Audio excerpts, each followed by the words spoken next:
Can't talk about anything on this stupid fucking phone call. Yes, so. Because bald head is listening. Hey, what's up? Pay my bond and get me out of here, please. Like, go to a bail bondsman and see if they can do the 10%. I don't know how much an appeal is, okay? So can we just wait until Monday? Yeah, let's just wait until Monday when I can just they're probably going to take my bond away on Monday. Where do you get ready? Where do you get dressed? I have the Harry Potter theory. Are you guys gonna come tomorrow? Like, am I gonna be able to see you on the courtroom tomorrow? But yeah, sorry, let's just go out to strip search again. Okay, I gotta tell you one more thing. What? It was published in England. Okay. What? Yes. It's world news? I think the Daily Mail just publishes it in all their publications, but yeah, the UK. It's on the Daily Mail? In UK. Maybe Kim Kardashian will reach out herself. That's what I'm saying. At 5:34 on Sunday morning in Strongsville, Ohio, a black Toyota turned on a Progress Drive. Less than 2 minutes later, the vehicle had been transformed into a 35-pound missile, streaming down an industrial road at nearly 100 miles an hour, slamming into a brick wall without ever once touching the brakes. This is the story of Mackenzie Shirilla, a 17-year-old troubled child whose digital footprint would eventually dismantle her defense of a tragic medical accident. Behind the smirking TikToks with chilling captions like, "I'm the one you'd die for," and "I'm an evil bitch," investigators uncovered a relationship. I wouldn't call it toxic, I would call it abusive. But the story doesn't stop at the wreckage. Today, we're going to go beyond the headlines, head into the court documents, ignore the parents, and figure out what we can see in the court docs, day 1, part 2. Let's get into it. Today, we are going into the court documents. One of our lovely dear friends, and all I remember of your name is FKR, for you can't read, but I don't think it has anything to do with your name. I put all of the responding officers' videos, body cam and police cam together in chronological order by the millisecond. Then, so I was all excited. That's what we're going to do today. Then I found like 50 more. So those, they just uploaded and they're not in the order yet. But if anyone has a burning desire, it's the first link in this description. Please go check it out. I know that it can trigger some of our friends, and we're not here for triggers. So I think what we'll do is we'll go back into court, check it out, then maybe tonight or tomorrow. Because guess who has a meeting with YouTube at 1 o'clock? Somebody would like to talk about getting declined or canceled or whatever. So if that alert comes up, then I'm going to jump off. Oh, my hair. I was like, what is that bun? I'm going to jump off, do that, and then I'll come back. If I don't get the alert, then I will stay. So all of that being said, thank you for joining me. Thank you for coming. We are... Oh, I don't know if our friend Bobby is here. I don't want to look at the comments yet because I will fall down a rabbit hole of love because I am so glad you're all here. Thank you for coming. I am going to set sacred space and call in the quarters. If you have never heard of setting sacred space or you're new to the practice, I was taught this way before any energy healing. So I learned Reiki, Shambhala, hands-on healing. That was what I first learned. And I have like a I know it's very human, but I am a master in Shambhala and a master in Reiki. And that's what I started with. And then it moved to other learning of things. So what I was taught is I always have a candle lit and I light sage and I kind of wave it around my body. And then I call in the quarters. Those are the 4 directions. And the angels that I call in are Archangel Michael in the south, Quanian and Isis on the west, Sandalphon in the north, and the Magdalena clan on the east. I ask the grandmothers of the universe to surround the sacred space And let's ask Raphael to be the bouncer to only let me hear and see the things that I need to hear and see to convey the message. Okay, before I started adding that last line of seeing only what I needed to, I was seeing things that were gross. So with that being said, oh, I would also like to show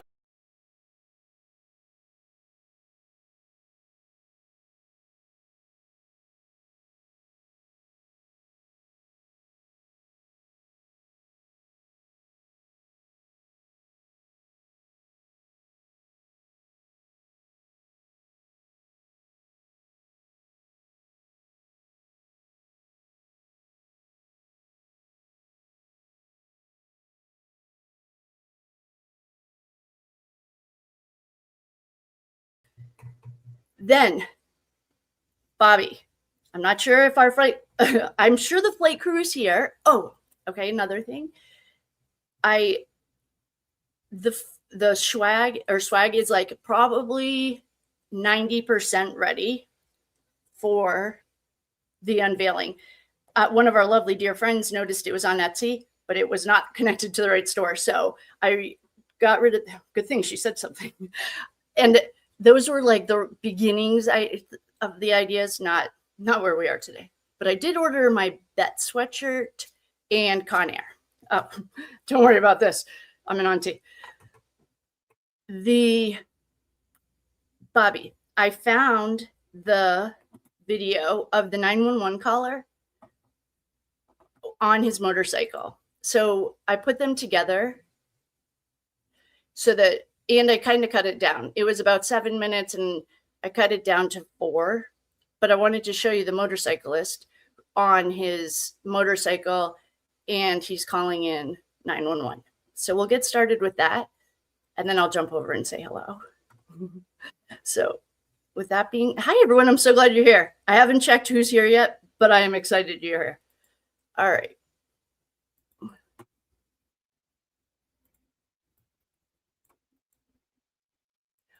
Oh, and for our friend that it helps having the pictures in chronological order. Even though the back of the police cars is boring, they have the radio on. So you can hear stuff in the radio that you can't hear just on their suit or on their jackets. Okay, so I am going to turn this up a little, put it into cinema mode.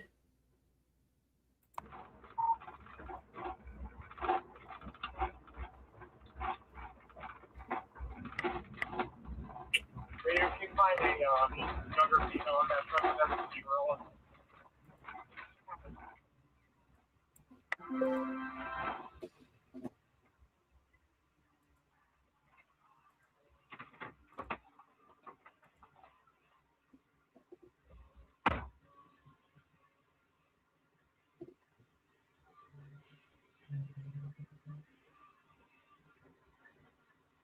Can you start setting up those block traffic northbound Alameda?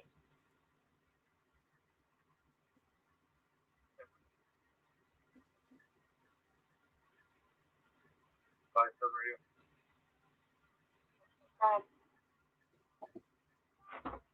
Advise fire. As our driver's breathing, unconscious, wedged. We advise.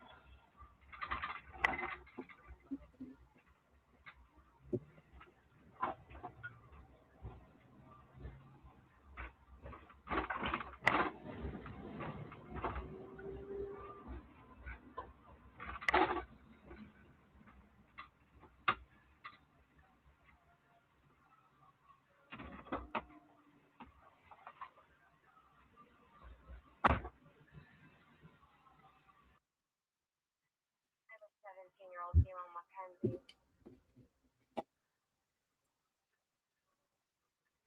Okay, that might be the driver.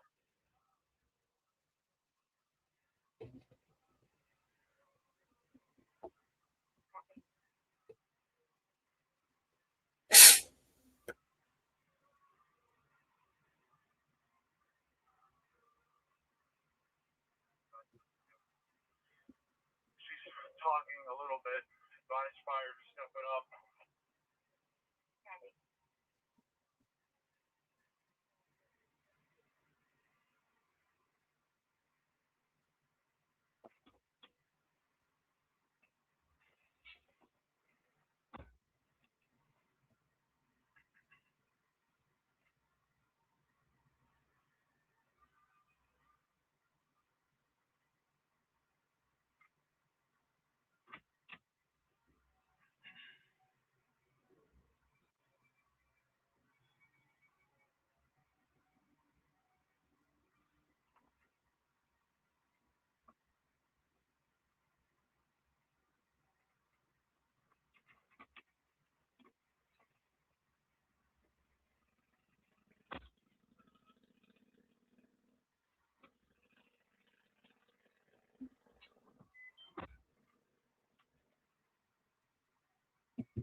Yeah, that's fine.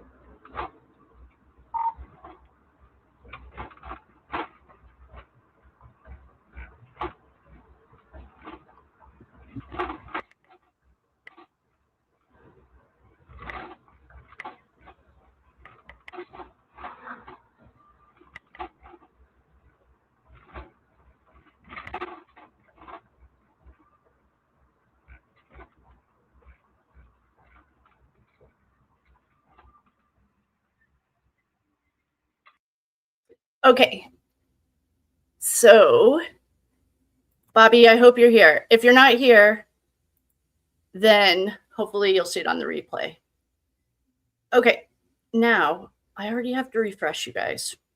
Okay, BRB. If you don't hear me for like 2 seconds, I can't see the chat and I can't see myself. So, BRB. Who I should talk to is StreamYard. Okay,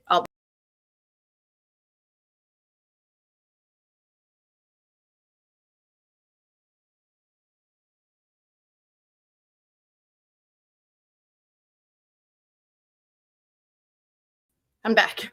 Thank you for. Hi, everyone. Welcome. Debbie, Joy, Bobby Smalls. Woo! How is teaching? I said 9-year-old the last time that we were on here. Oh, last night I had. So just so you guys know a little bit more, I usually do Friday night lights. That's what I call pizza at my parents' house. But we switched it to Wednesday nights. And I don't have a name for it. Wednesday night lights just sounds different. So that's where I was last night. Hi, Phil. Well, yeah, high five. Well, cross our fingers. They want feedback on first, like, growing creators. And I thought to myself, well, this will be a perfect time to talk about something else that's been coming up. So I wrote that to her, back to her. So we'll just cross our fingers. If it doesn't work, then we'll reschedule it. If it works, it works. Hi, Deb. Okay, we have Debbie, Jamie. Hi, everyone. Oh, Miss Kendi. Hi, boo. Thanks for coming. I'm so excited to see you guys. You have no idea. Hi, Kate. Good morning, Amy Carey. Yay. Kate, how do you sage your tarot deck? Great question. So actually, I want to go grab it was sitting in the moonlight and then the sun. I do whatever. Okay. First, when you get this is what I was taught. And if this resonates, then take it with you. If not, then no big deal. I was taught that when I get a new deck, okay, I have a couple decks right here. I'll use these instead of my other ones. Otherwise, I'd have to get up.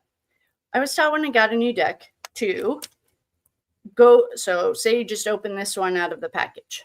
Then you open it up, obviously, take it out and look at every card. And so you just like look at them all.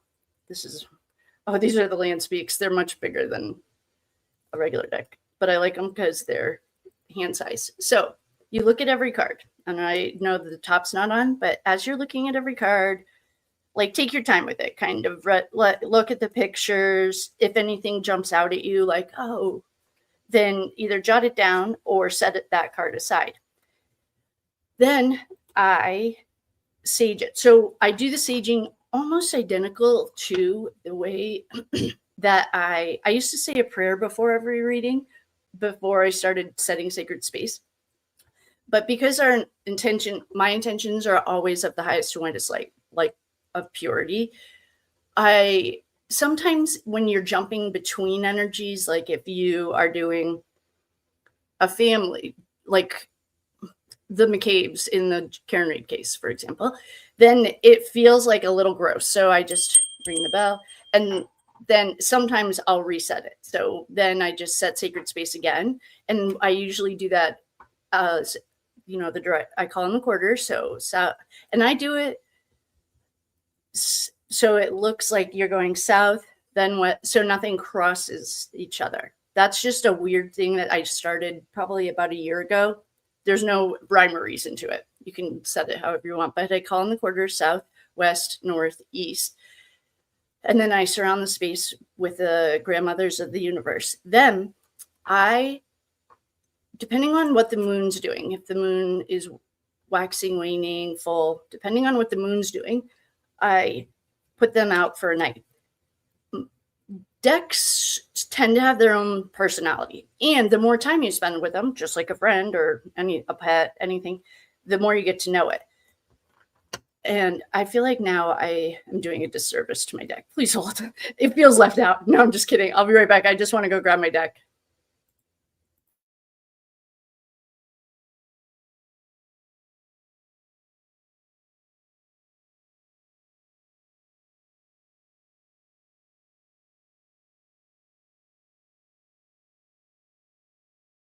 Okay, so then, depending on what the moon's doing and if it feels right. Then, when I was learning how to shuffle, it literally took me probably a year. And when I was learning how to read the tarot, it took a year. So every day I'd spend, whenever I was like watching TV, or I would set aside like 5 minutes and you just hold them up. Well, this is how I do it. Please do it however it feels right, but this is what I do.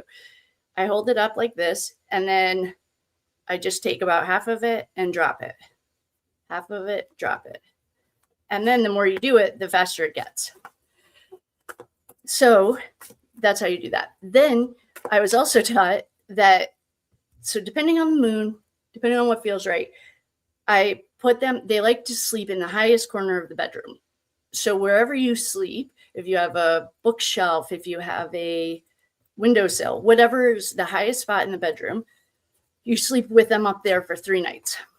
And that's like in the beginning, before I got into a groove. This deck that I'm holding right now, I probably replaced, I use the, what I was taught on is the Rider-Waite beginner deck. And I call it the training wheel deck. This is what they actually look like. And they have, so this is the 6 of Swords, and it has cheats on it. So you have moving forward, healing from journeys, stability, and transition. It also has the air, like what element it is. The planets, that's something I do need to start studying and like really actually learning. This is Mercury. If anyone knows, I know some of our friends are really know the planets, what it means if it's in reverse. So this one deck, like 4 decks ago, all of a sudden didn't feel right when I read it in reverse. And I have no idea why. I read cards in reverse. I just happen to not read this deck in reverse. Then, and this is in the description, these I call the training wheel decks. They're like $6 or $7 on Amazon. And if you don't know anything about tarot or you're just learning, I highly recommend these because it takes away like the guessing, except I have a better way to learn how to now. I didn't know it at the time. But there's an easier way to learn. And we'll go into that. I know, we talked about doing a tarot lesson. Okay, we will. Anyway, so when I'm saging, okay, because your intentions are always pure, nothing sticks to it. But sometimes the energy is just like thick and old, not dark, it's old energy. And it's like dark energy or whatever. I mean, not dark, old energy. So it just feels like gross, grimy. That's how I sage my deck. Oh, and sometimes like I'll just hold it. This when I'm doing, like if I'm on a reading, somebody's reading and they're having, say, family things or whatever. So you're jumping between a bunch of people. You can hold it and then just sage around it like that, if that feels right. But I don't think I've ever actually done that. I just thought of that. But, and the bell, I was taught, this is from an old Celtic, the druids and stuff. The bells keep the spirits away, keeps the air fresh, and it also changes the vibration in the room. And that's why like wind chimes are good. That has nothing to do with tarot, but I have wind chimes in my house where my clothes are. And so sometimes it'll ring and sometimes it doesn't. But that's basically what I was taught.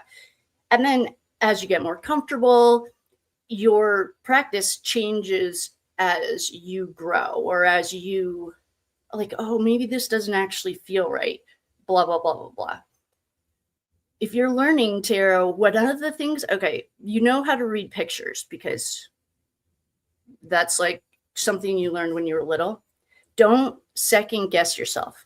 Like, because you prayed to hear the right things and to say the right things, you know that the first thought you get is right. So even though, oh, I'm new to this, oh, I don't know, just go with it.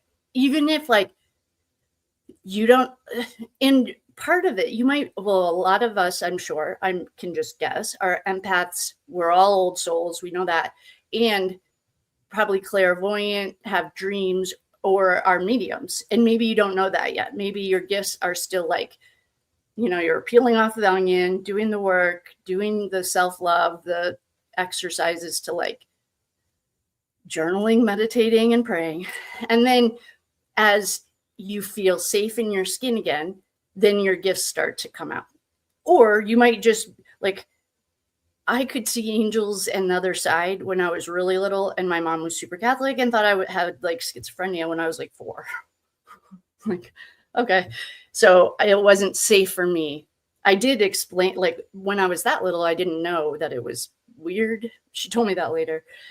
But so for some of us, you've known your whole life and it wasn't accepted in your family, or you've been reading tarot for 50 years and everyone knows and it's no big deal. So take it with however it works for you, or whatever resonates. Take that and leave the rest. If you're learning tarot, the things that I would recommend are the elements. That's the 4 directions: air, earth, fire, water.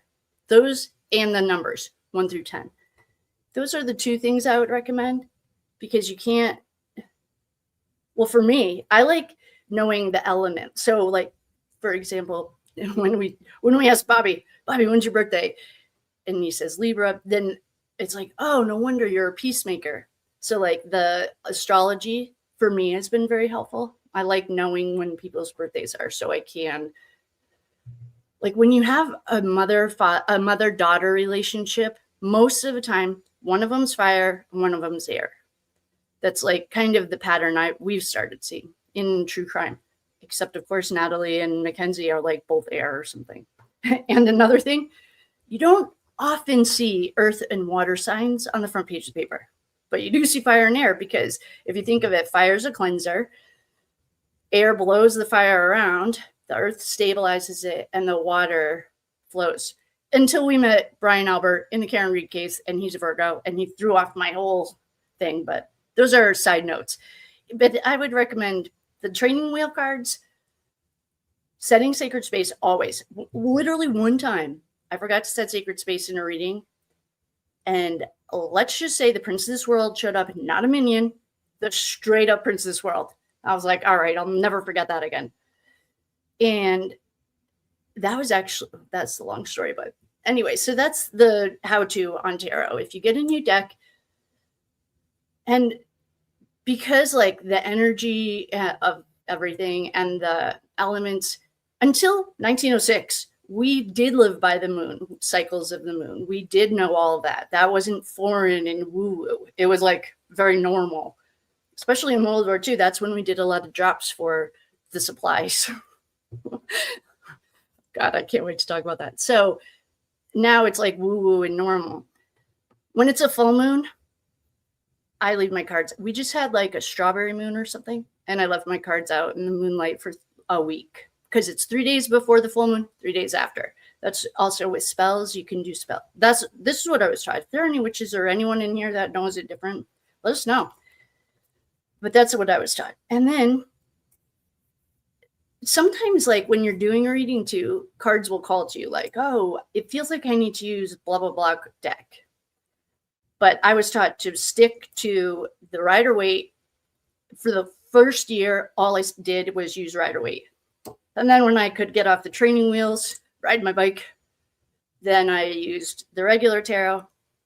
But not everyone, like I have told you about one of my girlfriends, she's been using the training wheel cards for 3 years.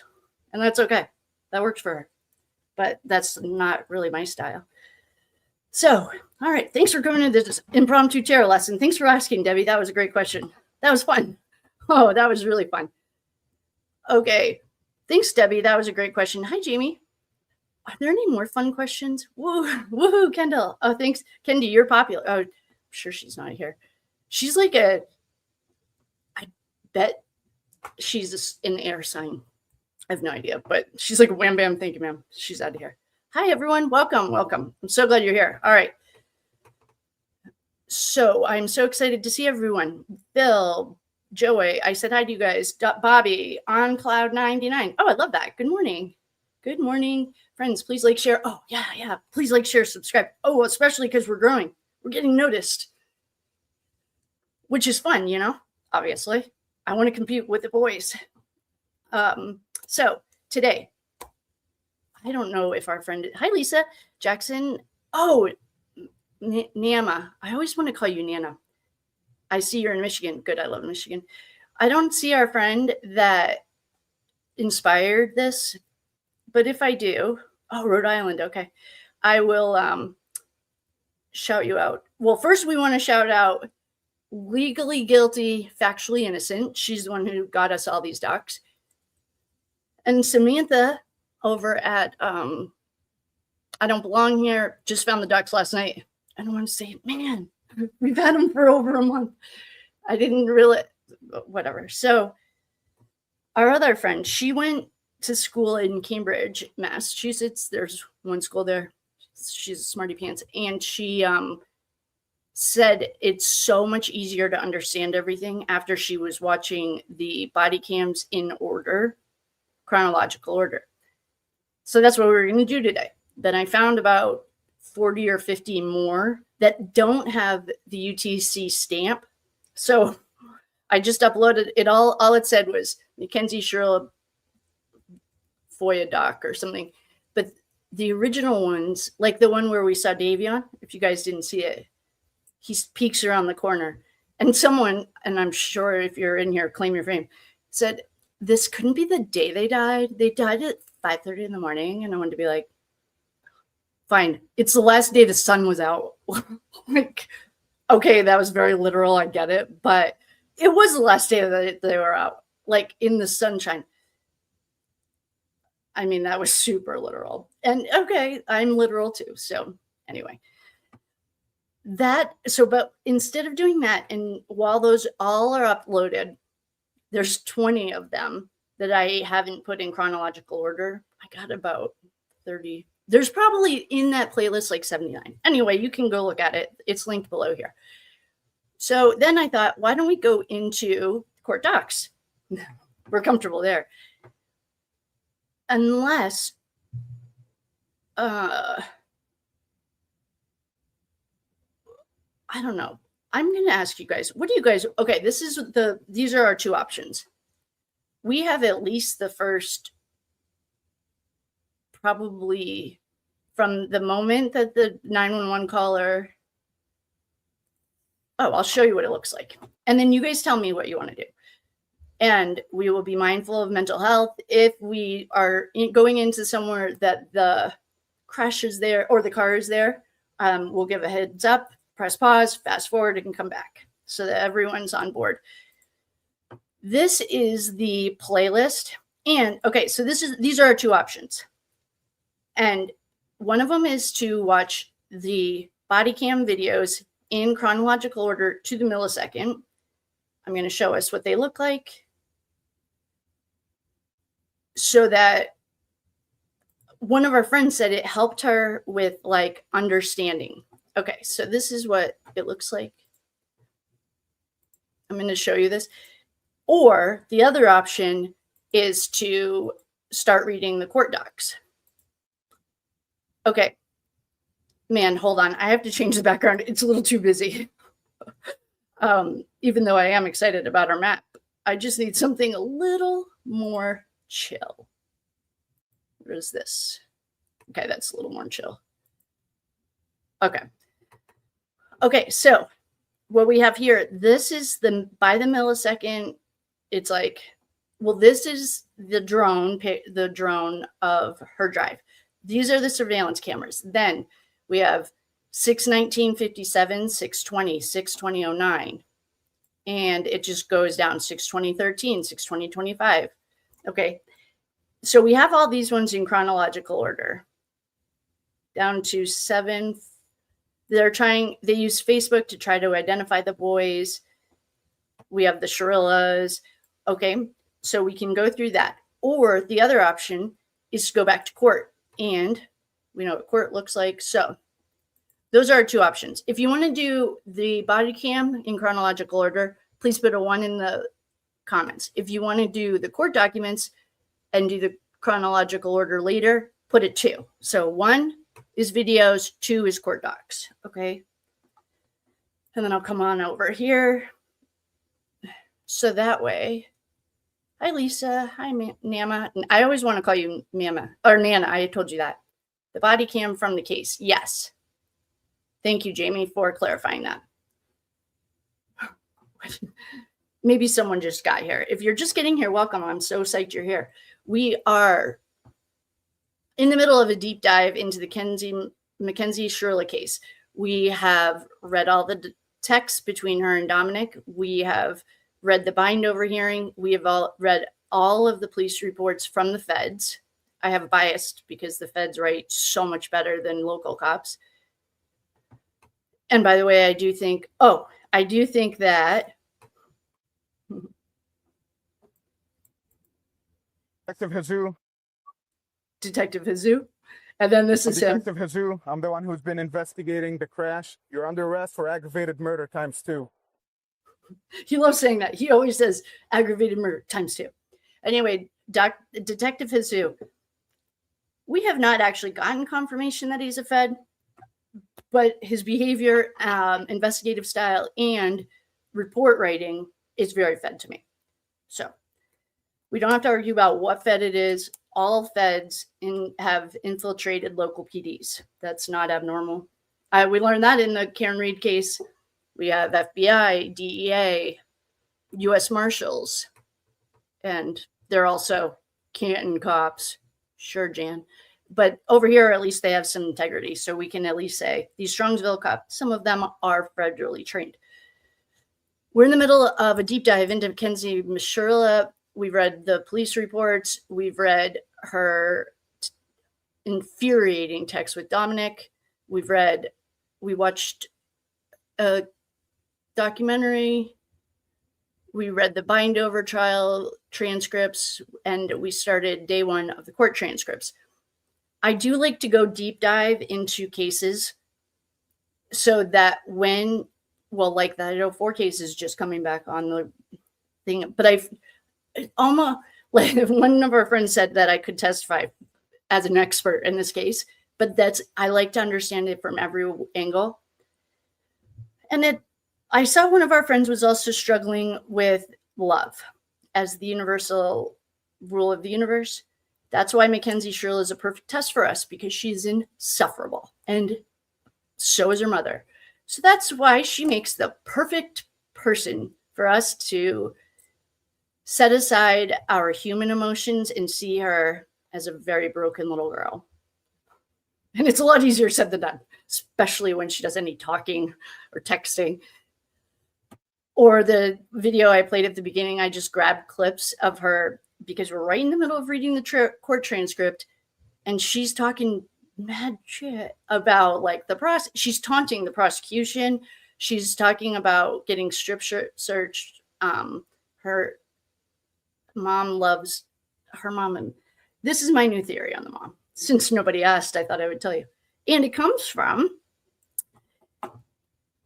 a text message that I found in this like huge data dump.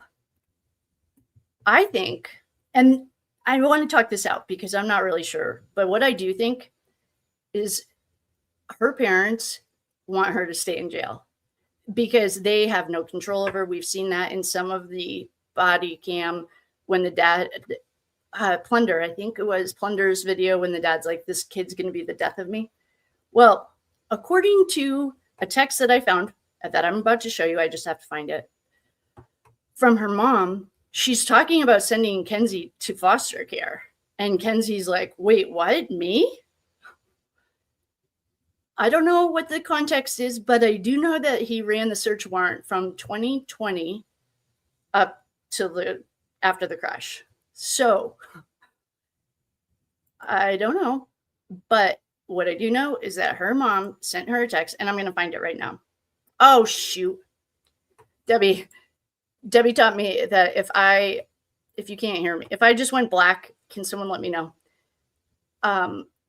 Because Debbie taught me that if I put something up in front of myself, then you can't hear what I'm saying. So I'm going to find this text that that her mother sent to her that says, don't freak out. I'm going to send you to foster care. And Mackenzie's like, wait, what? Me? Like, she is genuinely confused. Samantha, I don't know why I'm talking about her so much, but I did just watch some video of hers. She says, like, well, they're hiding the truth from Mackenzie because they know she will flip the F out. And yeah, but I also think they have no interest in her actually getting out because she's like so hard to manage. So I'm just looking for a text message that her mother sent her that says something about sending her to foster care, but don't panic. And all we got was that comment, and then Kenzie genuinely confused. Like, what do you mean? I'm hoping that I put it in this, and I can find that later. Why don't we see what you guys want to do?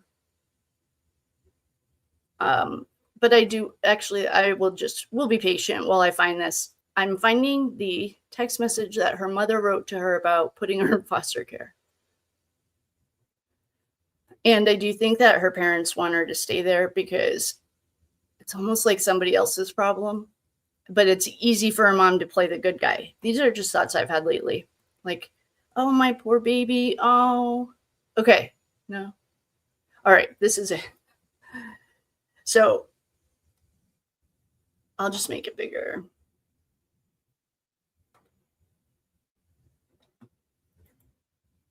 All right. We are going to look at, so this is a text from Natalie.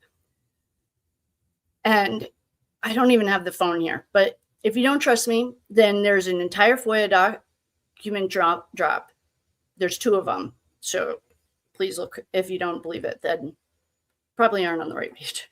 All right. So it says, if you're not watching and you're just listening, it says, I got a phone call from a cops lady a little bit ago. And she gave me a number for a call to join, like a Zoom.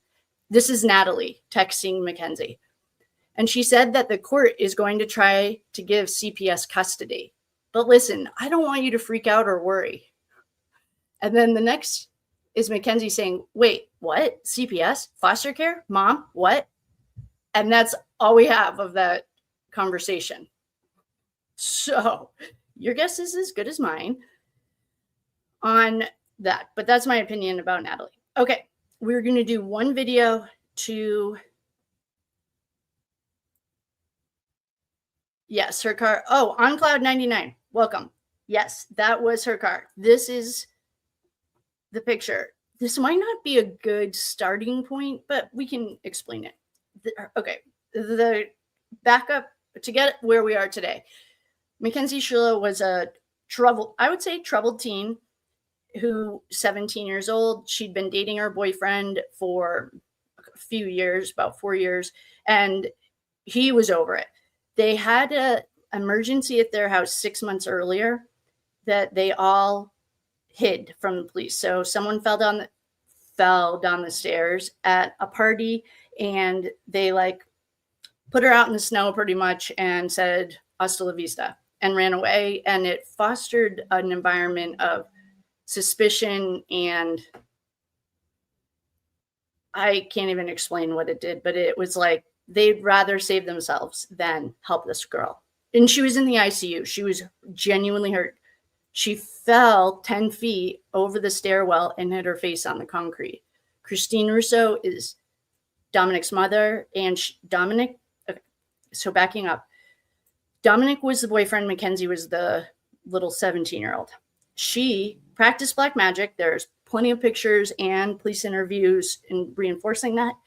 And Dom, the boy that she dated, wanted to break up with her. After the woman was pushed down the stairs, and I'm not even going to say fall, after she was pushed down the stairs, Mackenzie is the girl. She had no empathy. She didn't show any signs of like empathy at all. Like very much exhibited to me what I understand as a socio or psychopath. They don't have the same empathy skill. It starts with narcissism, and he started reading narcissistic books. He tried to break up with her. Well, they're all together, and it's very mysterious because no one's talking. The culture of silence was born 6 months ago, and they were coloring and watching South Park, which of the 2 years of text messages we read, they've never done that ever. So that's suspicious. So they're coloring and watching South Park, allegedly. But some of her friends that were in the Ohio State Penitentiary with her said that she told them that they were tripping. They leave the house with Davion, one of their friends, in the backseat, and they're going down an industrial highway or industrial road. So she takes a very calm, cool, controlled turn right from Pearl. That's their main street in Strongsville, Ohio, onto Progress Drive. And it's literally like a runway. She picks up speed in her 2018 Toyota Camry and puts the pedal to the metal. She reaches a max speed of 100 and rams her car. Literally, there's a T intersection at the end of this road, and it ends at a building. She ran her car straight into the building, going 100, and both boys passed away. The 911 call that we just heard was the Harley. He has since died, which I think is highly suspicious and reminds me very much of a psyop. But that's a whole nother thing. We can talk about the spiritual side in a different time. But that is the story. They were there for about an hour. There is mystery about her best friend being at the crime scene, grabbing stuff out of the car. So that brings us to where we are today. What we can do, actually, the videos would be a great place for if we have rookies, this case, because that's going to be very explanatory. But if some of our other friends are like, no, I'm good on that, I want to read the court docs, what's going on there, we're going to do that. So I'm going to scroll down and see what we thought. Oh, the map is where our friends are from. So if you're from wherever you're from, drop it in the comments and let us. And you get a little like, it's just a little marker on the map. It's just something I thought of that I thought would be really fun to see where we're all from. So drop your town or your state, town, whatever, like keep it pretty general. I mean, I say I'm from Boston. When I was in other places, I said Boston because no one even knows what New Hampshire is like, just keep it general. So that's the map. Okay. The fires. Yes, they are I would be curious, are they anything like the Hawaiian fires? Where is the smart city? This was part of the 2030 plan. We pushed back to 2050. Are there smart cities planned wherever these fires started? That's a question because we found an interesting pattern between the LA fires, the South Carolina fires, and the Hawaii fires. Oh, weird. They're putting smart cities in there. And they also practice black magic, and fire is a cleanser. So they have to cleanse it before they can start building. I'd be curious to see if the starting point of this is a smart city. Actually, I have my smart city map right here. I'm very curious about this. Okay, so the map, we explained that. The fires are devastating. Hi, Debbie. I'm so glad to see you, Jamie. Thanks. Yep, it's where everyone lives that's visited us. Yeah, he was talking to the cops. All right. Well, I think that just from reading these comments, yeah. Yes, you're right. He was the person who called it in. His name is Tom Loss, LOS. He has since passed away mysteriously, probably like fell down some stairs. I think he was in a car accident, which is also in the CIA handbook. FOIA requested and released to the public in 1978-ish. We have it. Don't worry. I'm writing an entire book about it. So no, he wasn't talking to Kenzie. All right. I think what we need to do is start with the police. Rosie is a low life. I agree. Oh, you came from the same county as Karen Reed? Oh, on Cloud 99, 999. Go back to my Karen Reed case. We broke the black magic in Canton and she was acquitted. It took us 6 weeks to break the black magic around there, depending on where you're from. You might need the land prayers, actually. If you're from her county, we have like 3 friends that I know of that are down there that the land prayers are below. Grab them. They're free. There's a lot going on in that area. But check out the Karen Reed podcast or the Karen Reed case list because that was a deep dive. Speaking of, okay, I feel like we could all, the crooked state cops so far, yes, Massachusetts, 100%, I will not argue, and Idaho, and Delphi, and Kyler Rodney, crooked cops. So far, Strongsville, Ohio is like all above board. They do everything by the rules. We have not found any corruption, which is like a breath of fresh air. That's another reason we're spending so much time on this case. It feels so good to not have corruption. Corruption is really hard to like read the energy on because it's a cycle of like massive blackness. Okay. It looks like just from reading these comments, and I hope everyone's okay with this. Oh, salt too. Yep. I use salt for, you know what I started doing? One of our friends, I don't know if she's in here, was leaving a bowl of salt in the corner of the room. It's really good for you. All right. It looks like from, yes. Oh, yes, please. Yes. Oh, thank you. Our friend Deb, I did write a book last year. It's called One Card a Day. And because I was teaching a 30-week class and I needed to read or to journal more. So I wrote a book. It's called One Card a Day. It's for like tarot. It's really a self-reflection book. Well, it's called, this isn't just a journal. It's a conversation with your soul. I also have another book I need to hit publish on. It's already done. I just haven't published it. And that one is I took a symbolism class for tarot, or I taught a symbolism. I wouldn't say I took it. I taught a symbolism class for tarot, and it breaks down every single card and all the symbolism on it. I will hit that. I have to just do it. And I'm also in the process of writing a book about the satanic cabal that runs our country. We'll talk about that all later. It looks like, though, thank you, Debbie. Thank you. You are an angel. I appreciate you, boo. What I do think, oh, and the sage you can buy on, there's a link, everything I started with, there's an Amazon link in there. It's like $7, everything that I learned on. Okay, it looks like from reading these, I am so glad we're here. Thanks, Jamie, for being so chill. It looks like just from the, oh, wait, 2. 2 was our court records, right? 1, oh, Legally. Everyone, please shout out Legally. She's here. or he, just kidding. I know she's a she, so if that's okay with you. Our friend legally got us all of the court documents. She was the one we have to give an applause for. She got it for us, and we were at least a couple months ahead of everyone else. That's kind of how we roll. So we're going to give legally that an applause. So that's our friend legally. She is kind of the baller of this joint. And you guys would like to do... Hi, Kate. Hope all is well. Hi, TMAJ 1369. Oh, you're the one I always called. Are you the one I call by the number?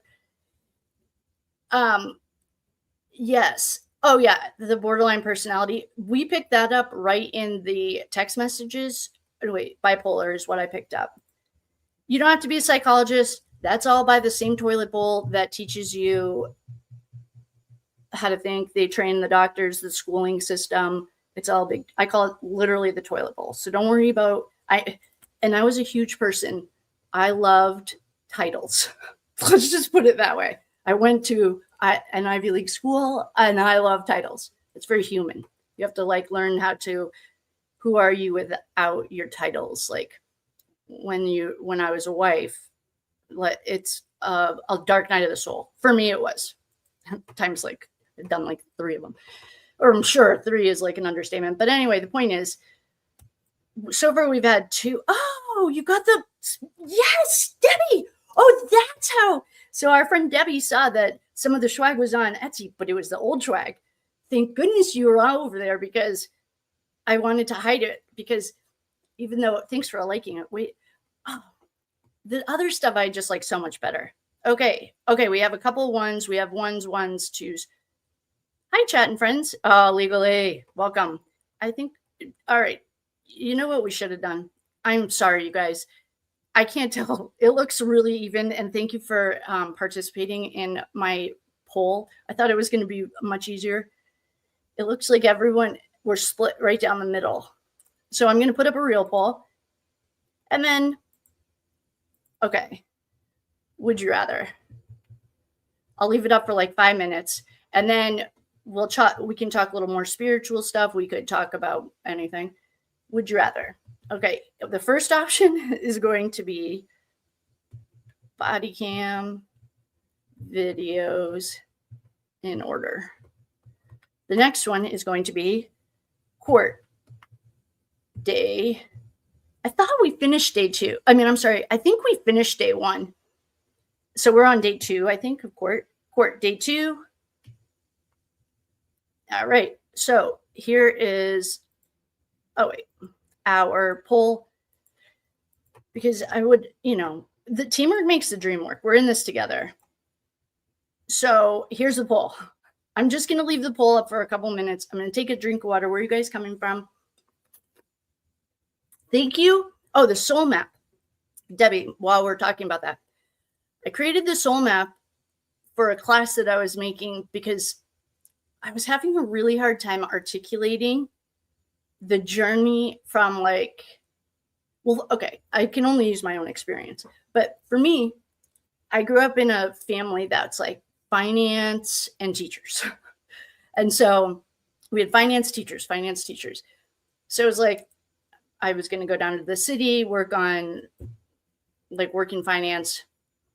But then I went to Colorado with 5 of my girlfriends and I did something else. And so I all of a sudden was getting this. I was an international marketing director. So I got to travel all over the world and I loved it. I had a black card. It was a wonderful experience. And then I kept getting this feeling I have to teach. I have to help people healing. And so I had to, and it wasn't just a nudge. It was I got pushed off of a cliff. And so I started working with people and teaching. I had classes and I started YouTube. And then that's where we are. And then my dad volunteered me to work at the golf course. He's retired and he hangs out at the golf course every day. And so I work at the golf course in the summertime and I hang out with you guys in the winter and all other times. So we have court day 2 winning. I am sorry to ask you guys to vote twice, but there was I think I saw 8 of one and 8 of another. So it was split right down the thing. We're just going to leave the poll up for It's 12:08. At 12:10, I'm going to take it down, and whatever wins, then that's where we're going. There are other things. Okay, the question. Oh, I have some more videos I can show you that don't have to do anything with either of those things. I'm going to move you over here so that hopefully you can hear me. Debbie, thanks for all your support. I appreciate you, boo. Okay, there were a couple other videos. Oh, no matter what we do, one of them that I keep talking about is the detective. Oh, what's his name? Grassy, I think was his name. Oh, yeah, the court did adjourn. Court adjourned. Okay, so we're on day 2 of court. Grassy. He's the one that said R.I.P. buddy. And I'm going to show you. I just have like a really quick clip of him saying R.I.P. buddy. If I can find it. Okay. I can't. Oh, you know what I also have in here? There's one I've never even seen before, ever. It was the video of, well, Mackenzie getting booked.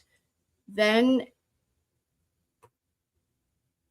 I have to see what it was about. The Shirilla's freaking out and he calls her an idiot, which was hilarious. They're telling the Shirillas, I don't know what video it was, but I started watching it and then I wanted to wait for you guys so that I watched it with you. Okay, it looks like court is winning. It's 12:09. We have 1 more minute to vote. If no one has an opinion, don't worry about voting. If you have an opinion, let us know, but it looks like court is winning. Which is, I'm open to both. I'm into both of them. I can't remember what it was and I can't find it. All right, we have, now our body cam is in the poll, or maybe we'll do a little court, little body cam, because according to the evidence that'll be shown in court, I'm gonna have to find them all anyway. Oh, maybe that's what, I started pulling up some of their, prosecution's displays, the prosecution's presentations. All right, it looks like, is it, 12:10. Okay, it looks like we're going into court. Awesome. Thank you guys for participating. Teamwork makes the dream work. We are heading into court, part 1, day 2, I'm sorry. Can you guys see this? Nope. Okay. What is going on? I might have to refresh. Refreshing. Please hold.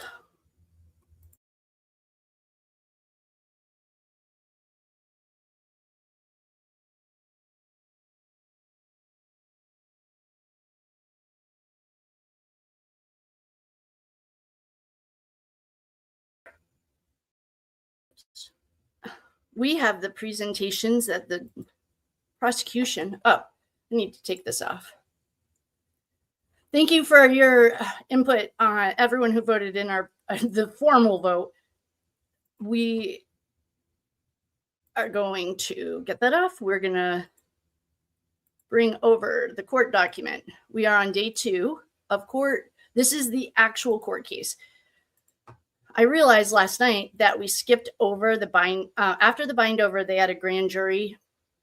I didn't really see any documents. Our friend legally might know better, but we're in court. The evidence, I tried to follow along with the evidence so that we're all on the same page. Why did this just disappear?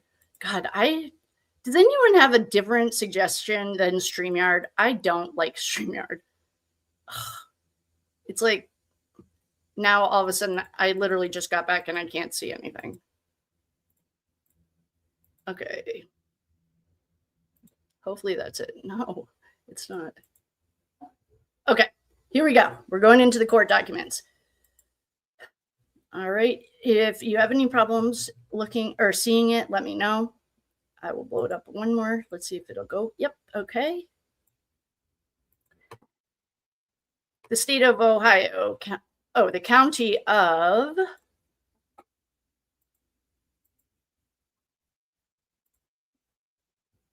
This is a prepaid call. Oh, we don't need that one. Cuyahoga County. This is how you pronounce their county. Cuyahoga County. The Cuyahoga County in the Court of Common Pleas, Criminal Division, State of Ohio, plaintiff versus Mackenzie Shirilla, case number CR 679612. Oh, we're already on volume 2 of 4. Defendant's transcript of proceedings. Okay, the prosecuting attorneys, Tim Troop, we looked at him the last time we were together. He's the bigger bald guy, and he looks like an old athlete to me. And Allison has blonde hair. So those are the two presenting the case. And James McDonald on behalf of the defendant. Oh, they're not calling her the child anymore. Oh, interesting. They were calling her the child in the bind over. And then these are the court reporters. Okay, we went through this. Be it remembered that, okay, if this doesn't remind you of during the Salem witch trials, they spoke the exact same. That's part of the black magic. Be it remembered that, that at the May AD 2023 term of said court, to wit, commencing on Tuesday, August 8th, 2023, this cause came to be heard before the Honorable Nancy Margaret Russo in courtroom number 18-C. Upon the indictment filed here, therefore, heretofore.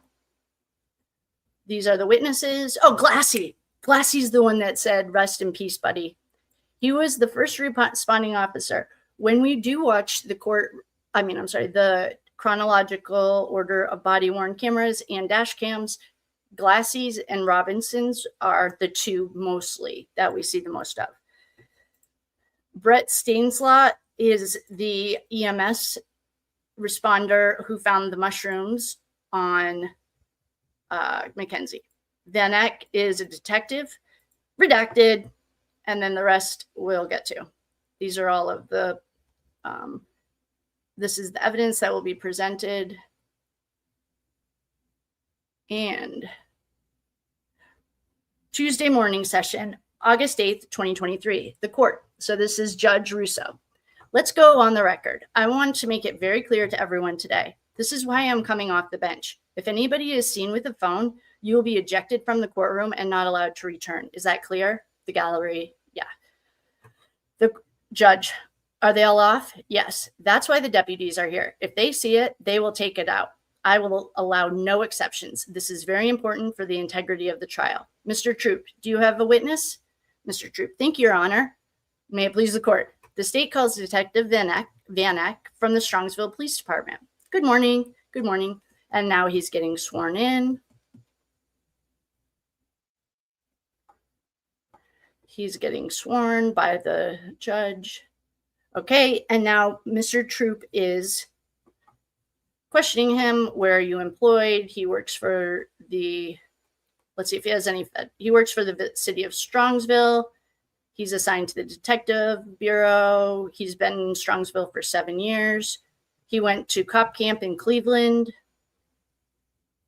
Oh, he went to Baldwin. Okay, good. I always appreciate cops that have 4-year degrees. I think it should be mandatory because I just think it's good.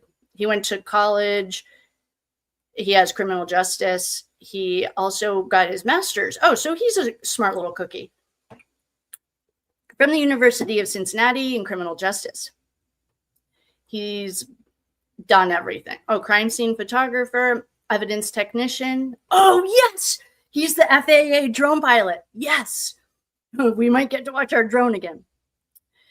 And what are your primary responsibilities as a detective with Strongsville? As a detective, in my capacity, I receive reports, follow up on them, make sure. Wait, I think he was the one that investigated Kendall. Vanek? I can't remember. Hold on. I have to make you a little tiny bit smaller because I can't see. There we go. Okay. I follow up on leads, finding probable cause for charges. Furthermore, because of my training and experience, I'm also one of the individuals usually called out for crime scene processing. I take crime scene photos, and I am also in charge of drone operations and training for other drone operators for the police department. Okay, at some point, did you become involved with the investigation of a double fatal car crash on Progress in Alameda from last July 31st? Yes, sir, I did. When did you become involved in that incident? I believe it was the day after that crash, which it would have been August 1st, 2022. My initial involvement, I was tasked with going out and taking a look at the scene of the crash. I took photographs of the crash, and I spoke with the president of PLCO, which is the building right where Progress ends into Alameda. I received information from her so the woman is the owner of PLCO. It's a woman. I received information from her that they actually had part of the sign on the roof, and I took pictures of that. And going on from there, going through the search warrant and motor vehicle and taking photos of the motor vehicle after it had been impounded. Okay, just to keep the record clear, the PLCO building that you referred to, is that in fact the crash site? Yes, sir.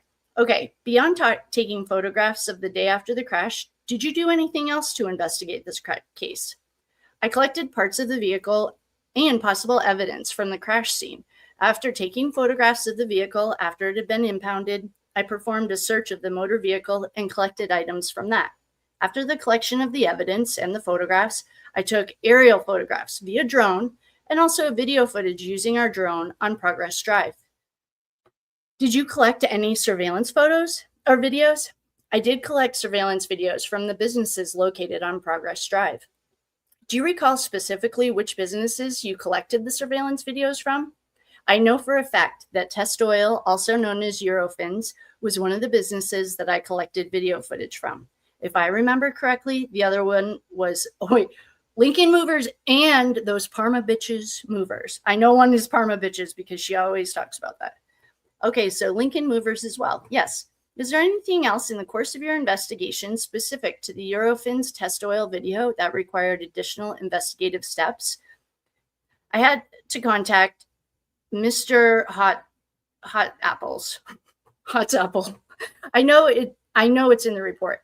He was the individual who provided me with the surveillance footage from Test Oil. After we looked at the footage versus our city cameras, we noticed that there's discrepancy of 4 minutes and 20 seconds. I talked to Mr. Fulton to follow up to make sure that the correct time that we have, and that would reflect on our city cameras, was different than that of Test Oil's. Their camera footage was 4 minutes and 20 seconds off. Do you recall if their camera at Test Oil Eurofins was 4 minutes and 20 seconds ahead of the city cameras or behind? I can't recall if it was ahead or behind. I just remember it being off. Is that information that you wrote in your report of this incident? Yes, sir, it is. Is that information regarding the time difference between the city video and Test Oil video? Yeah, he just said that he wrote it. Did you write that in your report? Yeah, I believe it's in my report. If not, there is a memoranda where I specifically stated it. Is it your testimony, as you're testifying before us here today, that you do not recall whether the video is 4 minutes and 20 seconds fast or 4 minutes and 20 seconds slow? I can't recall. Mr. McDonald, we'll stipulate to whatever it is. For the record, Your Honor, may I approach? I have a copy that I have numbered State's Exhibit 210. Take a look at State's Exhibit 210. First, do you recognize that document? What is this document? This is my investigation. It's my report. Don't mind me, just pulling it up in case we need to look at anything. I'm going to ask my co-pilot to please pull it up. Hey, co-pilot, can you grab that for me? What is this guy? Sorry, I'm just scrolling back up to find his name. His name is Vanek, I think. All right. I know some people don't like it when I do that, but I think his name is Vanek. I'm going to pull up his report. Okay. We saw this. First, do you recognize this document? Yes, I do. And would you please, after reviewing the document, look up at me so I know you'll be ready? Take your time, Vanek. Ah, found it. Okay, we found it.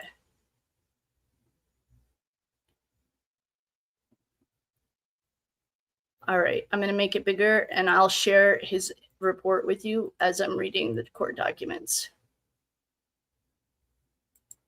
Okay, here's his report. Oh, he finally looked up. So we're going to keep going. Okay. I have follow-up questions. Okay, so he's all right. I'm all set. Is he now? Has your memory been refreshed? His report.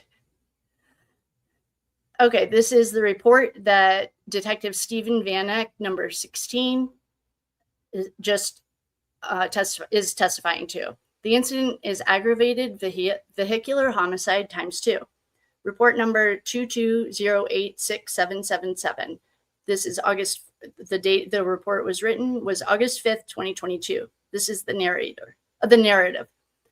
On Monday, August 1st, I assisted Detective Hasu, he's number 11, in processing this vehicle crash, which occurred on Sunday, July 31st, 2022. At approximately 10:16 in the morning. Oh, he's writing himself into third person? Well, that's weird. I responded to 11792 Alameda Drive in the PLCO building to process the scene, collect evidence, and request surveillance footage. It's in third person, so I'm just going to read it. Upon his arrival at PLCO, he spoke with Ms. Kim Smith, the president of PLCO. Detective Vanek was informed that there were no cameras directed at the crash scene. Ergo, there is no video footage of the crash. Ms. Kim Smith stated that there was a piece of the sign on the roof of the building, prompting Detective Vanek, that is so weird, prompting me to begin photographing this incident scene. I took photos of the piece of the sign on the roof, the area of the crash, and I collected a Holiday Inn key card. Oh, I forgot about this. I remember seeing this in the pictures. A Holiday Inn key card that was left at the scene.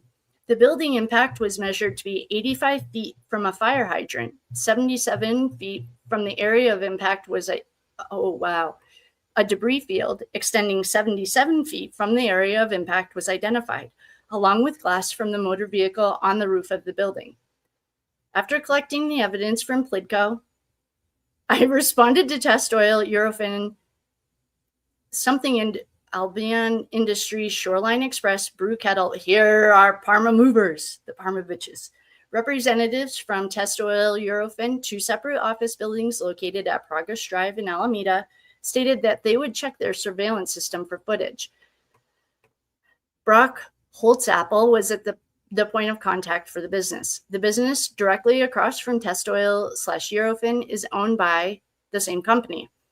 Any surveillance footage collected would be the same company. I then traveled to Albion Industries at 20246 Progress Drive and spoke with representatives. They said it was possible that they may have video, but they were unsure of the angle. I then traveled to Shoreline Express, located at 20137 Progress Drive, and I spoke with Russ, the owner. Russ checked the video at the time frame of 5:34 in the morning to try to find the vehicle. The camera at Shoreline Express only recorded motion, and although the vehicle would have been driving in the camera view, the camera did not record the vehicle because it was going too fast. I then traveled to Brew Kettle at 20102 Progress Drive, and I spoke with a female on, okay, let's just say this is not a Fed report. This is definitely a local PD, even though he has a master's degree. Like, why is he switching back and forth between tenses? We're going third person to first person in the same sentence. Anyway, I spoke with a female on scene. Her name was Jackie Jordan. She stated that their cameras don't work and that someone had taken over their lease. I then traveled to Parma bitches, the Parma movers at 20036 in Progress Drive and spoke with Chuck Dietrich, a representative who was able to put the footage onto a flash drive. The footage shows the vehicle driving at a very high rate of speed past their building.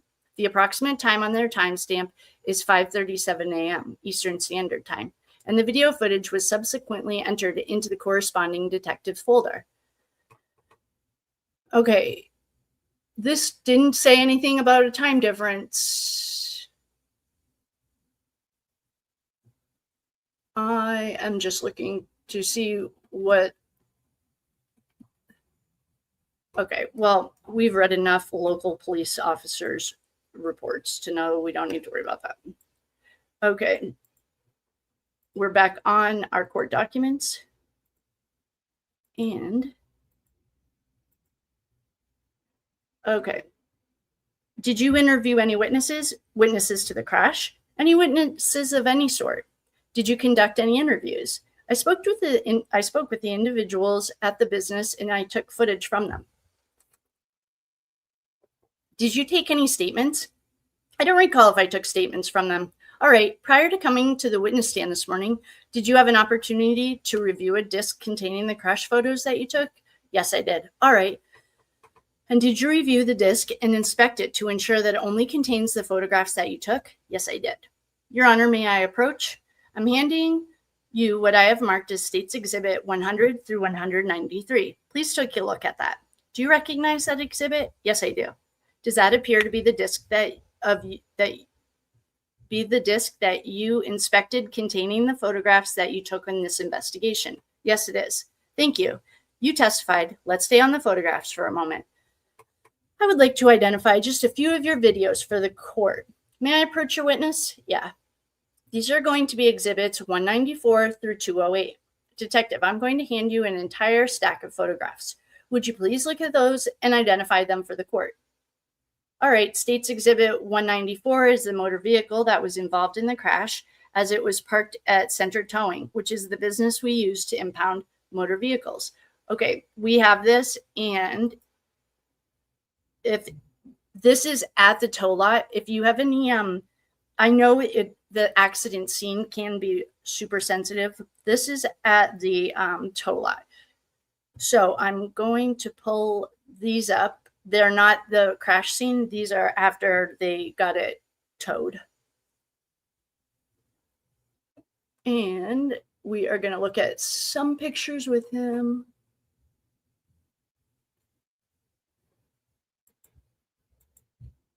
Oh, of course. I just hit away and now we'll get back to it. I'm just going to pull up some of these pictures so we can follow along.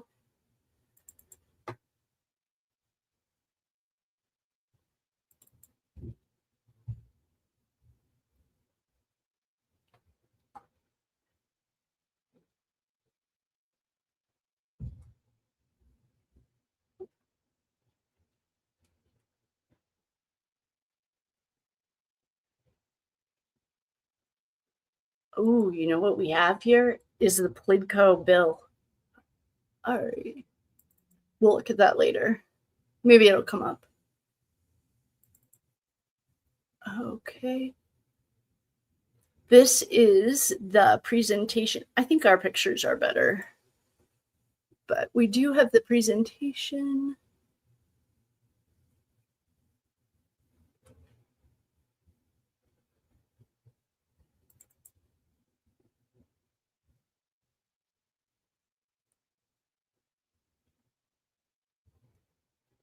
This is the state prosecution's presentation that they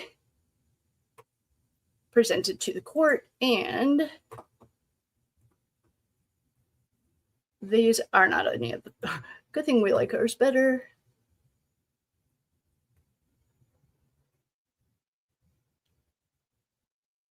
Oh, here it is. Okay. These are the pictures that he's looking at.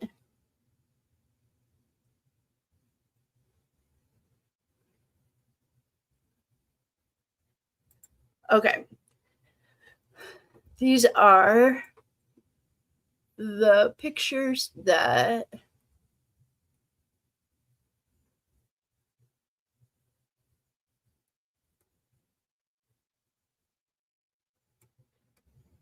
okay. These are not at the scene. These are in the tow yard. Okay. As you can see, oh, can you confirm that this is the vehicle that was involved in the crash as it was parked at Center Towing, which is the business we use to impound motor vehicles? As you can see, it's next to the fence with a barbed wire on the inside of the impound lot. Can we see that? I don't think we can see that, but we trust them. We might be able to see it here. Nope, we can't see it. Okay. State's Exhibit 195. So that was Troop. This was a photo that I was looking at of the motor vehicle.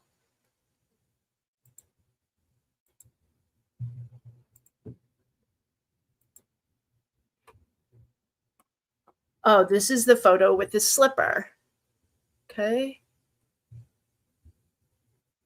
I don't think we have the photo of the slipper.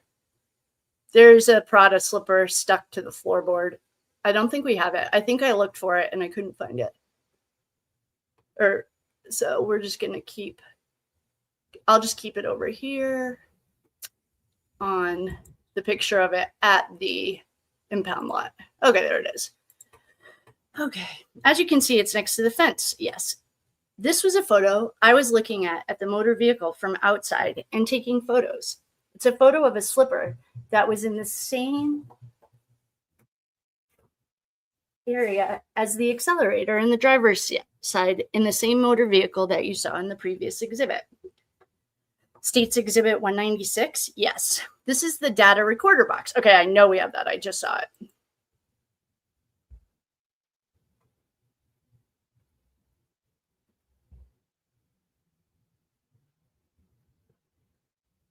Data recorder box. Okay. I don't know if that's it, but it does its job. Okay. All right, Exhibit 197. That's the same box. It's just from a different viewpoint of the connection. Exhibit 198. This is the corner of the PLCO building where the vehicle had struck.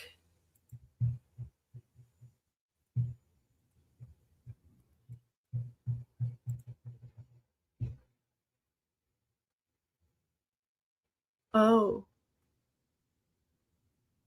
I thought we had other pictures of the PLCO building. Oh, well. Okay. Oh, here it is. Yeah, here they are. Or is it this one? I don't know. I feel like the damage was like, I don't know. Anyway, I'm going off. Okay, this is where the vehicle had struck. This is showing the area of impact. Okay, Exhibit 199. This is the photograph of the PLCO sign that the car had struck.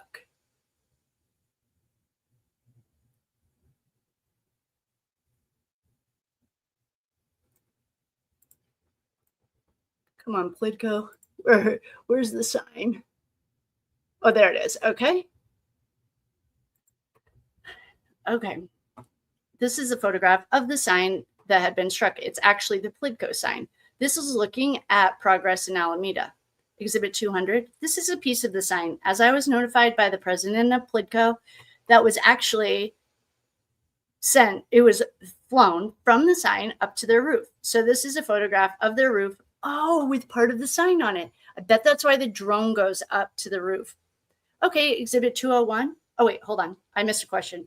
Do you have any idea how far this piece of the sign was located from the original sign? I do not. Okay, Exhibit 201. This is on progress looking at Alameda. This is looking at PLCO. We have this right here.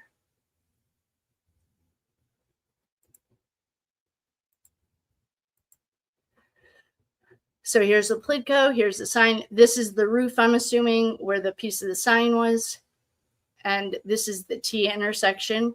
They're technically over here on the grass. They go airborne over this road, hit the corner of this sign, and smash into, and hit this corner. Okay. This is on Progress Drive looking at Alameda. This is looking at PLCO. You can see the tire tracks on the grass. I don't know how old this is, or if these are our the tire tracks he's talking about. I'm assuming, but it doesn't look like this is broken and there's not any police tape.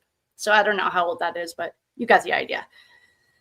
Referring back to the last one, the piece of the sign, are you able to indicate on States Exhibit 201 where that piece of the sign was located? Yes. If you look at Exhibit 201, you are seeing the very small dark brown part of the building, not the further one. The roof line is just above the small sign. We don't have that picture. Or if we do, I don't remember ever seeing it. It's the picture of the roof, the sign on the roof. The roof line, okay, we saw that. That's part of where the sign was. The red door just to the right, that's on the wall. You can see that the door is open in States Exhibit 200. There's a little set of steps. Thank you, States Exhibit 202. This is another view of the sign. 203. This again is another view of the sign. Okay, we'll get back to the sign.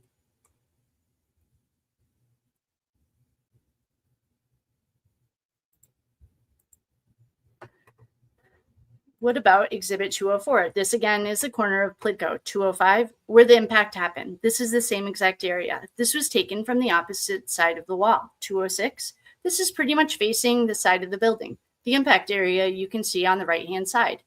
207, another view of the impact area, this time looking down Progress in Alameda. That was this one. Well, this is the aerial sign. Oh, this is where the sign was. This is not what he's talking about, but it gives you an idea of what he's talking about. All right. Okay. Oh, this is even better picture. So I'm guessing that the piece of the sign was on this roof right here. Oh, and I think these are the stair. Oh, there's the door and the stairwells he's describing. So piece of the sign.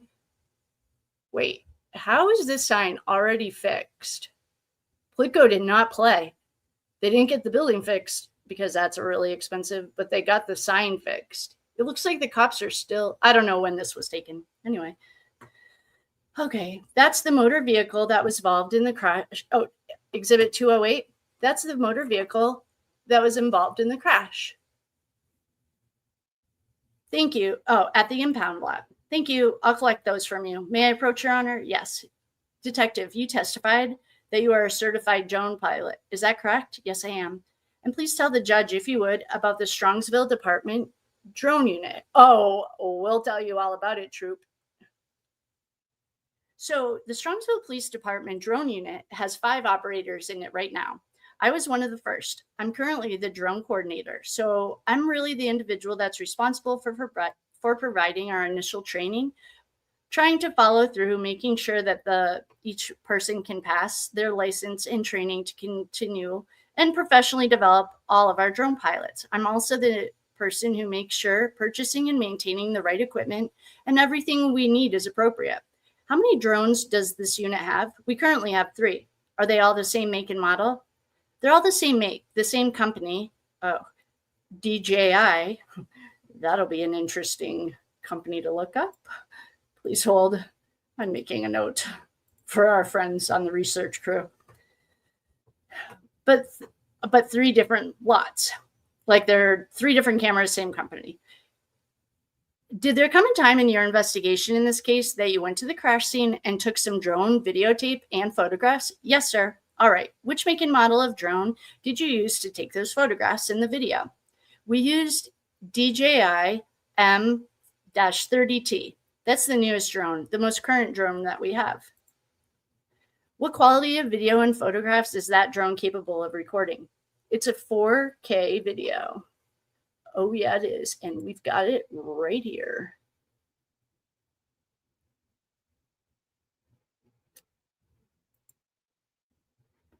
I'm just pulling it up for when they introduce it to the court.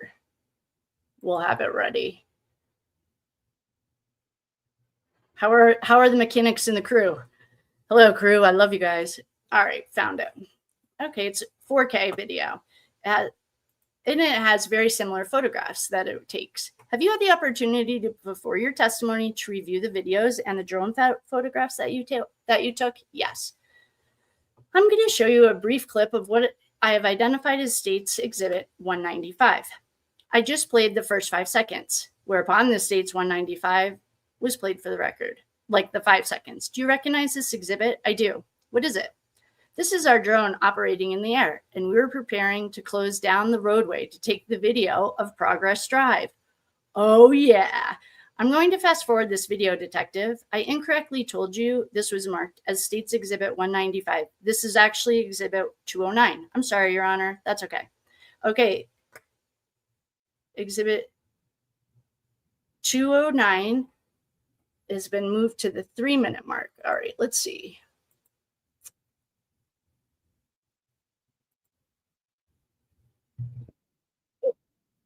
Okay, We're going to move it to the 3-minute mark. Okay. Hey. Okay.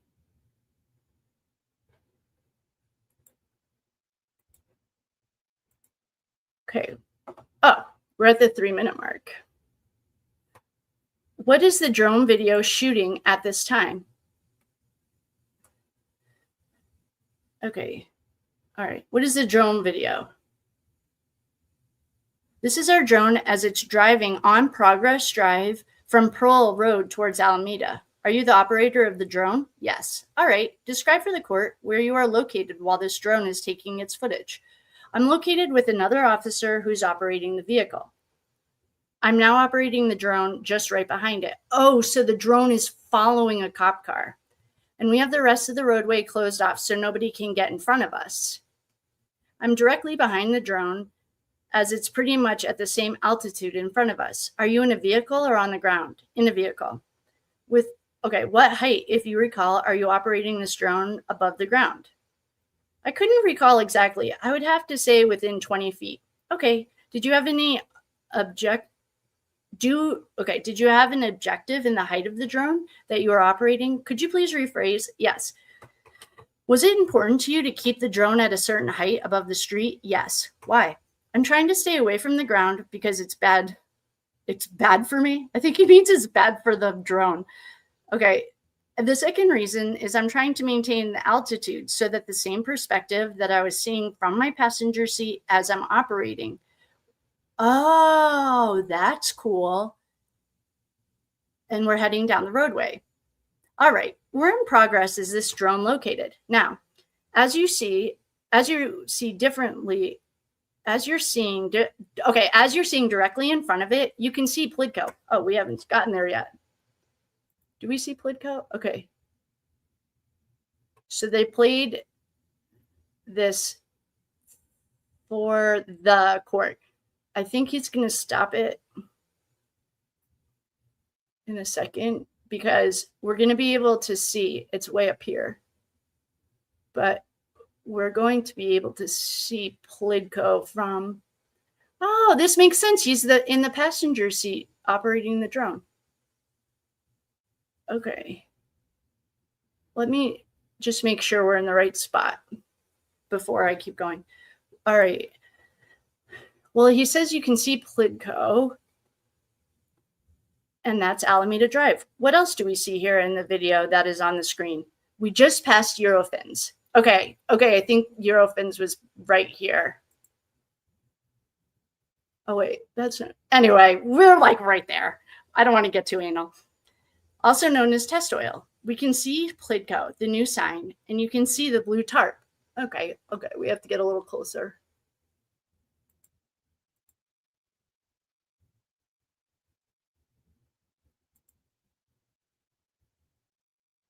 Maybe this is Eurofins.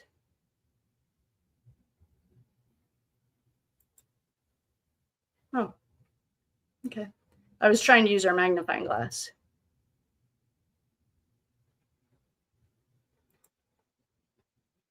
Wow. Every single time I watch this, I'm like amazed at how long this road is. Okay, there's the blue tarp. Could our magnifying glass please work? Oh, goodness. All right, the magnifying glass is on lunch break, apparently. So this is the blue tarp of the PLCO building that he is explaining right now. Okay, we can see PLCO, the new sign, and you can see the blue tarp. Okay, gonna get a little closer.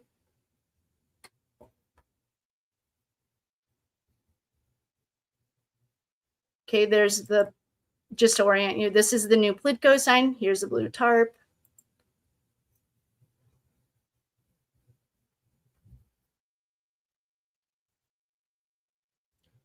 Okay, we're right at the T. Okay. Oh, I will stop it at 5 minutes and 30 seconds. Oh, I think we deserve an applause for that. We are good. Okay, so he plays it and stops it right where we are. Well, technically, he stopped it right. here. Okay. Beyond the photographs, the collection of the video, the verification of the difference in the time, and the difference of the time between the city camera and the Eurofins camera, did you see anything else in your did you find anything else into your investigation of this case?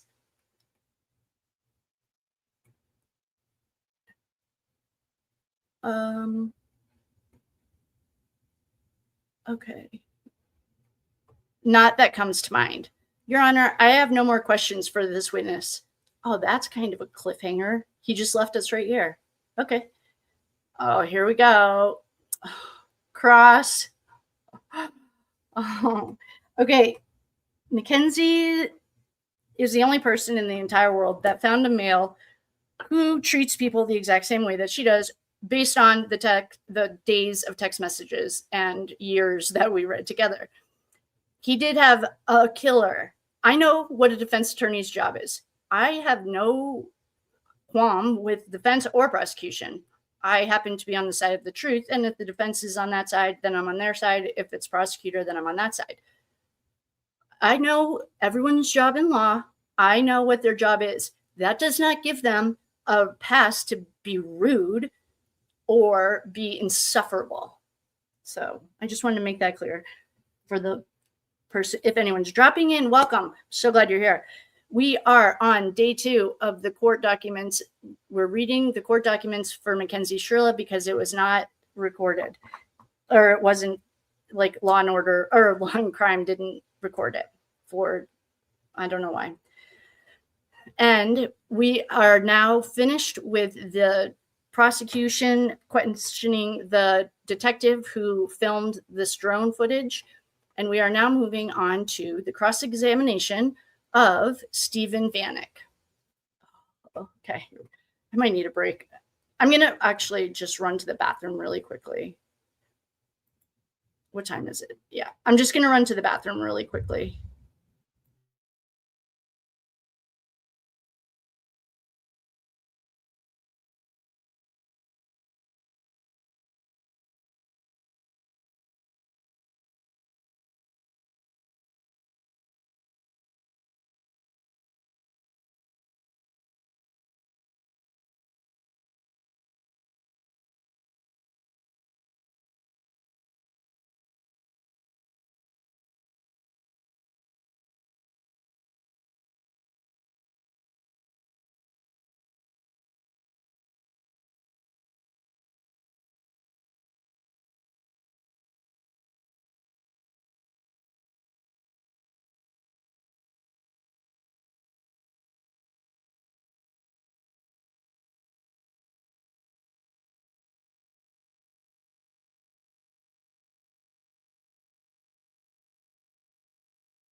Okay, thank you for holding. I just had to run to the bathroom. Okay, this is the cross-examination of Stephen Vanek by Mr. McDonald. We'll start with the regular voice until he... My name is Jim McDonald. I'm going to ask you a series of questions, and if at any time you don't understand the question, ask me to repeat or rephrase it. Fair enough? Fair enough. All right. When did you take the picture of the slipper? The photo of the slipper, I would have to refer to the metadata on the photo. Between August 1st and August 9th. Of what year? 2002. So you didn't take that at the scene? No. Where did you take it? At the impound lot of Center Towing.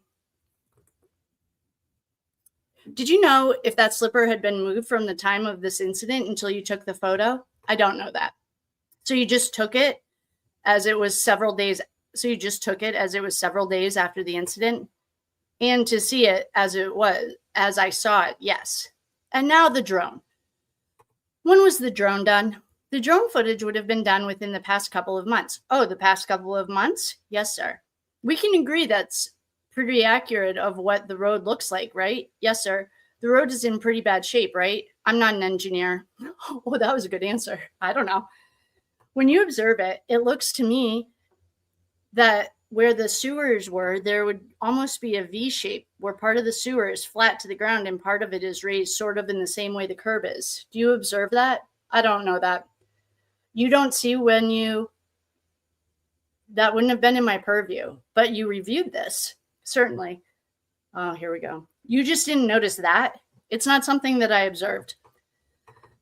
Those weren't what I would call typical curbs, were they? Can you rephrase?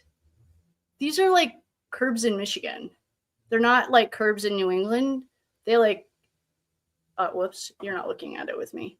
I'm still looking at this. These are curbs that just look like Michigan curbs. My grandma and Nana and all those people are from Michigan. So like in New England, these would be sharp granite. Perhaps. I mean, I'm probably not everywhere, but these just like kind of go flat against the, it's barely a curb actually. Okay, let's see what he wants to bring up. Would you agree that it's normal? Okay. All right. Usually, can you rephrase? Usually you have a street that's flat and then you have curbs that come straight up in residential. Okay. Would you agree that that's normally how it's done? I have no, like, he's like, I think so. I don't know. Those don't look like those types of curbs. No, they look more smooth. Oh, more smooth. Would you agree they're not at a 90? Yeah. Okay. He's saying like at home or where I am in New England, these are like sharp 90-degree curbs. Usually they would like pop your tire. And he's saying, oh, more smooth. Would you agree they're not at a 90-degree angle to the road, but more, they're not 90 degrees to the road, but more at an angle? I'm going to ask you to look at it anyway. Okay, I understand. I agree with that. Does that make sense? Correct. You did the drone and made sure that the drone was about the height of a passenger or a driver of a car at the same vantage point, approximately the same altitude and vantage point, which is like 4 or 6 feet above the ground. Is it something like that? Perhaps. I'm going to ask you and ask for the prosecutor's help. If you could look at the end of this and tell me when is the first time that you could see the stop sign? Okay, well, apparently we're going back. At the corner of Alameda and Progress, I'm going to State's Exhibit 209 is played again for the record. Okay, our record is going to go back to, okay, we can see the stop sign. Can we see the stop sign? Yep, we can still see the stop sign. So they replayed this video. Wow. All right, I guess we'll just go back and we'll just replay like a minute of it. So they replayed the whole video, it looks like. Oh, I'm sorry. It says, whereupon the State's Exhibit 209 was played for the record. Right now, it's at 3:46.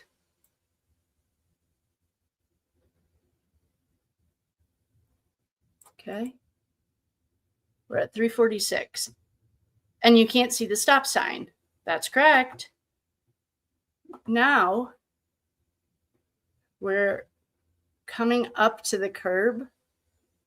I don't see any curbs. Okay. Correct.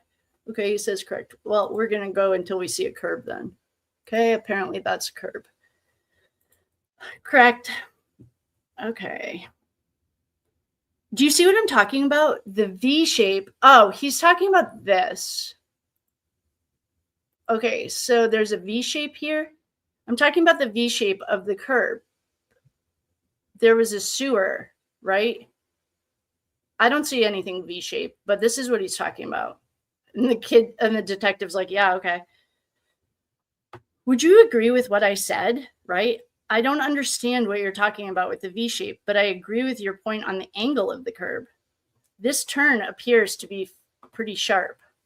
Well, fairly sharp. States 209 is played until 4:07. Okay.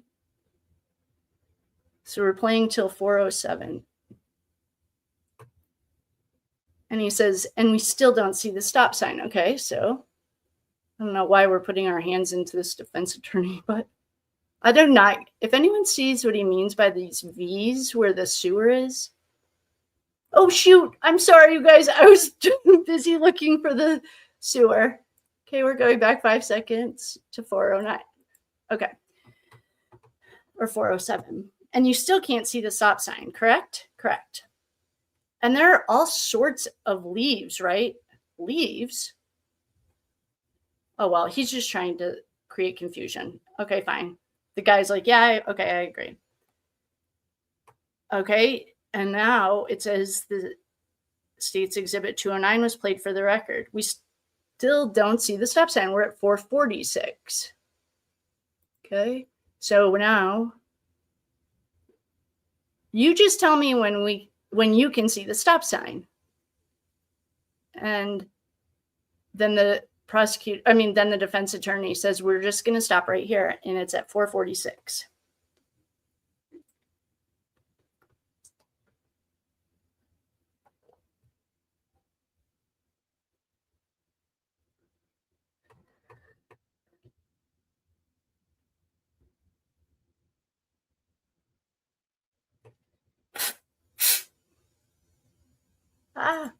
Okay. We're at 446. Wow. Okay. Now what, Mr. Mackenzie? We're at 446. Okay. We still can't see the stop sign. I don't see it. No. Still can't. Still can't because it's still behind the trees, right? Now we can see the first STOP. That's at 5 minutes and 13 seconds. Okay.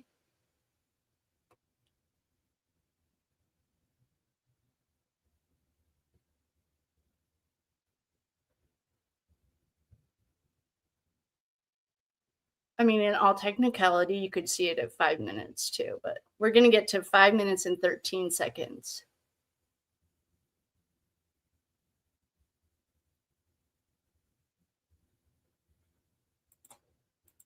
Okay.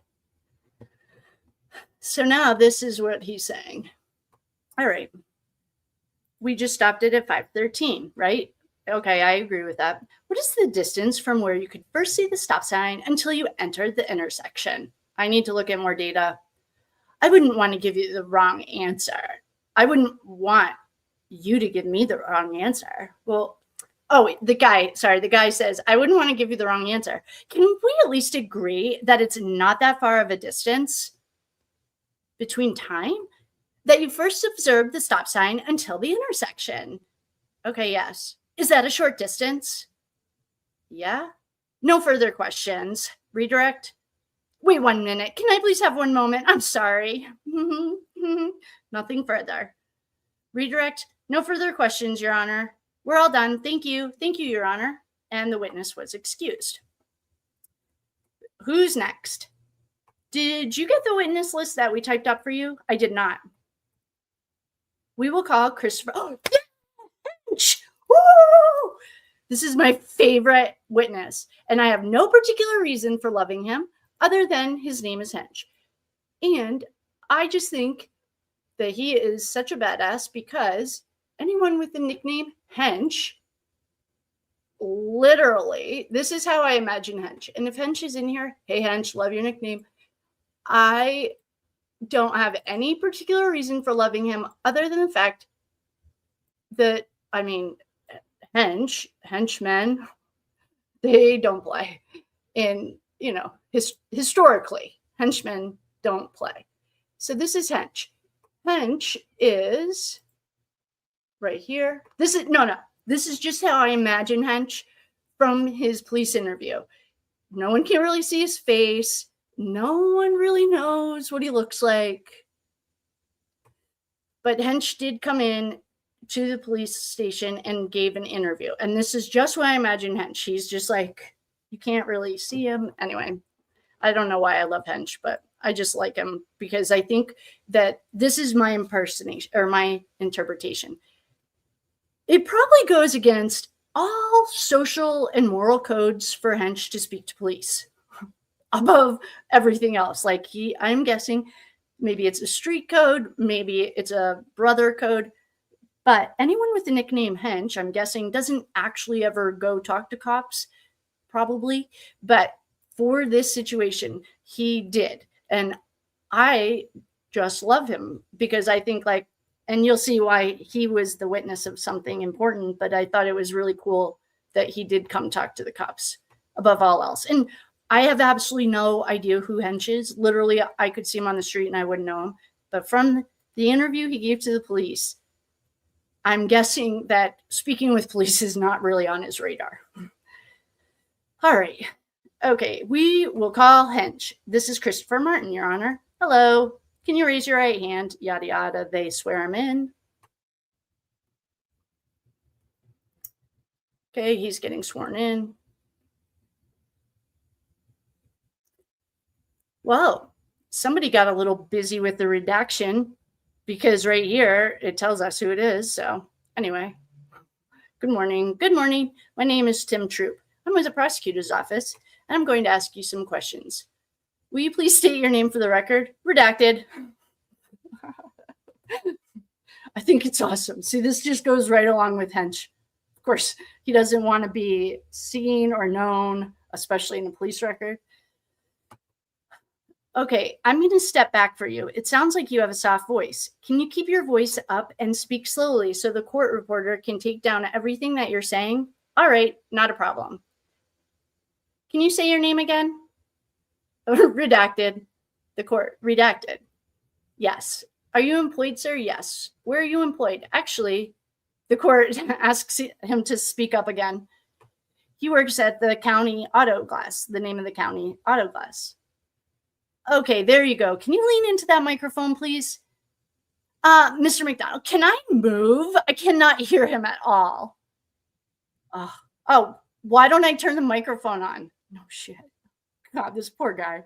What do you do with the Cuyahoga auto glass? I install windshields. How long have you been doing that? For 9 years. How old are you? 41. I mean, 2. Without giving me your address, what city and state do you live in? I live in Strongsville.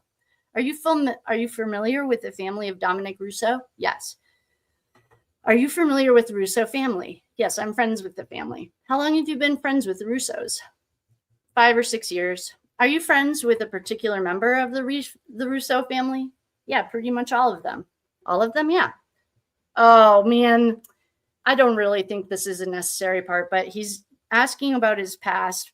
I think, this is my personal opinion, because the defense is going to attack him. So he asks if he's ever been in trouble, and he says, yeah, for carrying a concealed weapon and the illegal transport of a firearm. When were you convicted? 6 years ago. Was that in Cuyahoga County? Yes. In this courthouse? Yes. Do you recall the judge? Objection. I do not. Overruled. Okay. You talked with me before testifying here today? Yes, I did. And you understand that you are here to testify about an incident that took place out on I-70 last July. Is that correct? Yes. So let's talk about that incident. Do you guys want to hear Christopher Martin actually say it? He talks, his interview is really, really short, but he tells this exact story. So I am about to pull it up because I think it would be better coming from Hench's mouth than mine. I'm just going to pull up Hench's police interview. You can't see him, of course, but I just think that he tells it better. Then you can hear his voice. And since we half redacted and half didn't redact this story, okay.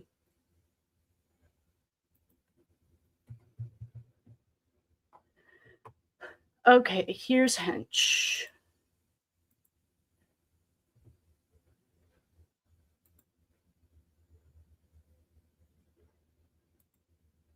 Come here.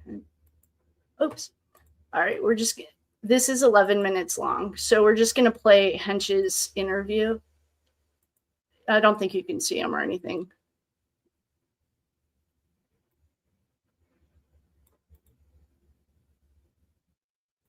It is November 1, 2022 at 14:03.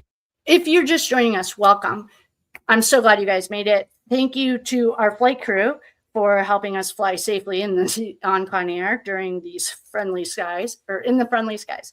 We are reviewing day 2, witness 2 of the Mackenzie Shirilla court case. Like the documents, the court documents, we'd also like to thank our friend legal for hooking a brother up. We are now on the second witness. His name is Christopher Martin, and he goes by the nickname Hench. We won't see his face, but he is about to tell the story in the interview that he spoke with Detective Awesome, that what happened on the highway. They call this the I-71 incident, and we're going to let Hench explain the story for us. I'm here with Christopher Martin, who goes by Hinch. Okay, beautiful. So, Chris, thanks for coming down. No problem. I just couple of things. Primarily, I want to ask you about the incident that happened a week before the fatal crash when you were sent down to the highway. But before we get there, I just want to ask you, where do you know Dominic? How long have you known him? I know Dominic through his mother. Okay. She actually took care of a couple cases for me. We ended up becoming real good friends. Okay. And so it's been about 2.5, 3 years now. Beautiful.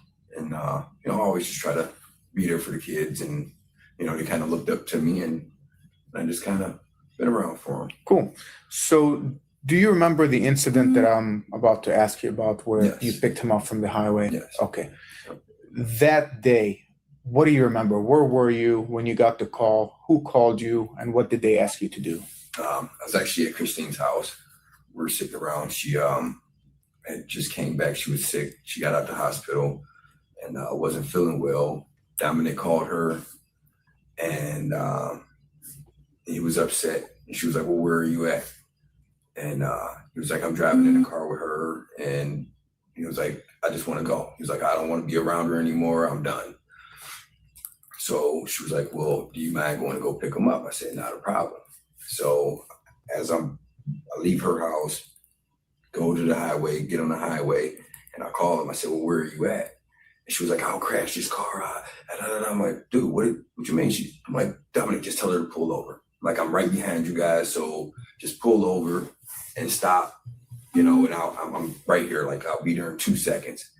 So I hop on the highway. They were more down towards the Pearl. I get on at 82, and they were more a little bit past the Pearl exit right there. And, it was raining.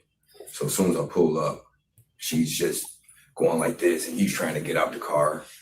And once he get in the car with me, I said, "Dude, you don't have to deal with this. You're young. You have a long life to live. You don't have to deal with no chick in their attitudes, whatever. If you're not happy, just let her go. You know what I mean? If it was true love, she'll be back." So we're sitting there having that conversation in the car on the way back home. And man, I would have never expected that would even happen. A week later, just mind blowing. But we got in the car, and he was like, "Man, I just can't deal with, she don't want to listen. She drives like a maniac." I was like, "Well, you don't have to drive with her. You have your own car, and just let her go about her way. Take your time away from her. Get yourself together." And he was like, "Yeah, I think that's gonna be the best thing to do." And then later on, we get back to the house, probably 20 minutes after we get to the house, her dad shows up. He wants Kinsey stuff. He's like, "I have no problem." It's like, "Just have her or you can bring my stuff back over here, and I'll give you her stuff." So he went and grabbed some purses and gave them back to her, and or gave them to her dad. And yeah. So, let me clarify a few things. So, when you got the call, you said 71 at Pearl Road. Were they going toward Strongsville or toward Cleveland? Were they Towards north or Cleveland. south? So they were 71 north, Yes. and they had just passed. Did they get to Bagley or before Bagley? Before Bagley. Okay, so that's going to be 71 north between Pearl and Bagley. So when you left the house, were you on the phone with him? Did he call you? Did you call No, him? I called him. You called him. I called him to find out where his location, where they actually were at. Because I'm Okay. coming down the highway trying to meet up with them. And Okay. And they were still moving as this was happening. She didn't. I was on the phone with him. I said, well, just tell her to pull it over. We don't need anything happening. Just tell her to pull it over. So she pulled the car over. I said, thank God. I'm right behind you. And Do you pull up. Who is she? Kenzie. Okay. And when you were on the phone with him, can you clarify again what you heard her say over the phone? She says she'll crash this car right now. You heard her say Yes. that? Okay. And so they pulled the car over. Were they on the right side or the left side? Do you remember? Right side. Right side. Yeah. So Right off the berm. right off the berm. So did you get out of the car or did Dom just come back to you? Well, I was starting to get out the car because I seen her just going over, grabbing him and swinging at him. So she's swinging at him, reaching over? Okay. And I started to get out the car, and then I seen the door open, and he jumped out. I said, well, come on, dude, it's raining. Let's get in the car. Okay. We're out of here. And so when you guys left, where was she? She was still in the car. Still in the car, still Yep. at the highway? Okay. Yeah, I let her pull off before we pulled off. Okay. Just to make sure the traffic was clear. She got on, boom, and we got off at Bagley, turned back around, came in. How long have you known her? About the same amount of time. Same amount of time? Yeah. Did you ever talk to her? Very few. Very few. She'll So say hi, bye, that's just about it. We never really had conversations. ever see them get into it? A few times they argued, Are you? Yeah. And what was that like? You would just tell her to go, grab your stuff and go. You don't want her around, well, that's the best thing for her to do. Mm-hmm. Separate yourself from that situation. On the way back from that incident, how did Dominic feel to you? How did he seem? How would you describe him? He was upset. Upset? Yeah. Because they broke up at that point. Okay. Then they ended up back together 2 days later. Okay. Was he angry? No. He was like, he just couldn't deal with it no more. What exactly did he describe as far as what she had done? Did he tell you, can you believe she did this or did that? Well, he was saying that it was over something stupid. Like he asked her to do something and she didn't want to do it. And he was like, well, look, all I'm just asking is you keep stuff clean and this, that, and the other. And he didn't want to chill with one of her friends. And I guess that's where she was trying to go to. Okay. And it's like, I don't even like them people. So why would I even put myself around them? I said, I get you. Did he ever confide in you, Dominic? Yeah, a little bit. A little bit. Yeah. Did he ever express concern for his safety around her? Like, hey man, this woman is No. okay. No. Did he feel like she tried to kill him that day? Like she intentionally was trying to drive the car into a wall, or was that just a threat? Or I think it was just a threat. Mhm. I don't think he took it real serious because if that was the case, he would have never got back in the car with her. okay. And do you know how they got back together 2 days later? Did she just showed up? Or Actually, any idea? the day they got back together, I ended up flying out or driving out to Omaha, Nebraska. Okay. So the day that he passed away, I got the phone call early in the morning, and I drove all the way back that day. I'm sorry for your loss, man. This has been very difficult for everybody. For everybody, it's Well, a sad situation. is there anything else about that incident or any episodes like this incident that you're aware of that I need to Well, they document? pretty much stayed to themselves. Stay to He'll come out and play basketball, and then when she was working, and then we would just hang out. Then all the kids, we would just shoot around and sit in the backyard and just hang out. And every time she would come over, she would come over maybe for dinner if she was cooking like some non-gluten food for her that she can eat, and she would come over and have dinner. But really was a quiet person. Really didn't say much to anybody. Was Dominic shaken up after that episode? He was upset about that. Yeah. Yeah. 'Cause, I mean, they've been together for how many years, teenage love, Right. hate to have to break up with your girlfriend, but like I said, There's plenty of other fish in the sea. You ever been in a car with her? No, No? no. What's No, up with I've that? seen her drive down the street by herself. So Yeah? I'm not getting in the car. And how's her driving? 100 miles an hour. She just drive left foot, That's like, because she was coming from Dunkin' Donuts one day. And I'm like, damn, she hitting the corners, you hear tires. I'm like, whoa, hold up. But that's how she drove, young kids. And I tell my daughter all the time, she just asks for a car. And I said, no, after this, you're going to have to wait. Dom ever express safety being in the car with her? I've heard he's a very cautious driver. He is very cautious. And then he just knew she drove crazy. She had that left foot. A lot of these teens do. Sucks, but that's why I won't get my daughter a car now. Yeah.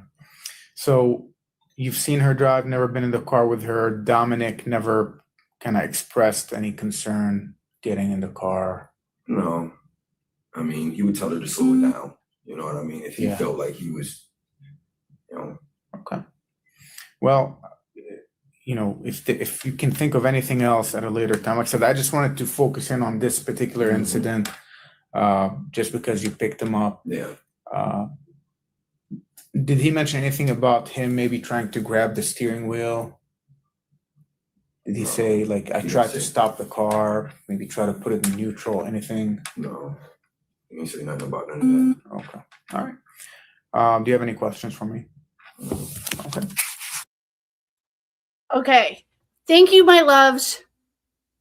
Thank you for all the reminders. Hi, Emily D. Baker. Love ya. Where are we? What am I sharing with you guys right now? Oh, we don't need this. I was just looking in here. I had, thank you guys so much for the reminders about the 1 o'clock meeting. I didn't see it in my calendar, and so I was just checking. And I have set up, so I will check that. But I actually totally forgot about it. I will email her back. But for right now, we'll keep going, and I'll thank you for the reminders. You guys are the best. Okay, so that was Hench explaining what happened. We just heard Hench explain it. And he's saying right now in the court documents, we had questions about her hospital visits because if you're new, welcome. If you're coming back, welcome back. We are doing a deep dive into the Mackenzie Shirilla case. We've read all of the text messages, the court documents for the bind over hearing, the police reports. We've watched one of Plunder's videos. We went over the Kendall Stair incident, and now we are on day 2, witness 2 of the court hearing, like the hearing. It was not recorded in one of the videos. Police phone calls from prison or Plunder got in the FOIA doc was Mackenzie's mom saying, "Good thing Daddy pulled a few favors and didn't get it recorded. The whole trial wasn't on Law and Crime." Her mom makes a comment that Daddy pulled a few strings. I have no idea the validity of that. I just noticed it the other day. Anyway, one of our friends noticed during the text messages between Dominic and Mackenzie, she kept saying, "Pick your poison." She said it 6 times. I have a spreadsheet of all the times that Mackenzie threatened Dom, whether to break up with him, whether to kill him, break up, threaten him.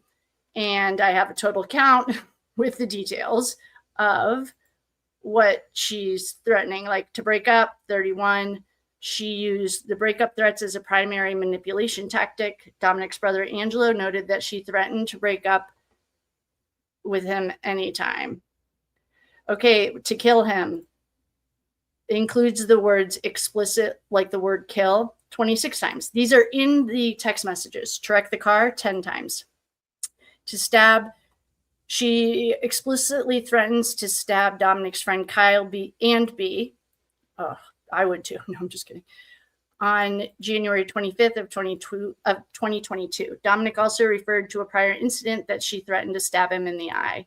So 2 times she threatened that. And then, so the total threat count that I got was 69.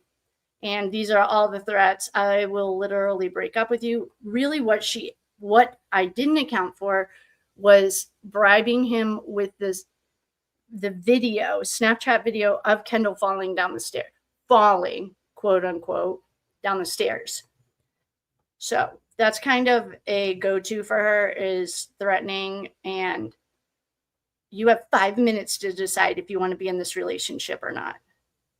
I'll literally break up with you at noon if this isn't fixed. That's like her MO. Anyway, so in these court documents, in the text messages, she also says, pick your poison. And his mom was in the hospital at the exact same time. We don't have any proof that it's there's any correlation between her telling Dom to pick his poison and his mother being in the hospital, although it's easy to speculate. Anyway, so she just got out of the hospital, and I decided to go find out where he was. Okay, so he's explaining what he just told us in the police interview. Okay, so we can fast forward past some of this because he just explained it.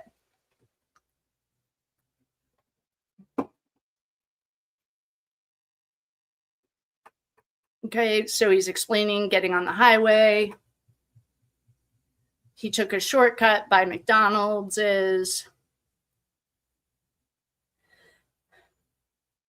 You testified Dominic made a phone call to his mom. Okay, so it took about 3 or 4 minutes. He's just explaining what we just heard. Now he's on the stand, so he's under oath. What was your purpose of leaving? To get him out of the situation that could have been a very bad situation. Did you have a destination that you were headed to? It wasn't a set destination until I could figure out where he was. Were you able to figure it out? Yeah, through the phone call. How were you able? So I think Christine, the mom, was on either 3-way. Somehow Christine acted kind of as like the coordinator to get Hench to Dom. Okay. Did you speak with him? Oh, maybe Dom talked to Hench. And so they could figure out the location of where Dom and his little psychopath were. When you say they, who are you speaking about? Dominic and Mackenzie, were you on the telephone as you were driving to that location? Well, it was kind of back and forth. He called his mom, and then I was calling him, so it was kind of back and forth.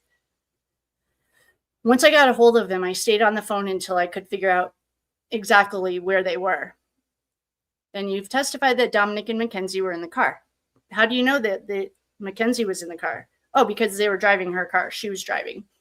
So one thing that Mackenzie's defense attorney and her parents on the Free Kenzie tour do, and I mean notoriously, that sounds like Sarah Boone, but is they take things out of context. Like the mom went on to Chris Cuomo and showed some text messages that were between Mackenzie and Dom, where Dom, she says he's threatening to kill her. Well, when you look at all the text messages around that, it's not at all what happened. So they take it out of context. I think they're trying to cover all their bases. So when the defense attorney gets up there, they will have like covered everything.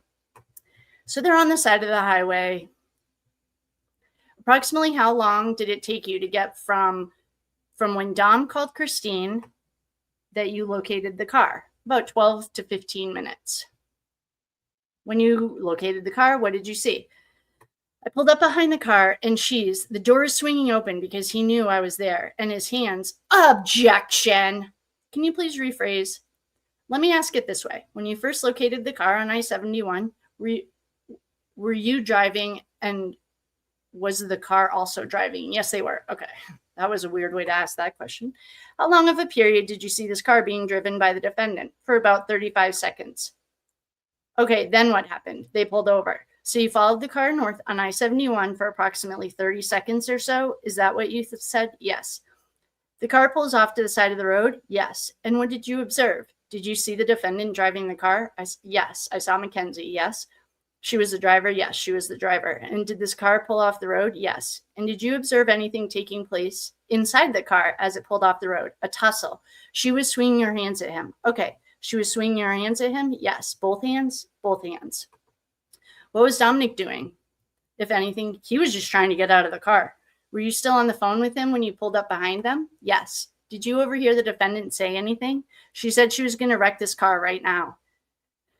And when she said that she'll wreck this car right now, what did she say? Did she say, I'm going to wreck this car right now? Or did she say, objection, sustained? Just tell us what you recall her saying, the words that you can recollect. He was saying something to her. There was some type of argument, and he said, I want to get out of this car. And she was like, objection, I'm going to wreck this car right now. And she just ignored the objection. Overruled. How did you perceive the comments that you overheard the defendant say to Dominic? Objection. Overruled.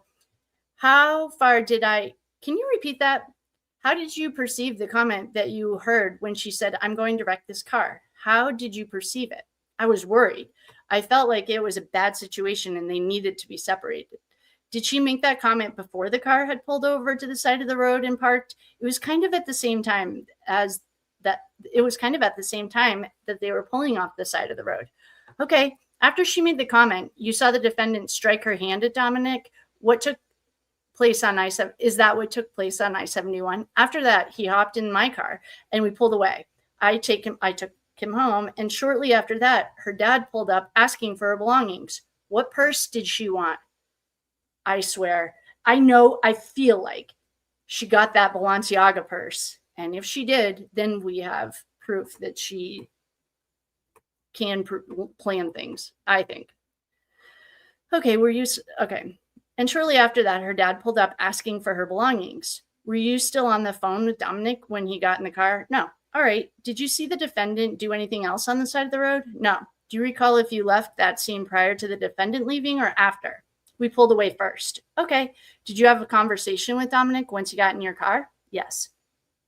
And I don't want to know what he told you.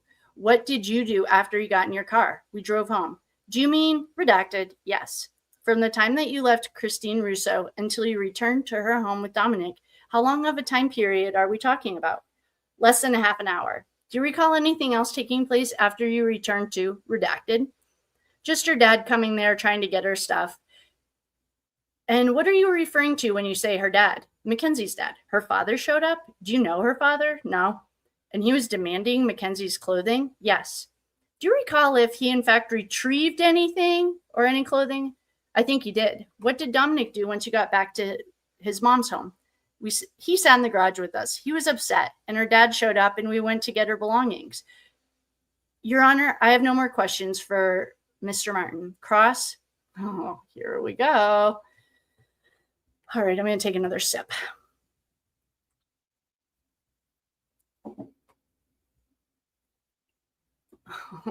Okay. Mr. Martin, my name is Jim McDonald. I'm going to ask you a series of questions, okay? Yeah. If you don't understand the question, ask me to repeat it or rephrase it, okay? If you could answer the question, I'm going to assume that you understand it, right? Yeah, that's correct, you dummy. He just said it 3 times. So your testimony is that you have a couple of felonies, right? We knew this. Yes, I'm not really interested in like going into his closet. Okay. So I'm just reading ahead a little bit to see if there's going to be any like thing that's going to piss me off even more. So you're 42 years old. Yes. And you live at Redacted's house. Yes. Where do you live? In the base. Oh, wait. Where do you live? In the basement? In the basement or the garage? In the basement. And do you live by yourself in the basement or with anyone else? By myself. How long has that arrangement been going on? For about a year. Almost a year. You said that you were living there back in July of last year. Is that correct? I never said that I lived there in July. So you were not living there on the day? No. of this alleged incident? No, I lived off of 82. Why did you move in with the Russos? My house ended up getting sold, and I love Strongsville, so it was hard. I had a hard time finding another house, and so we just moved in. Oh, when you say we, well, I meant I moved in. You moved in? Yes. And does Mrs. Russo own one or two houses? Two. Did you move into the house that she lived in? Yes. And when you moved in, who was living in the house beside you and redacted, her son redacted, and her other son redacted? Dominic lived where? We have a map of where Dominic lived because Mackenzie also says something very rude, and I don't even remember what it was. But we also have a Google map of his house next door to his mother's because, and I'm pulling it up right now so you guys can see it.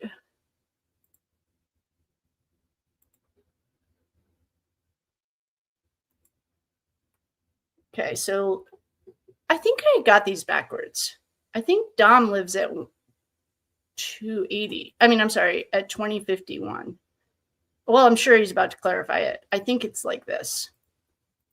Anyway, this is a Google map of it. And Dom lived where? And Dominic lived where? Next door. Who did Dom live? And with whom was Dominic living? Mackenzie. No question about that, right? Yeah, okay, true. Your nickname is Henchman. Who calls you that? Everybody. My family, my friends. Who gave you that nickname? I can't recall. Did the Russos give it to you? I don't know. Somebody did. One of her friends. Yeah, okay. The Russos gave you the name Henchman? What does Henchman mean to you? Objection! Where's Camille? I needed an objection. What does this have to do with anything? Hearsay. This is outside the scope of cross-examinations. Objection, lack of foundation. Objection, Your Honor. Hearsay. Like, what does this have to do with him? Okay, what does henchman mean to you? A guy who gets things done. Okay, well, that's one thing, sure. Of the things that you get done, is this... where is Tim Troop? Why isn't he objecting to this? Of the things that you get done, is getting Dominic out of situations one of them, right? Now, you just testified earlier on direct. When he called, you went and got Dominic out of bad situations. Is that what you said not 10 minutes ago? I got him out of a situation, not situations. Did I ever share that with you guys? Okay, hopefully I did. Would you like to redact your statement now? No, I'm not redacting anything. Where is the freaking objections? Come on, Tim Troop. God, if you ever are a witness for Tim Troop, give him like a button to remind him that he has to object once in a while. Okay, I'm not redacting anything. So are you going to agree your job was to get him out of situations? Correct. Okay, so that was not the only situation you got him out of? Is that right? That's the only... No, that's not right. Ugh! Don't let him confuse you, Hench. It's not right. You got him out of... Okay, that's the only situation that I got him out of.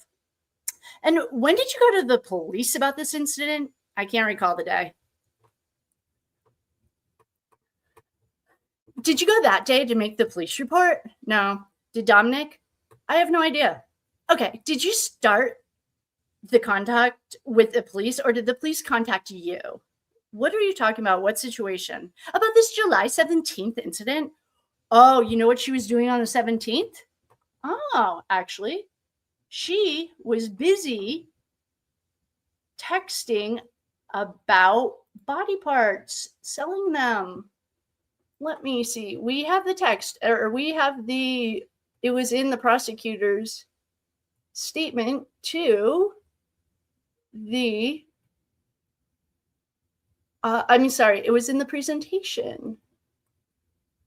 I know we saw it because I remember it being drug use, prostitution. Where's her prostitution? Trafficking.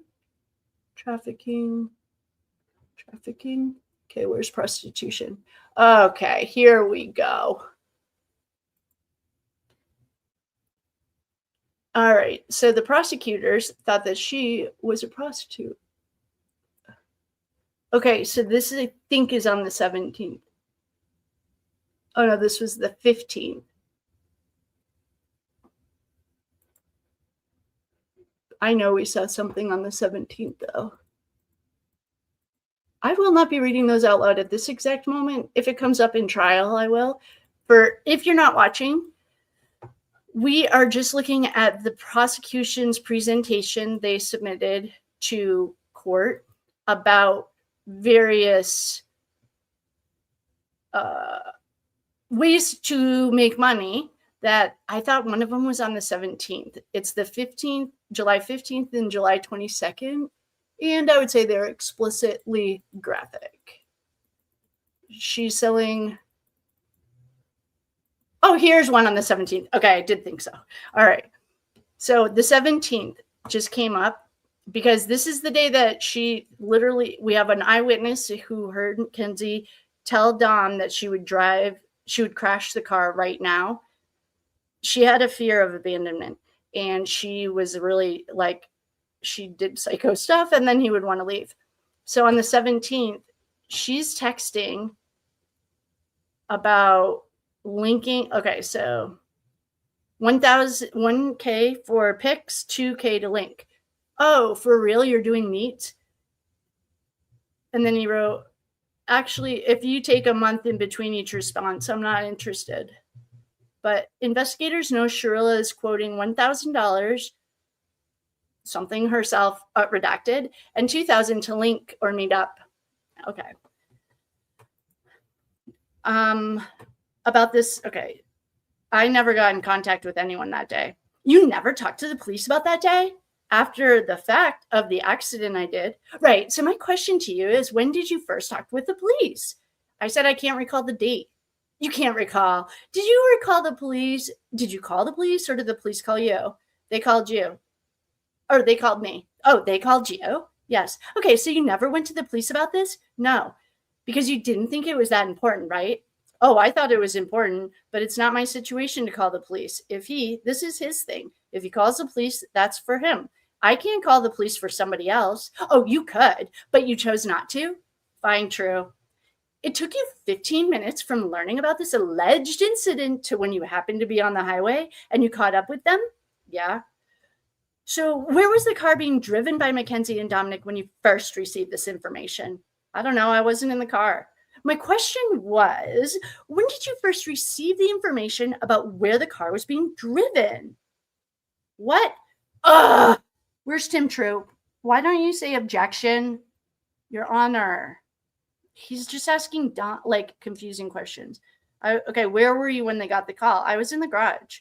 When you were in the garage, what was the first initial information you learned as to where that car was located? What? He's like, what are you talking about? When was it I learned? You just told us that you found out about this 15 minutes before you caught up with the car. Is that correct? Yeah, that's correct. So my question to you is, when was the first time you gained information as to where this car was?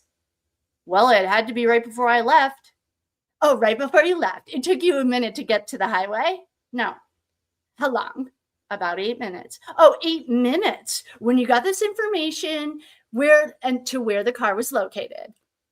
What? I was coming down I-71.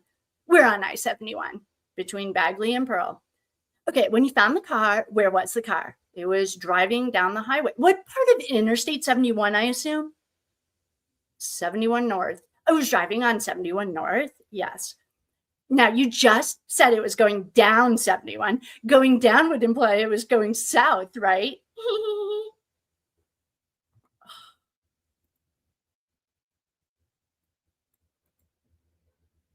Sure, Jan. Sure, Jan. Sure, Jan. Oh my God. If Tim Troop does not object to anything, I'm going to be disappointed. He's like, fine, if that's what you want to call it. 71. You can say down, like going downtown would be going downtown north. But you didn't say downtown. You said you were going down 71. Oh, true. You chose those words, not me. Is that correct? Oh my God. Honor, hearsay. This is outside the scope of cross-examinations. Objection, lack of foundation. Objection, Your Honor, hearsay. When you finally got up to the car, it was on I-71, right? Yeah. It was heading in what direction? It was heading north. How fast did you have to go to catch up to that car? Well, I don't want to incriminate myself, the court. You can say how fast you were going. You're not going to get in trouble for speeding. Probably about 70. Perfect answer, Hench. The speed limit was probably 65 or 70. So you weren't even going that fast. What I don't understand is if you thought the car was going down, but yet you stopped and it was going north, what intersection did you get onto in the highway? I got on 82. 82? Yeah. And you went north? Going north. Even though they told you the car was going down?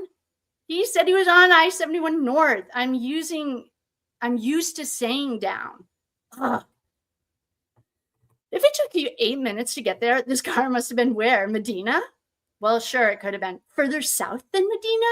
It could have come from Brunswick. I can't tell you where it was coming from. How is it that you timed it so that you could catch up to this car? On the phone. Just listen. Say, where are you at?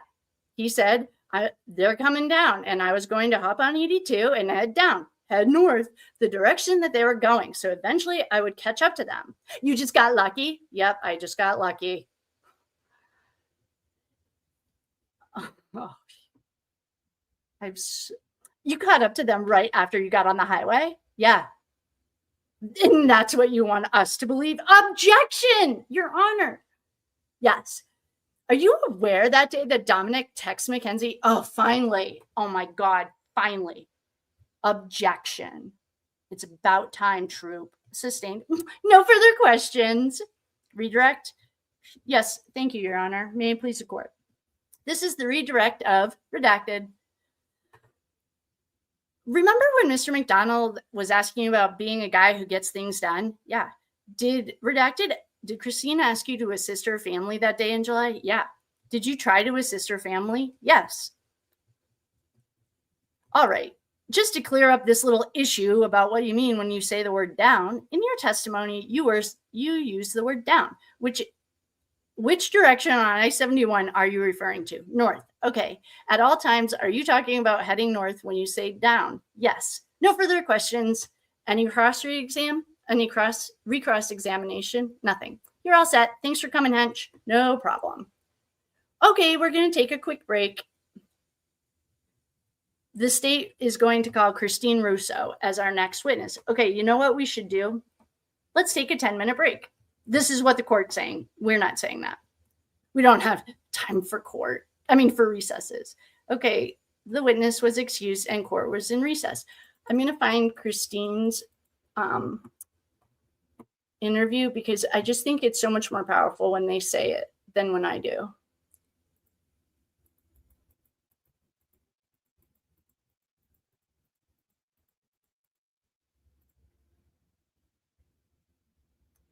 I'm just looking for Christine Russo's interview.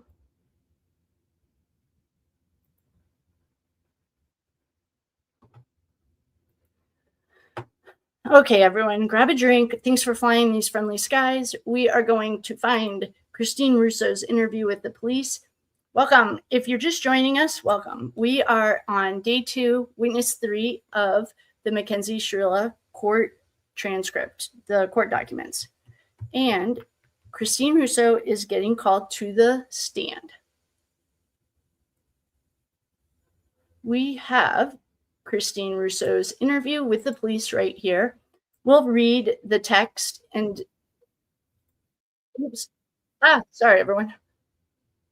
We're going to read the text. Oh, wait, we need to pause this and make sure that it's the same, but okay. All right, here we go. Okay, she's getting sworn in. I'm just going to get our the video ready. Okay. So now Miss Russo is getting sworn in. Okay, we're glad you're here. Okay. So now she's spelling her name. Okay, they want to fix the microphone. Did you know Dom? Yes, he's my son. And how old would Dominic? Okay, hold on. This is going to be really sad and hard to hear. How old would Dominic Russo have been? Today, he would have been 21. And how old was Dominic when he passed away? He was 20. Where did Dominic live? Well, with me, or well, he always lived with me. I don't understand your question. Where did Dominic live at the time that he passed away? In my house next door. Okay. And just for the record, your name is Christine Rousseau. Is that correct? Oh, I thought they just did the name thing. Correct. And we're in Judge Nancy Margaret Russo's courtroom. Is that correct? Are you related in any way to the judge? No, I'm not. Tell us about the living situation that you had with Dominic. I owned 2 houses side by side, and it came to a time where the house next door was vacant. I had tenants that moved out, and Dom decided to move next door. Where are those houses located? In Strongsville. On what road? On Lund Road. How long have you owned them? Oh, geez, you're killing me here. Oh, nice. Over 20-something years. My oldest, I think, was 3 when we moved on to Lund Road. Well, there's no we. When she moved on to Lund Road. When a few years after that, maybe 2 or 3, I don't know the exact dates. We don't need the exact dates, just an estimation. Oh, over 20 years. Do you know Mackenzie Shirilla? Yes. How do you know her? She dated my son, Dominic. How long had Mackenzie been dating Dominic? Well, it's going to be close to 4 years, I believe. Okay. At the end of 2022, I think. When did you first meet Mackenzie? I don't know. I guess right away. I don't know exactly what day or anything. I've known her for years. Do you recall how Dominic and Mackenzie met? At school is my understanding. Over the course of their relationship, did you have the opportunity to observe Dominic and Mackenzie interacting? Yes. Did you have the opportunity to spend a significant amount of time in the presence of Mackenzie? Yes. What sort of things would you do when you were spending time around Mackenzie? What would I do with her? Sure. Well, we watch TV. Oh, okay. In Mackenzie's defense, this is the second time in 2 years we've heard of her ever watching TV, other than that one show she likes and the night of the accident. So 3 times, technically. I don't know what time frame. Like, we would just do things, dinners, canoeing. Okay, that's fine. Would you consider her a part of your family? Yeah, absolutely. I loved her. She was dating my son, and I was very close to her. I saw her every day for a long time. What did she call you? I think she called me redacted, sometimes Ma redacted, and sometimes Mama redacted. How is the relationship between Dominic and the defendant from your point of view? I think things became quite strained in the last 6 months. Oh, really? What else happened in the last 6 months of the accident? Kendall was pushed down the stairs. In the last 6 months, significantly than in the past. So it got worse in the last 6 months than it had been in the past. When you say strained, in what way was the relationship strained? Objection. Can we approach? Overruled. I observed a lot more fighting. There was more arguments, disagreements, breakups, and threats. And where did the defendant live? She lived with my son next door. How long did she live there? Again, I'm thinking sometime in January. Oh, so she moved in right after the New Year's Eve party. Like, technically, I guess. I don't know how technical we're getting. Depends on who's asking. Okay, pretty much when he went over there, she started staying there. Oh, okay. It's not like, oh, let's move in together. No, she wouldn't leave. We could reread those text messages. Is it your testimony that Dominic moved next door around January of 2022? Well, it was before Christmas. I know that for a fact because I was not sure if I should decorate the tree over there too instead of just my house. That event was significant as the time that Dominic moved next door. Yeah. Is it right about the time that the defendant also began residing next door? Yeah. Did she have property in the house next door? Sure. What sort of things did she have in the house, to your knowledge? Clothes, shoes, purses, makeup, personal items. You testified that the relationship became strained about 6 months before Dominic passed away. Was there a specific event that you can connect with the incident? Okay, is there a specific event that you connect with that incident or that was straining the relationship? Yes, I had seen her become more possessive and sort of taking Dom more away. You know, where every day they would be with me at the house, and then it was more of a, like, she tried to keep him away. During that time, I was sick too. So it was significant to me because I was home a lot. Like on Mother's Day, I was out of the hospital and I could barely walk, and they were going to go to the zoo. She got Dom to go to the zoo with her and her mom for Mother's Day. And I waited to have dinner because I wasn't physically able to go with them. I just didn't think it was appropriate. Did you have the opportunity to discuss the relationship with Dom before he passed? Yes.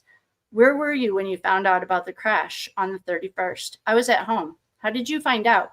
Father Joe from St. Joe's came with 2 or 3 Strongsville police officers to my door. When did you learn that that Mackenzie Shirilla was driving the car that Dominic lost his life in? At that time. I mean, I didn't. Okay, wait. At that time, right then. I mean, I don't know. I didn't really. Okay, wait. I didn't really know why they were there at first. And then obviously, well, they eased into it. So, I mean, right off the bat, I don't know. You testified you considered Mackenzie to be a part of your family, correct? She indicated, yeah. Did you have any one-on-one interactions with Mackenzie? Oh, yeah, of course. What was the nature? Objection. Overruled. You can finish the question. In other words, how did you communicate with her? By what means? Typically in person, sometimes in text, sometimes over the phone. If I couldn't get Dom to answer, I would call Kenzie to answer the phone. So sometimes over the phone. Was that something that took place regularly throughout their relationship? Well, I mean, not in the beginning. When they just first started dating and seeing each other before they became a couple, I would say, yeah, more in the recent years. It was more common for her to communicate with you via text. Yeah. After Dominic passed away, did you continue to communicate with the defendant? Yes. How long after Dominic passed away, if you remember? Well, yeah, I mean, after she got her phone, she reached right out to me until mid-October, I think. We have these texts with with Mackenzie and Christine and Mrs. Russo.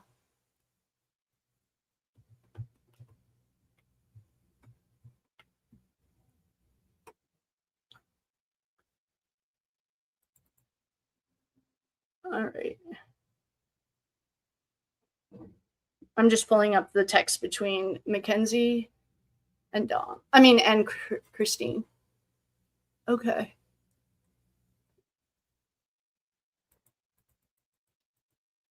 So this is, all right, let's see what the court is saying, and then we might jump over to the texts. Okay.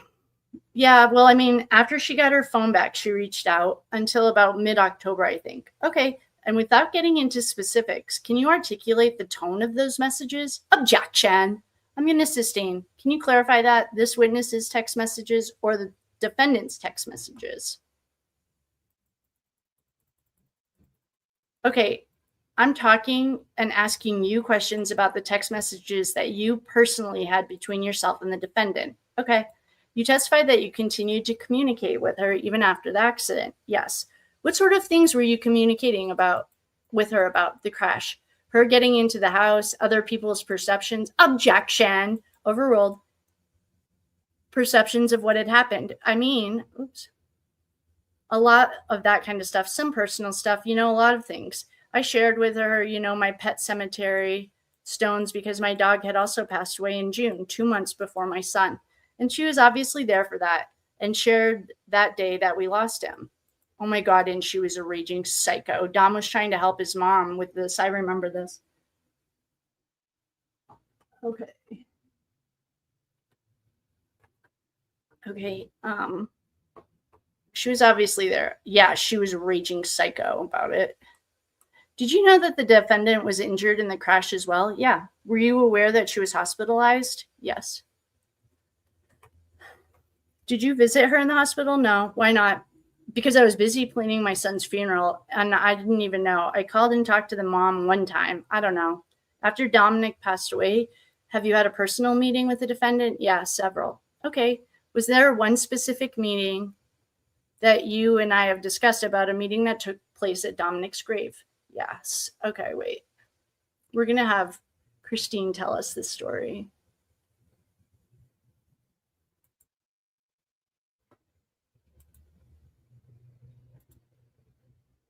Recording.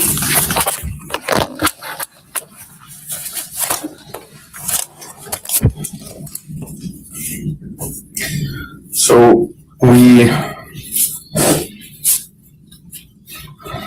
have, I don't know when was the last time you talked to Tim, the prosecutor? It's been a while. Okay. So right now we have served a total of 11 search warrants. We have received almost returns on half of them. Not everything. The doc screen, we haven't received that yet, but we did get some information on the car. And the car is normal. There were no defects. We had a forensic mechanic look it over.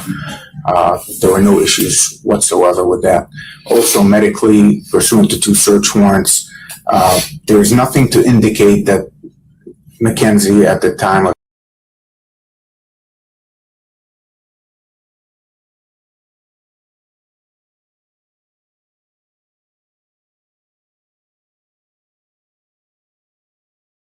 I just had to refresh it so I could see the comments and see you guys. I'm sorry about that. I didn't mean to interrupt. I paused her. So we're going to get back to this. And I agree. That's a really good point about his outfit.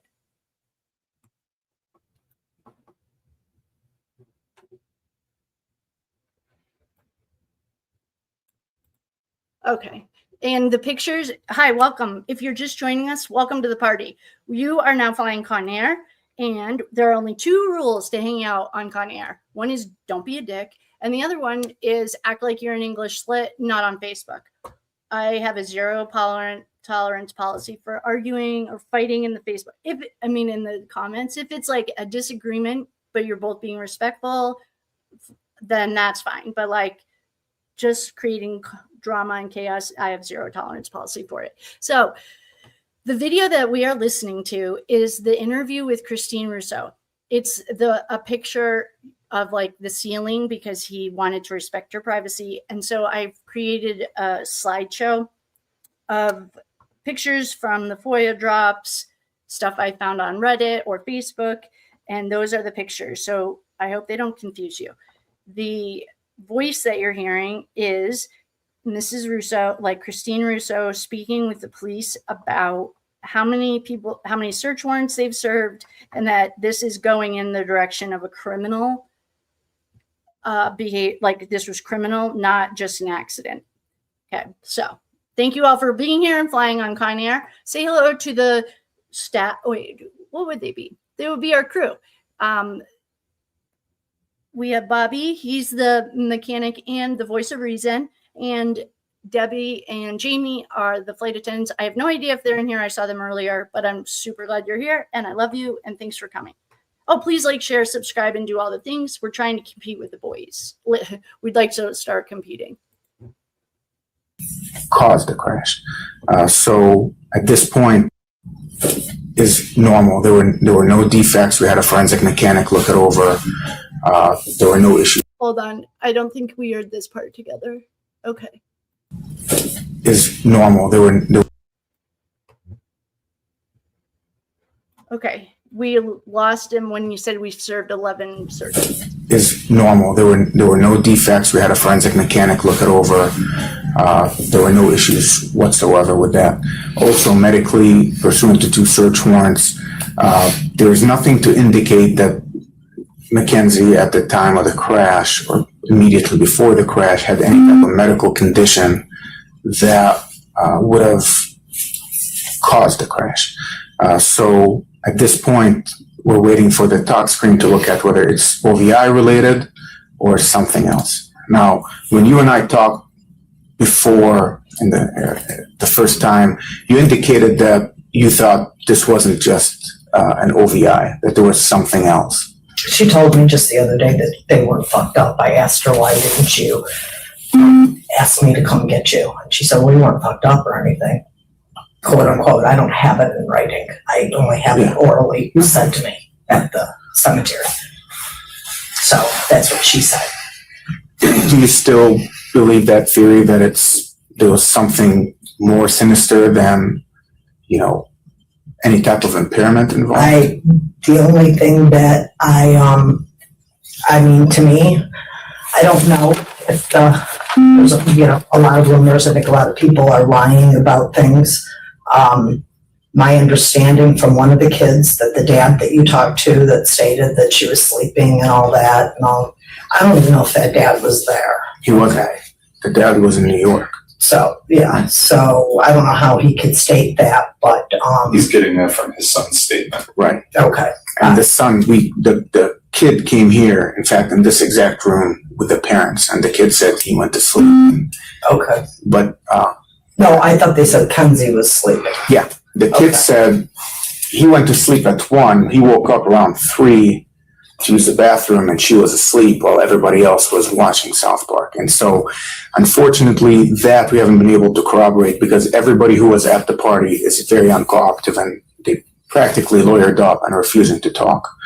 The only kid who voluntarily talked to us from Dominic and Mackenzie's friends was Blair. And Blair spoke to me in the presence of his lawyer, and he wasn't very forthcoming. And I kind of put that in my report. I told him, Miss Russo said you're one of Dominic's best friends. Well, he said that you sat there and thought that they were going to all commit suicide together. That's ridiculous. No, we did not say that.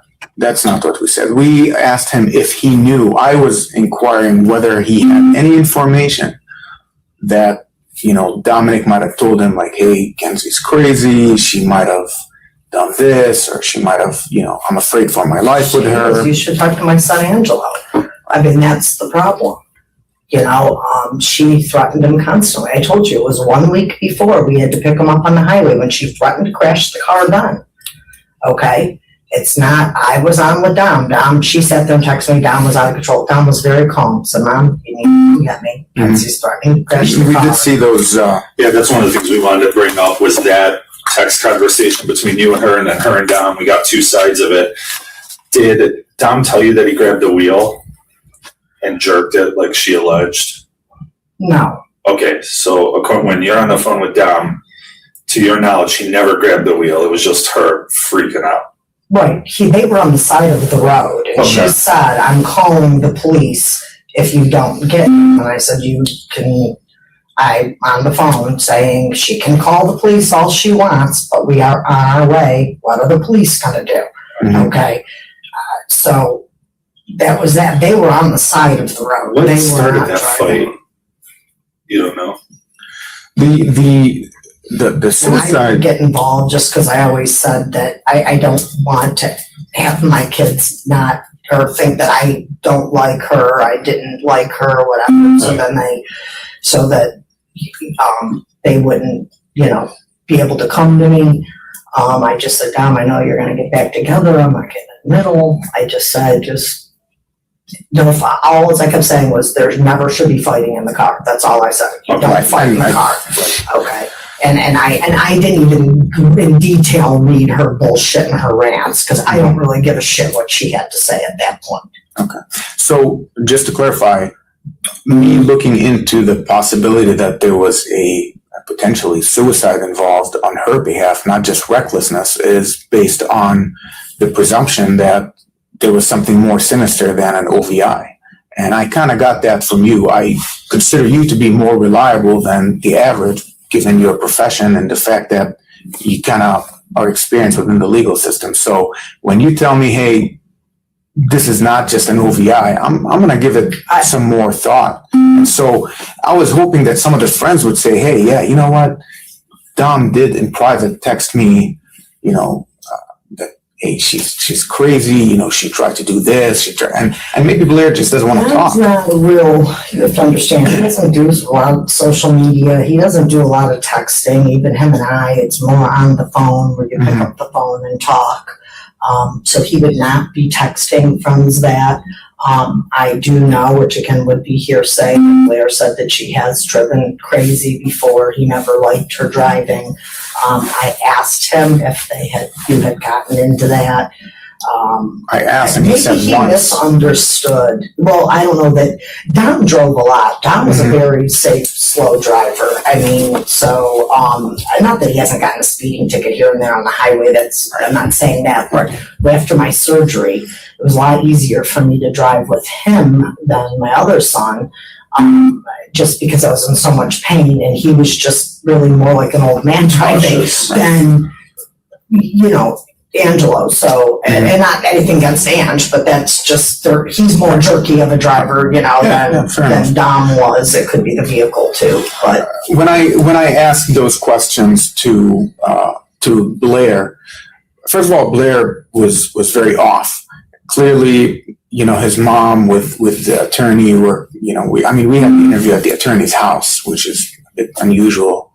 But I asked him if he was a passenger ever with Mackenzie driving. He said once. And I kind of found that hard to believe that you've only driven once. And I asked him if he had any concerns about his safety, because again, other people have said, or through the rumor mill, we got the whole idea that she's a reckless driver. Some kids didn't feel safe with her, including her best friend Rosie, who her dad wouldn't let us, talk to her. She wouldn't talk to us. Landon Turner wouldn't talk to us. All these people who were at the party that night, with the exception of Paul Burlinghouse, nobody else is talking. And all of them kind of either involved their parents and or lawyers. And so we're kind of, at this point, the prosecutor, I did let Tim know, and Tim took their names, and chances are they're going to be subpoenaed for a grand jury. And so are they going to talk? Yeah, eventually they're going to talk, maybe not to me, but they're going to have to answer some questions to Tim. And we're relaying all that information. How does that work with juveniles? Are these juveniles? No, they're 18 now. Okay. Yes, they're off to college. So Rosie's in OU. It seemed like Mackenzie was one of the younger friends in that group, and she turned 3 days after the accident. So I think everybody else had turned just before her. Right. So I'm not going to lie to you. They're the parents are also, some of the parents don't want to get in the middle of this, but I think these kids who are at the Burling house that night have important information to tell us. Yeah, none of them are, and you have to realize Dom and Davion went because of Kenzie. Right. I mean, Davion might have known the people because he just graduated, but. We know Kenzie and Rosie planned that night because Rosie and Burlinghouse are like best friends. Okay. So they were there on behalf of Right. So Dom was tagging along. Right, yeah, exactly. And Dom was tagging along. So we are, we did ask those questions, and again, nobody's willing to talk. It's all hearsay. Hey, so-and-so says, Kenzie is a bad driver. We never want to be in the car with her. But nobody, came up and said 1, 2, 3. We had 4 or 5 people who came in voluntarily, gave statements, and they were good statements. But the people we wanted to talk to, they kind of put up those roadblocks. So I noticed that there were some text exchanges between you and Mackenzie. And a lot of times, at some point there was some I love you exchanges, so maybe she felt comfortable. But can you tell me what the relationship was like between Dom and Kenzie? Well, Dom was kind of more private with me regarding their arguments, but my son Angelo said that she would threaten him all the time. How old is Angelo now? 23 or 24. Okay. And Chris is 26? 6, yeah. And how this all came up, so the background. I didn't like.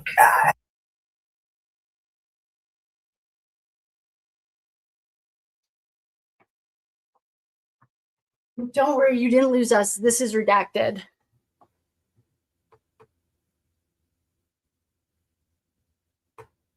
Redacted. What were your vibes, your motherly instincts? What did you feel around Kenzie, especially in the presence of Dominic? Was she genuine, or She was everything that you can tell by her. Everything's all about her. If you notice, prom pictures. every single time we try to get a picture, she's all over my son, so I can't even get one without her in it. Yeah.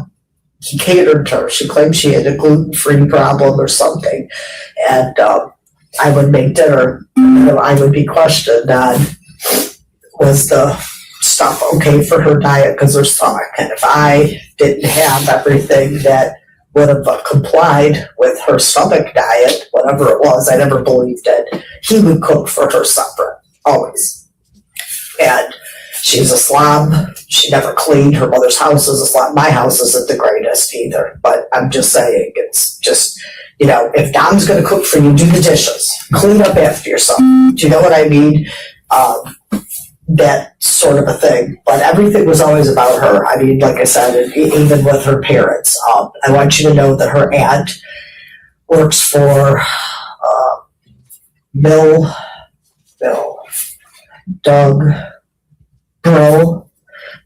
I have to ask David. I'm not sure exactly what the lawyer's name is. It's a Lorain County lawyer, but she's the one that set up the GoFundMe. She works for them. Okay. Yes, so while Mackenzie was in the hospital, they were already making up stories. Right.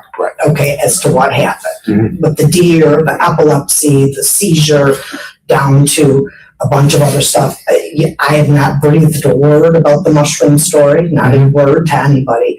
But I had already heard, oh, well, those had to be Dom's because she was a juvenile and she was holding his drugs because she was a juvenile. If anybody knows Dom would take a hit before he would put somebody else in harm's way. So this is all that's been fabricated. Per Tim's request, and I feel bad. Know the girl forever. I mean, I can't imagine, but she's feeling like whether she did it on purpose. So she claims she knows nothing. She remembers nothing, and she did say. You've kept in contact with her since? Yes, she did say something that was pretty damning the other day. Have you seen her in person or just over I've just seen her twice at the cemetery. Twice at the cemetery? How does she get there? Can she drive? Her mother takes her in the, Is she in a wheelchair still? yeah, she can only put weight on her left leg. Okay. And then she's supposed to start some physical therapy. Okay.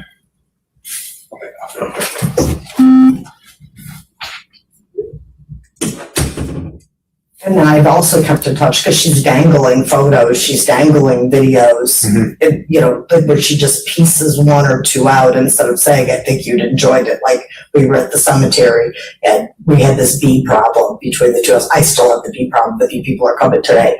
But Dom had called me about the bees and I don't know what she was recording, but it's all his voice, at least because it has his voice. And so she finally sends me that one. But it's like, she's just Emotions. yeah.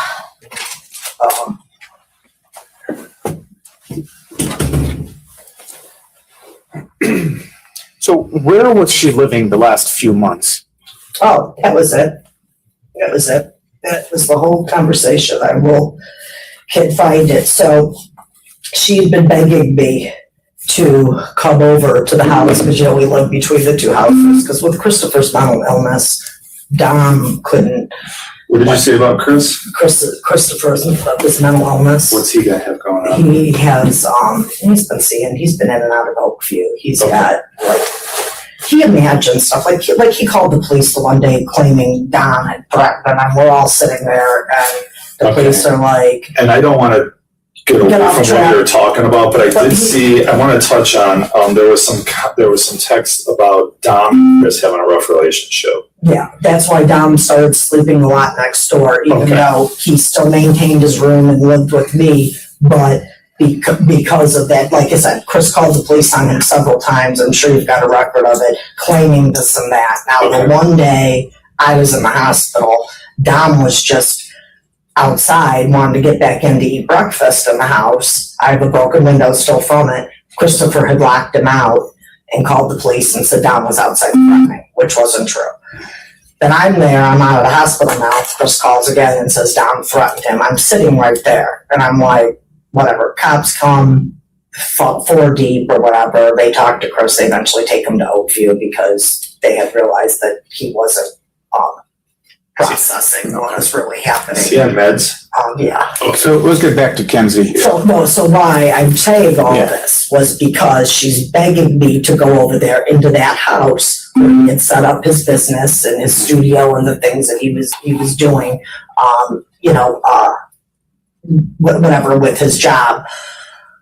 And I said, I'm not touching that stuff. I don't know why she wants to, but then she wanted to take some of his clothes, and I found out she had a bag of his clothes at her house, and then she says to me, well, I don't understand, why I couldn't go in there where I've been staying for the last 4 months or something, which gave you the living on the own thing, okay? Now, mind you, mother, I check and see when the car comes home. I check and see what's there. And we The night of the incidents, I had assumed he was home. His car was there. They don't rarely would take Kenzie's car. Now, they did take it to Florida because she has the better gas mileage or whatever. The two of them went together with the mother, with her mom.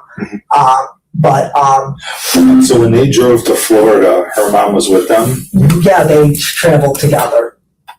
Yeah, in 2 separate cars, though. Yeah. So they had 2 vehicles, so the mom could take the daughter and do different things. Gotcha. Universal, but they piggybacked together. Gotcha. So, because I was nervous about that, I said, oh, geez, you know what I mean? They had planned this. I just got out of the hospital. This was like right around Easter. But then my ex and Angela went, so they met them down there too. So I had a little bit sense okay and kept in touch, and then they came home. But she says that I've been staying there or living there for the last so many months. I have it in a text message since I don't know if your subpoena keeps going through and to back up after that. Gotcha. So you can confirm that she has stayed, even as a juvenile at the time, she has been staying. And the point of all of that is the fact that the mom never said, the kid's home. She never checked in with me ever. The only time they would ever come over would be once in a blue moon to drop something off or to take pictures for some event. Do you know what I'm saying? But Kenzie, Dom took her to Polaris. Dom made sure she made it to school. Mom didn't do any of that. Okay. So it was all Dom, other than her, obviously, if she could walk to the high school. How long have they been together?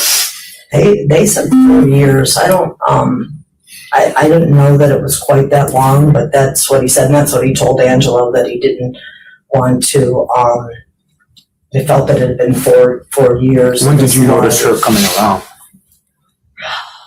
Give or take. Oh, it's been a few years. It's been a few years? It didn't just happen, but I'm just saying, I don't know, like maybe when they first started dating, they were really young, then Dom wasn't probably driving even, do you know what I'm saying? Yeah. So I didn't see much of her. Dom ever talk about her driving or her, ever, mention anything to you about, I don't feel safe getting in a car with this girl or anything of that sort? Like I said, he has stated that she's crazy, that he was concerned about her driving, and clearly that was mentioned before. And I don't know exact language because I didn't remember that I would have to remember was the day on the highway the week before, which was I'll never. And just how do you remember? Well, I know I had testing the next day. I was sick. It was raining. I remember everything about it because I had to go to the hospital the next morning. So nobody could say, "Oh, you just don't remember that day." No, I do. I remember it clear as a bell. And then she sent her dad over to get her purse out of the house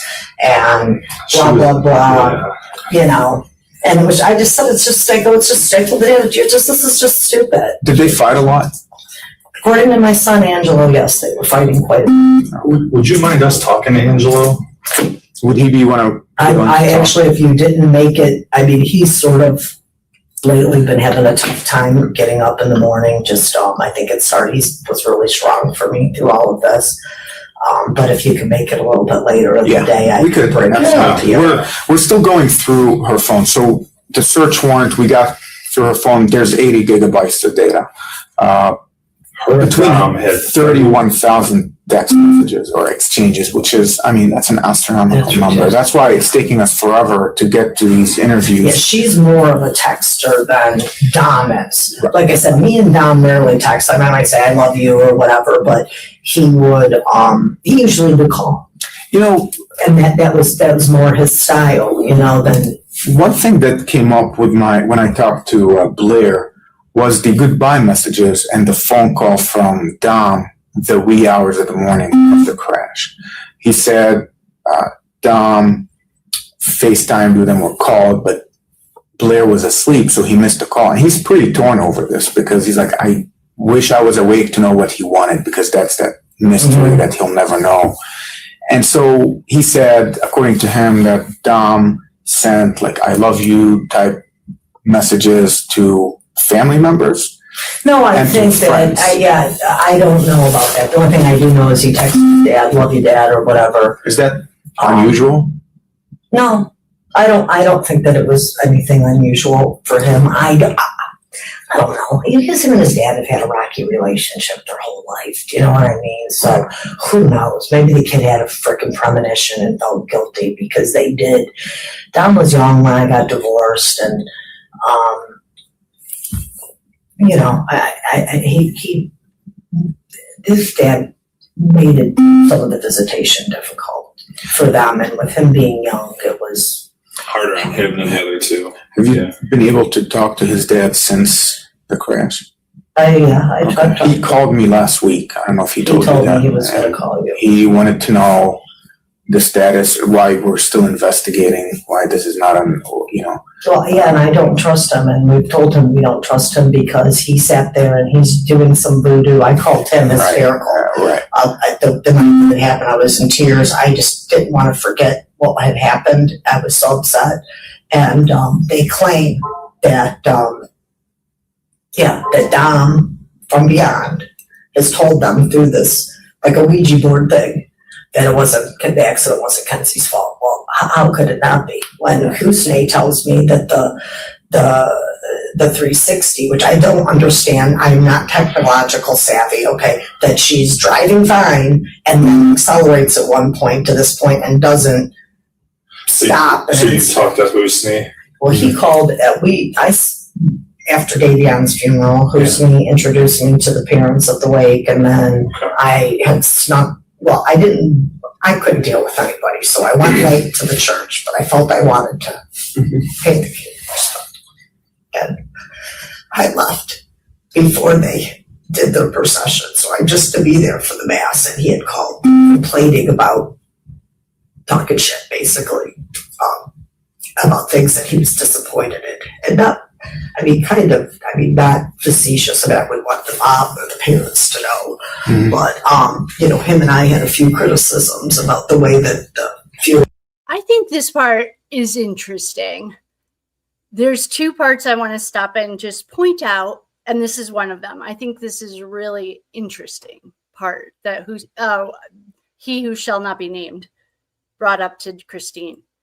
Was handled and them being gone and things like that. I don't know if he just used me as a sounding board, because he was very close with them. But he just started with blah, blah, blah. And then he went on to say, you better not let this go. That I know that this is, she did this on, basically, I don't want to replace the kids. And it's okay, because we talked to Husney and Tyler Croy. Yeah, and he was just very angry and just said that you better not let. I said, I'm not going to let this go. I said it's the police said, well, even if I said, oh, it's fine. I said it's still a crime. So I got 2 dead kids. So but he just vented for a little bit, and I hadn't talked to him much after that, but. And I did hear a little bit, like from some of the other kids, that he maybe exaggerates a little bit. The way he doesn't know everything, like he claims he knows, blah blah blah. But don't get wrapped up in what the kid tells you. You know what I mean? Mm-hmm. Because I thought it was odd too that he would call and criticize about the The funeral. funeral, right, and the things, and then that coming back and the neighbor being all pissed off. So, are there any rumors that you would want us to confirm or dispel for you? Anything? Because I told you want the to big try thing to. was that mushroom thing, okay, which The mushroom was found on her person. But I know that. It's on I'm body saying I cam. have not said a word. I was told that. I mean, nothing you guys have said has left my brain, okay? The mushrooms were tested. They came back. It's an F2 given the quantity. It was above the bulk amount. It was on her person. Yes. See, because I asked him, like, I've been in the mushroom case in freaking years. They're really, listen, I've spent the last 4 years in the DEA task force. This is the second time in 4 years I've seen shrooms. It's a large quantity. And the medics were the ones who searched her when they strapped her to the gurney before they life flight. It was even Berea. It wasn't even Strongsville. So it's all on the body cam of the officer.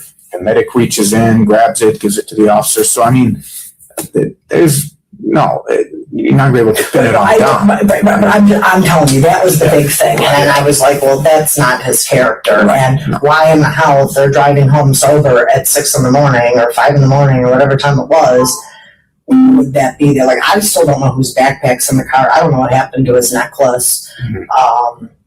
I don't know. I don't know. Do you know what I'm saying? I mean, I don't even know. I know I called you guys one night hysterical. I don't know who I talked to, but I just didn't know what happened to his clothes. I didn't know. So the car is in our possession. It's secured in one of our bays because it's at this point. Everything else that we were able to collect from the car that we were able to get is in property, everything. The only things that I released were, the necklace that I found out, a couple of things, and everything was with the prosecutor's approval. I wasn't going to release. Well, I don't know. Tim wasn't thrilled. He wanted you to just keep her phone. He goes, but we can't keep her phone forever. Right. I said, well, how can you? I mean, what are you going to do? Well, and that was a good move on Zaki's part. He made a good deal because we had to make a deal with the devil. And you're a defense lawyer. You're an excellent lawyer. You know how this goes.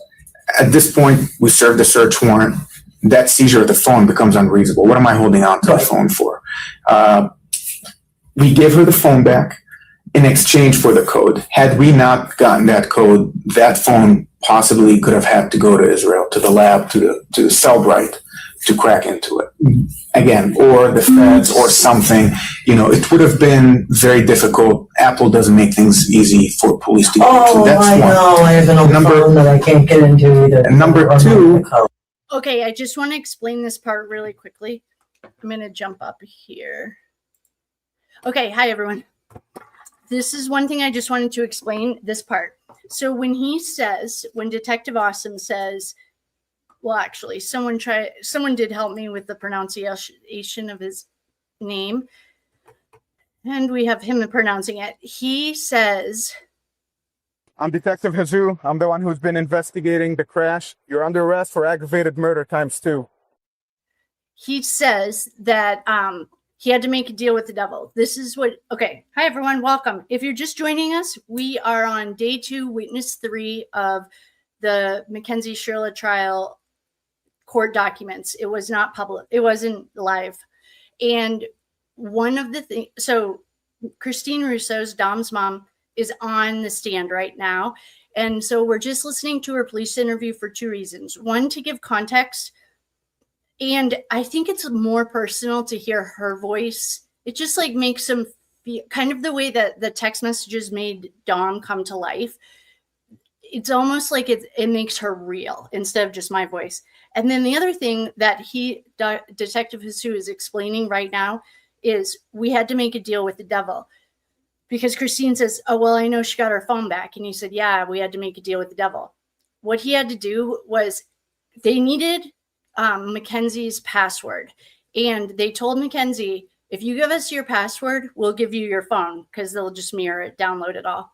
If you don't, then we are going to send it to Israel, which at first, red flags for everyone who knows. And that could take a year, that could take months. And we're not giving your phone back. So, and Kenzie's so impulsive, in my opinion. she wanted it back that day. So she's like, fine, whatever, and gave them the password.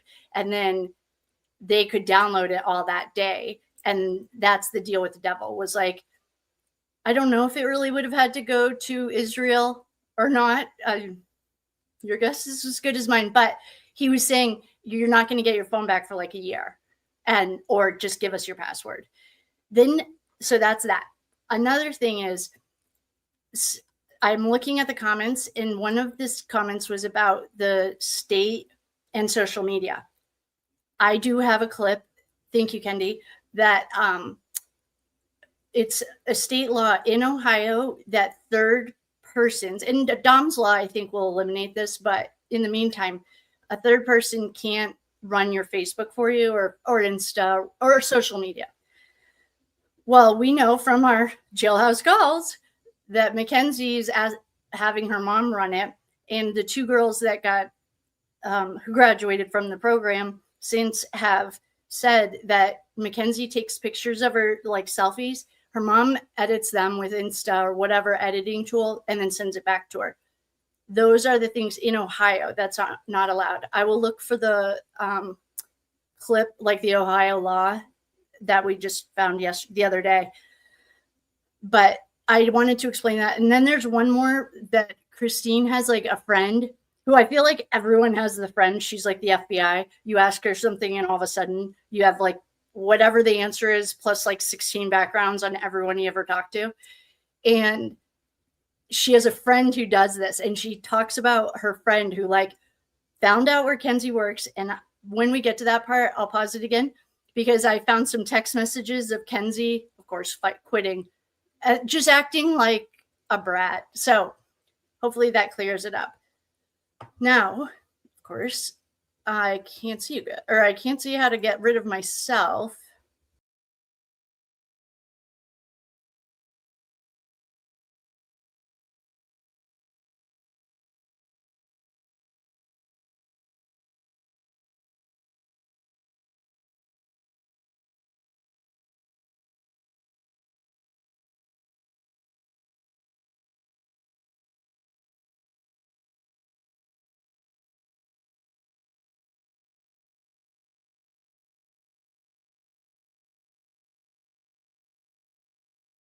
As you might already know, I wanted to give her a rope and let that go on the record. I wanted to give her the phone back, see what she's going to do with it. And she did. I mean, she was making modeling, talking to this modeling company from the hospital about her future plans with no regard to the fact that she took 2 innocent lives, or at least contributed to the loss of life. So it was a strategic decision that I made that I will. Oh yeah, I'm not saying it. And I know, just wanted to make a joke about it. No, and again, Tim and I talked, and I said, listen, sometimes you kind of have to, her mom called over 10, 15 times here wanting the phone back. And so once we served the search warrant and we had the, you needed had what you needed. We got all that. I gotcha. So that takes me to the next. To the Dom's phone. I know you asked Jason for Dom's phone. I do have Dom's phone, and what I was going to say is a lot of the friends were not cooperative with us, and I'm wondering if there is anything on Dom's phone. We looked through Davion's phone. We asked the parents, and granted, the parents had no standing in his case, but I know with Dom's phone, it's registered to a law firm, so you do have standing. Whether or not you would consent to letting us look? Yeah, I just can't. And I can't because I have so many confidential communications, even with my son and other people that he would call me or, and talk about, but he's not friends with any of those people. And we, all we got from at least Blair and from talking to him is that there were those phone calls or at least attempts to make calls the morning of the crash. So in particular, we're not looking to tarnish. I can go on my Verizon and print off his call log. I have absolutely no problem doing that. I am interested. Can you get text messages through my Verizon? I will find out. From the night of the 30th. I know, like in Medina, because they're always really more so than Cuyahoga, just they're freaks about phones and all that stuff. And we will get printouts They're harder to go through because it's not bubbles like we like to see on the thing, but it'll show the number and it'll show the statement. Sure. So, but that's one of the things, like, I got kids right now that I can't, that are his friends. Yeah. My main concern is, like I said, we're not looking to, tarnish his name. I don't think the kid didn't do anything. I mean, I don't. All we want to know is those calls were, else that went through. did he vent that night to somebody? Maybe did he take a picture of her sleeping at the house? Did he, anything that I think shed some light on what happened? I don't know that I could do anything with it, and I'll frankly tell you why the phone's so important. Not only did we have, he started that business, he had his college fund that he was using money to make multiple investments, and I've asked, which I don't do a whole lot of probate, but Loretta, my lawyer, I said, how am I gonna, like some of them will say, take a text message to verify your identity. Mm-hmm. So anything, like he has a laptop, but his cryptocurrency, all that shit's going to be on there. I don't know, because you said it was smashed. I don't know if I want to go to Verizon and say, hey, can we at least transfer it? So I could try to find out where his mom, right now, even my son said, we could be getting killed in the stock market. We don't even have his stocks. We did put one in my name that we did together because he was too young for them to establish it, but the rest of the accounts he established. Okay. I know where he banks at, that's not an issue, but I don't know about these stock accounts. And because this freaking paperless shit, nothing comes to the house. I get the bank statement to the house, but I was with him and told the bank, just do a paper copy, because everything's with this wireless shit. I have nothing to even go on. Yeah. What kind of business was Dom running? He did, he was making music.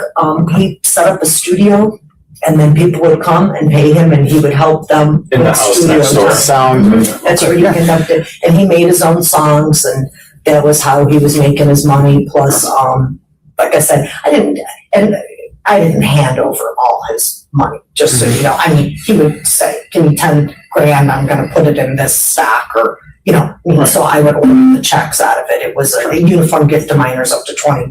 Mm-hmm.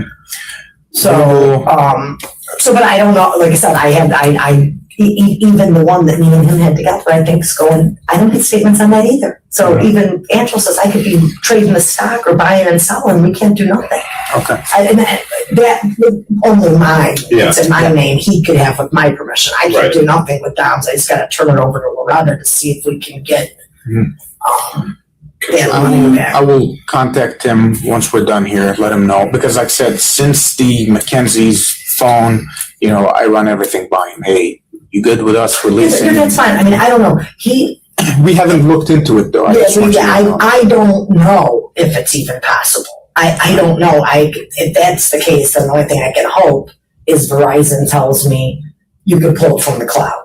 Do you see what I'm saying? Because a lot of stuff, so I may be able to do that. I know I can definitely get all the call logs. That's, I get it now. The calls and I can go from there. Right. And that's, like I said, he's more of a caller than a texter. That was just, I think the only reason he texted his dad late was because it was late. Okay. Like I said, based on that conversation with Blair, it just seemed, even by his own admission, it's just unusual. Mm-hmm. And, calling Blair late at night, like maybe he did have a feeling, or maybe there was something. I made the comment the week before. We all went to dinner with my mom. And I said, why didn't we take a picture? And Ange goes, yeah, we're going to take a picture of all of us at dinner.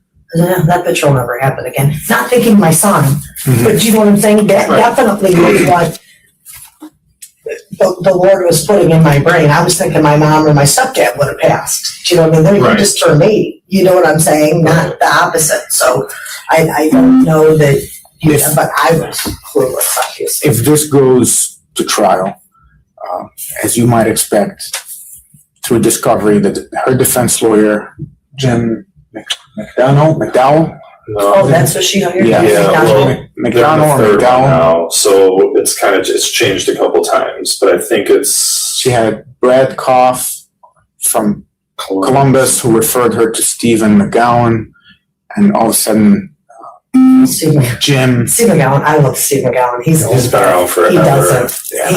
He won't work the case. It's kind of like Stu Libby. They don't watch videos. They don't listen to recordings. No, it's too much for him. Yeah, exactly. So Which is just it's Jim terrible. is now representing her. So all these texts. So I'm wondering if the aunt, because I know it was Doug Will, some lawyer from Lorraine.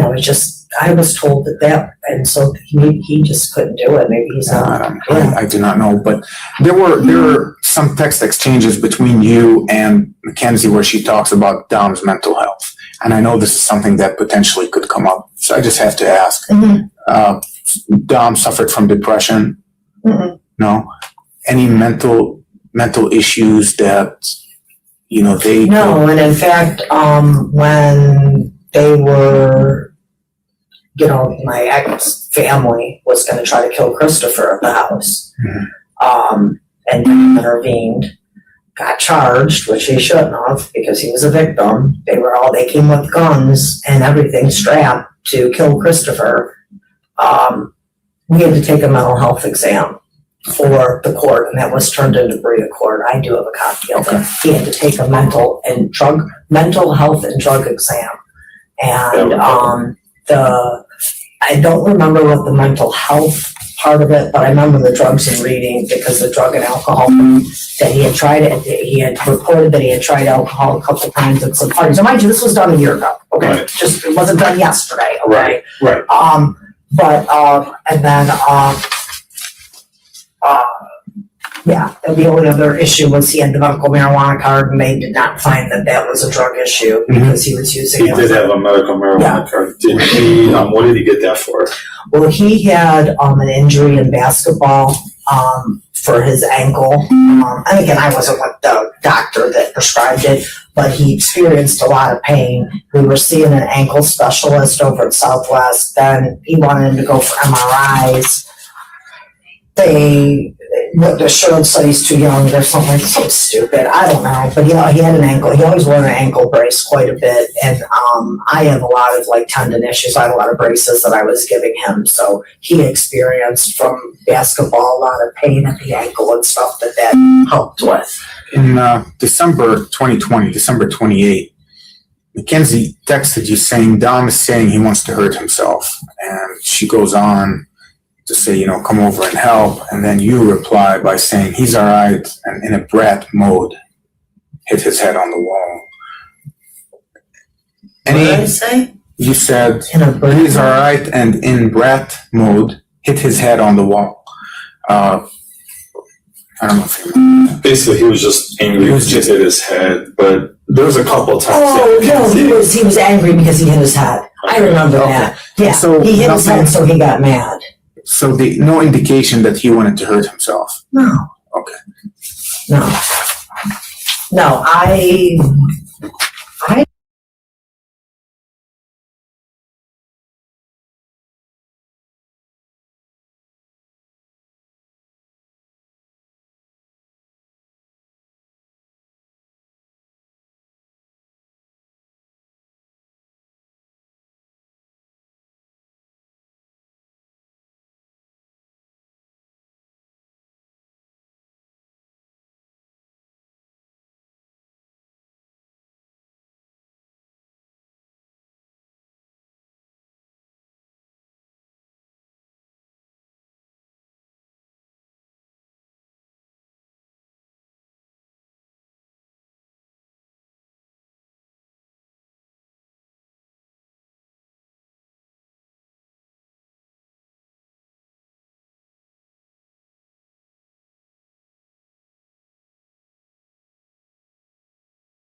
have to ask Angelo, but I think any death threats usually came from her. Okay. Or, I'll kill myself if you break up with me, or I'm going to do this if you break up with me. Do you know what I'm saying? Yeah. In January 2021, Kenzie texted you saying about herself, I was feeling all weird and having lot of anxiety from withdrawal. You know what she's withdrawing from? Did you know she has a drug dependence issue? Oh, This was sent to you, to your phone. Do you know what she's talking I about? just wanted to leave my funds. Was begging him to give me, and he didn't give me. The only thing I can think, withdrawal, but that would be a withdrawal symptom. God, I'd really have to go back and read them all. At one point with the stomach thing, okay, they had thought she had some,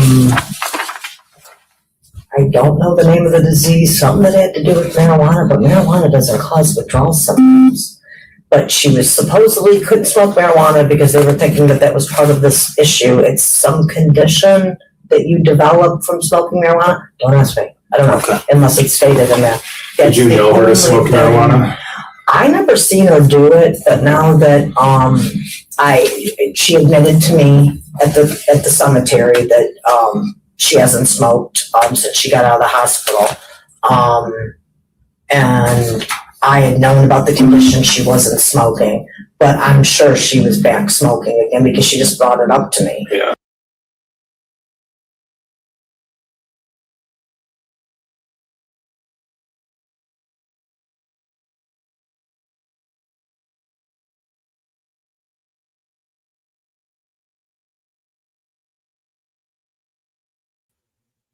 And personally, unless they submitted something that she actually said, then it's not evidence in a trial.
Oh, please. No one could see this. Right? Did you guys just miss that whole thing? Not at all. Her texts are public knowledge. Yeah. Wait, did you guys just hear and see the second video that Dom?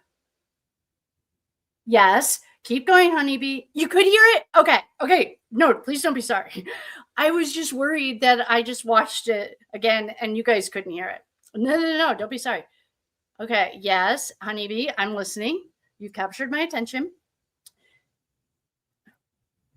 No, you couldn't hear it. Oh, okay, we're going to start it again. But I was just reading these comments. It sounds like this is like becoming a really crucial time for me to get my book done, which is already on a little pressure. Okay, you couldn't hear it. No one could hear it apparently. But I was looking at the comments based on what you guys are talking about. Not that there's a lot of pressure on it anyway, but getting it done by the end of this summer is important. And I think what I'm going to do is I can tell by these comments that the sooner I get it out, the more helpful it'll be for everyone. Oh, I have a backup microphone. I didn't even notice it didn't work. All right, here we go. We are going back into Mackenzie. I just watched it. We do need to get Kate a backup microphone. I know one time some lady complained about the sound. I was like, oh, funny. I just put it on my Amazon wish list. Feel free to hook a brother up. I'm like, okay, help me out then. That not you guys. I was talking about a comment about the sound. I was like, look, I'm open for it. I agree with you. Sure. All donations to the studio are welcome. All right, man, I just watched and listened to her. Wait, I do want to see what Honey is saying. Yes, I did. And I was watching for it. And then I did hear this. Okay, wait, let me read it again. Yes. Okay, one of the comments here is about, well, she gets rides with the daycare moms all the time. And yeah, it would make sense. I don't know what makes sense. Who would leave their kids around them after the way they behave? Like, I wouldn't want my kids around them. And I'm not even a mom. I wouldn't even want my nieces around them. I don't know. Oh, I have so much. I love you guys too. Thank you. I know. I feel like YouTube knows it too. And I also feel like it could have been a Kate thing. It might have been on the 19th, not 16th. I haven't confirmed it, but I feel like that's not something I would actually just blow off. It is in my calendar. So I feel like I just got those dates. I'm guessing it's the 19th, not the 16th. So, but we're excited. Yes, I did. Okay, we're going to go back to listening to Mackenzie be a psycho. Okay. Oh, yeah. And I love donations. If you want to buy me lunch, buy me a coffee, buy me a new microphone, I am open and available for all of that. Don't you worry.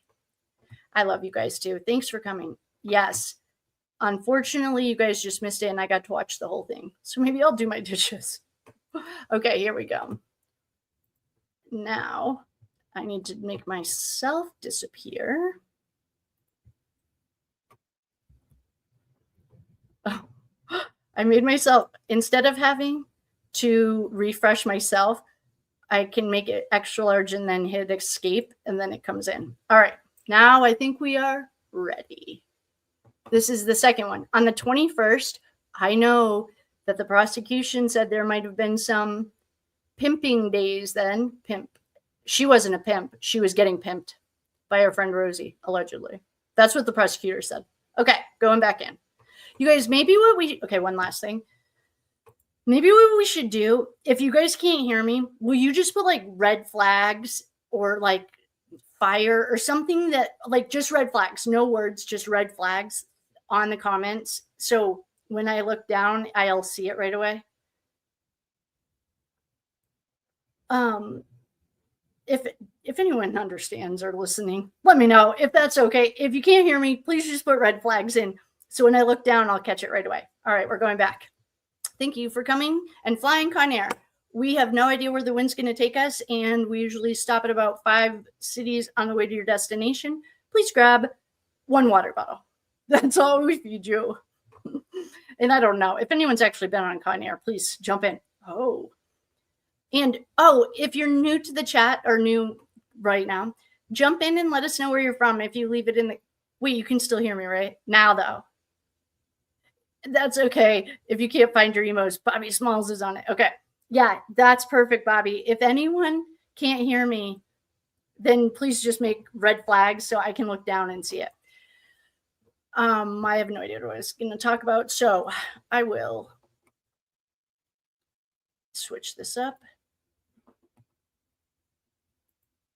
What I was going to say is if anyone's new, drop where you are, and I'll put it on our map.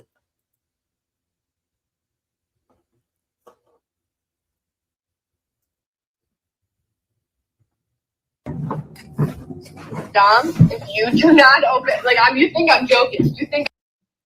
Oh, we just watched that. Okay. You think I'm joking. You think I'm joking. Like, I'm dead ass. What? What are you dead ass about? Okay, I'm gonna give you one last chance to open the door.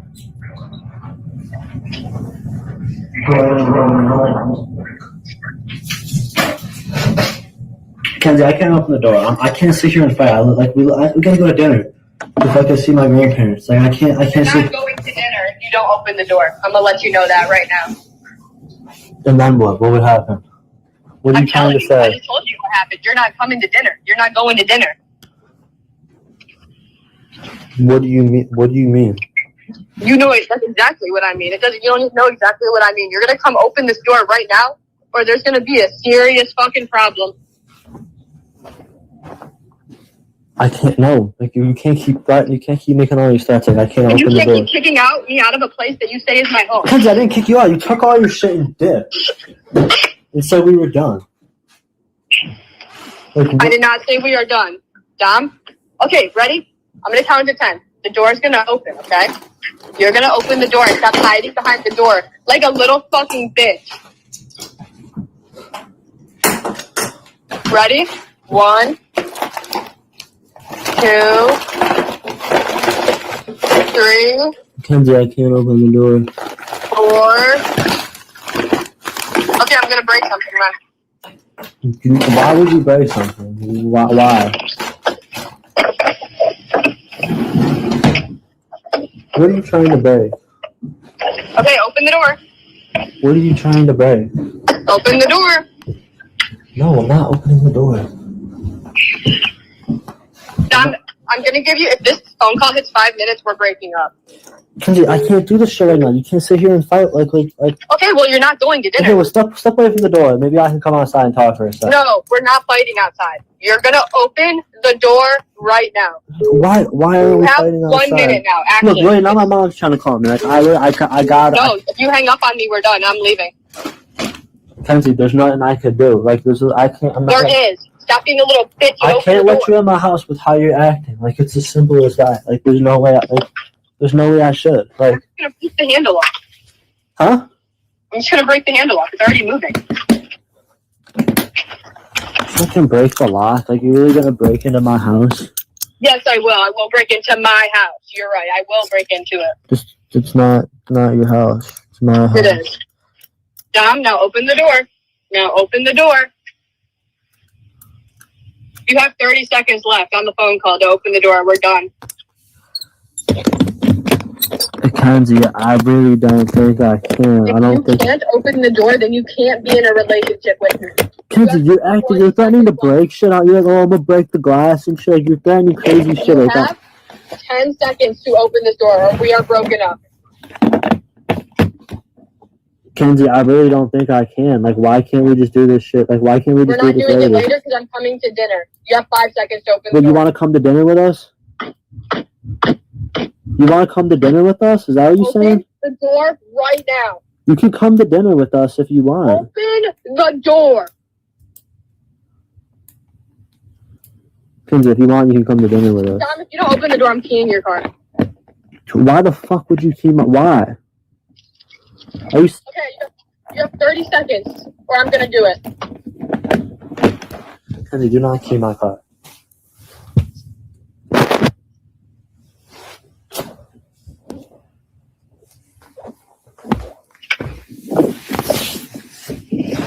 Do not do anything to my car.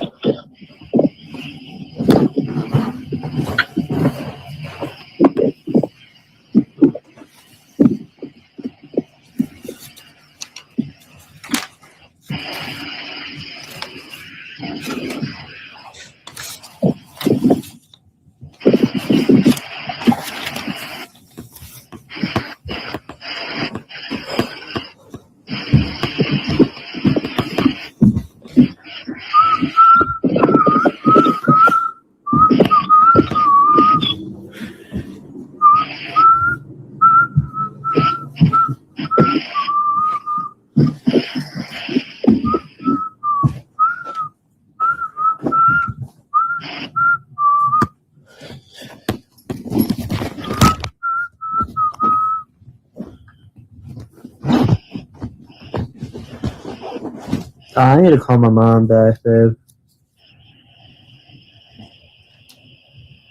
Alright, is the door unlocked? I'm about to test it. No, Kenzie, it's not enough. Like, why are you acting like this?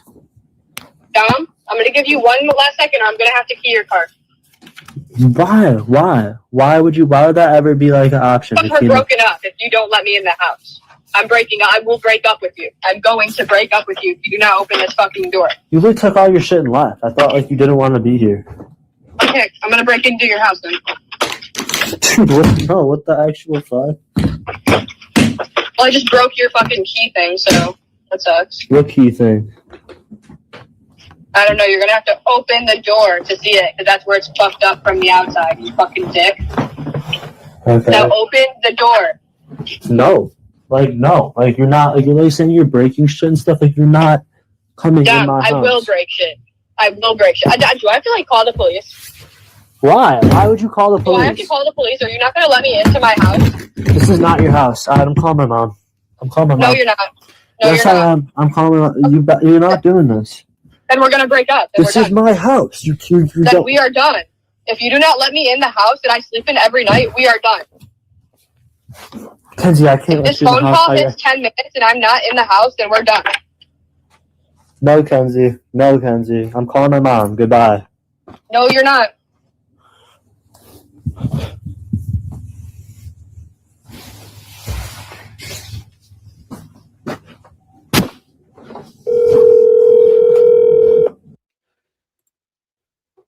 Okay. Honeybee, I'm on it. Phil, Honeybee, I'm working on it. I have no idea. We'll work on that. I feel like it's my bad, but I put all of my golf shop in there. And I feel like, so thanks for the heads up. Phil, I tried to make you a mod and it says no bueno. So I need you to change your settings. And I saw Debbie explaining how to do that. Okay, let's wrap this up. Come on, Court. I am going to just, you're welcome. No, thank you. Thank you, Honeybee. Thank you all so much.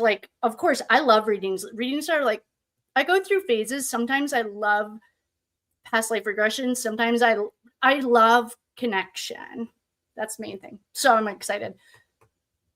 Oh, yeah. No, Phil. One thing about, yes, it is 100% sucks. But one thing about them is we've had this spiritual talk, right? And if not, I will. Thanks, Phil. I have no idea what the settings are. It just won't even let me tag you. So Debbie thought it was something about your security. And Jamie, I saw the note about having to edit things. And we don't have it, but I do have a blocker, because MK Ultra bots were in here and it was annoying. And I think all the words that I noticed that were getting tagged. Oh, thanks, team. I love you guys. Oh, A Dark Night of the Soul. Oh, yes. Yes, I agree. Yes. Oh, my gosh. Okay, we have to take a break. I just have to listen to the most... Hold on. I want to show you guys the most beautiful channeled message about the Dark Night of the Soul. If you've been through it, this will resonate. If you haven't, well, it's probably coming. But it's only 2 minutes long. And this is a channeled message about Callie. She is the goddess that used to scare me, but now I'm not afraid of her. I just want this. We're taking a pause for a minute because hold on. I want to, I used to be really afraid. Oh, wait a second. Hey. I used to be afraid of Callie, but now I'm not because I have had a moment to talk with her. Oh, yes, I have a soul awakening map and it'll help you because there's so much going on and it's really, for me, it was so confusing. And I taught a class and all the women at that time were either waking up or in that same spot. So I made them a map and it the way that I remember, how did this go? Oh, yes. And Debbie too. Yes. Thank you, Debbie. Thank you. Okay. This is a channeled message from Callie. Callie is the goddess of destruction, but now I have a great love and respect for her. I used to be afraid of her to the point I would choke. I couldn't even speak because I was so scared of her. Callie is the kind of goddess, and whatever you believe in, that if you are not on your soul path and you're ignoring your intuition, she'll push you off a bridge and blow your entire world up. In recovery, we call that rock bottom, but it can be called whatever you want if you're not in recovery. She's going back to court. We'll go over that. I'll talk. One of our friends legally, she's in here. She gave us all the court documents, and we'll go over that. But first, we have to listen to Callie on the Dark Night of the Soul because it is for me, it was the most perfect thing I'd ever heard. Okay. And now, this is 2 minutes long. If you're not interested in it, please pause for 2 minutes and then you can fast forward. And okay, this is Callie. This for me was like game changer. She identified as human once. That was before her body awakened to the truth, before it coiled and thrashed in the pain of her new realization, before it chose to shed the layers of conditioning and the false programming and the broken dreams. She passed through the charred void, the dark night of the soul, the eternal fall of surrender, and she flailed, gasped, and drowned in the obscurity of her rebirth, her cells colliding and forging into something new, something other. She was Kali, Hecate, Arishkiel, and the Black Madonna, momentarily overtaken by her madness. She bled black, and the pain of the entire world was her pain, for it was flowing in her veins, suffocating her from within. And the day was dark, but the night was darker, and the years came and went in an endless stream of black tears, and even blacker thoughts, and thus she reached the end of times, the very edge of the universe, an abyss as black as her soul, and she knew that her suffering could finally be over. The end of the cycle had come, and so she crawled to the very edge of the abyss and looked down. Instead of the raging fires of Guyana, all she saw was a mirror and her reflection in it, broken and alone. Dark tears streaking down her face, her hair disheveled, her clothing torn. A mad gleam in her eyes, and the voices in her head told her to stay down, to remain in the night, hidden away from the light, or better yet, to cease existing altogether. Surely the world could do without this much darkness. It was in that final moment that she found herself again, for the madness in her eyes was the madness of hope. And she unraveled her darkness, streak by streak, thread by thread, until nothing remained. And so she rose. She was darkness no more. And so she rose. And the morning sun rose with her. And so she rose. And the new cycle began. And so she rose as a goddess, her true self, finally revealed for all to see. So much more than a human, so much more than a body, so much more than a spirit caged in a third-dimensional shell.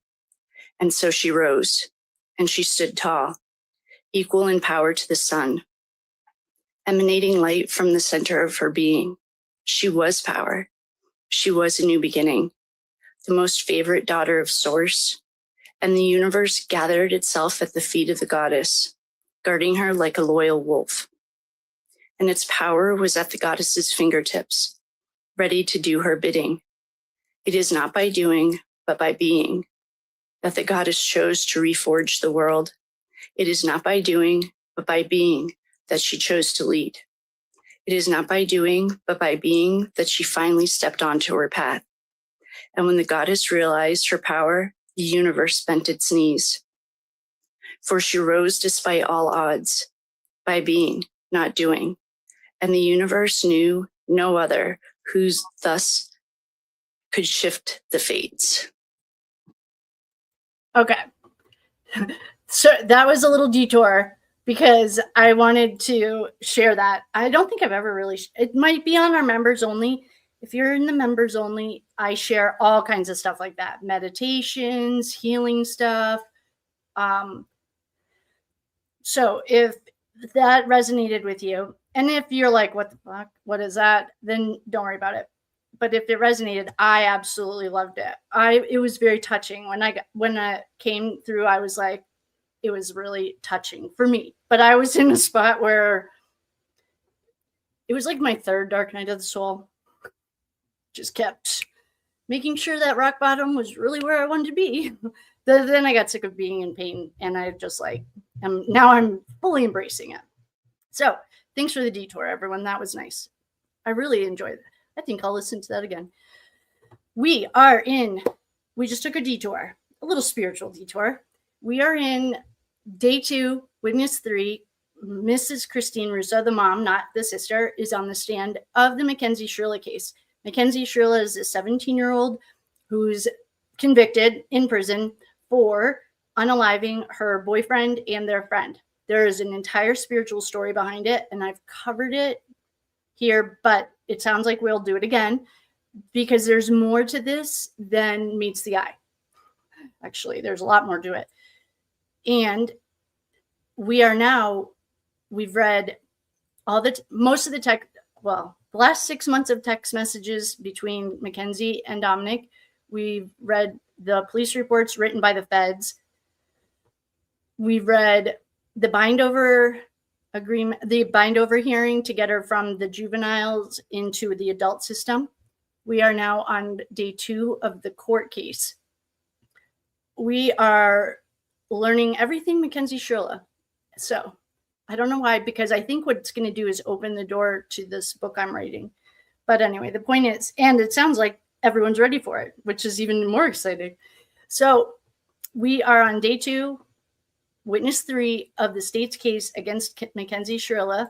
And we just took a quick spirituality break. Everyone needed a cleanse, and I saged and reset sacred space while we were doing that. Sacred space is really up to you. Like, sometimes I don't have other than when I first sit down, and set yourself like a sacred space. So if you always sit in the same chair when you journal, if you do cards and you're reading cards, then always do the same thing. It sets sacred space. So whatever that looks like. But other than the very first time I sit down to do anything, I set it based on intuition, listening to that still small voice. Don't ignore it or you'll end up like Callie again. Well, Callie will come visit because it is with love that she keeps you on your path. And when you get off your path, you get to get sick, go to jail, get fired, get a divorce. Pretty much like everything you thought you cared about gets literally taken away because you have to go back to who you are without all of the names. Like, who am I if I don't have the label of mom? Who am I if I don't have the label of wife? Who am I? So you strip it all down. It can be as painful or as painless as you want. Humans learn through pain, but if I can help anyone not go through the amount of that feeling, I am more than happy to. Okay, thanks for coming to my TED Talk. We will get back to the court documents. So we just played State's Exhibit 15. Okay, now the question is the state going to play Exhibit 16, which is when he lets her in? And the reason I'm asking is because in the bind-over trial, the defense attorney had a killer closing argument. And one of the things he brought up was how convenient it was that the state didn't bring up the one where he lets her in and she's like even more psycho. Okay. And I'd like to thank our friend Legally. She got us these documents months ahead of everyone else, apparently. Mrs. Russo. Oh, I played State's Exhibit 15. Were you able to hear that? Wait a second. Didn't we just listen to 15? Okay, there's 14. Okay, maybe the transcript got screwed up. Oh, he's restarting Exhibit 15 from the beginning. We aren't. Can you hear that? Yes. Do you recognize the voices? Yes. Are you able to identify this exhibit based on the voices that you heard? This is the same thing. That's Mackenzie. Have you watched this video before your testimony? I haven't watched it since I turned it over to the police back in March. Okay. But have you reviewed this video at some point prior to testifying today? Have you ever watched the video? Yes. I'm going to stop this video at 51 seconds. Are you able to see this timestamps on Exhibit 15 from the witness stand? Can you see that timestamp in the video? It says 52. Correct. At the end, what does it say? 10 minutes and 28 seconds. Okay. And based on your prior review of this exhibit, what does it contain? What do the next 10 minutes and 28 seconds contains? It's the same thing of Kenzie threatening Dom. Okay, I'll play another 30 seconds of this video. That was 10 minutes. Wow. Okay, Exhibit 15 was played. What are we hearing on Exhibit 15? I don't hear anything. Are they hanging out on Con Air? Guys. Okay, I'll stop it at 1:30. I'm going to fast forward exhibit 15 to 55 seconds left on the exhibit, and I'll play it from there. What do we hear now? I don't hear anything. State's exhibit 15 was played for the record. Okay. Based on the last interaction we heard on exhibit 15, what are you able to conclude whether the defendant is outside of Dom's home or inside Dominic's home during the video? It starts with the cords, so I thought it was inside, but then it was black the whole time. That I can't tell. Okay, thanks. It's definitely his light. It's definitely his light from his shoe. Do you recall when the last 3 videos that you have identified were made? Yes. How are you able to remember how those videos were made or when they were made? They were made after the crash, when my mom and stepdad traveled in from Texas to see us. She means before the crash, because he just said, I have to call my grandparents, or I have to go to dinner with my grandparents. They were made after, she means before the crash. Yeah, okay, I don't blame objection. Okay, that was the dinner that he was saying that we needed to go on. Objection. I'm confused. What crash are we talking about? And then Mrs. Russo says, I'm sorry. After the highway incident before the crash, I said that wrong. I'm sorry, Judge. That's okay.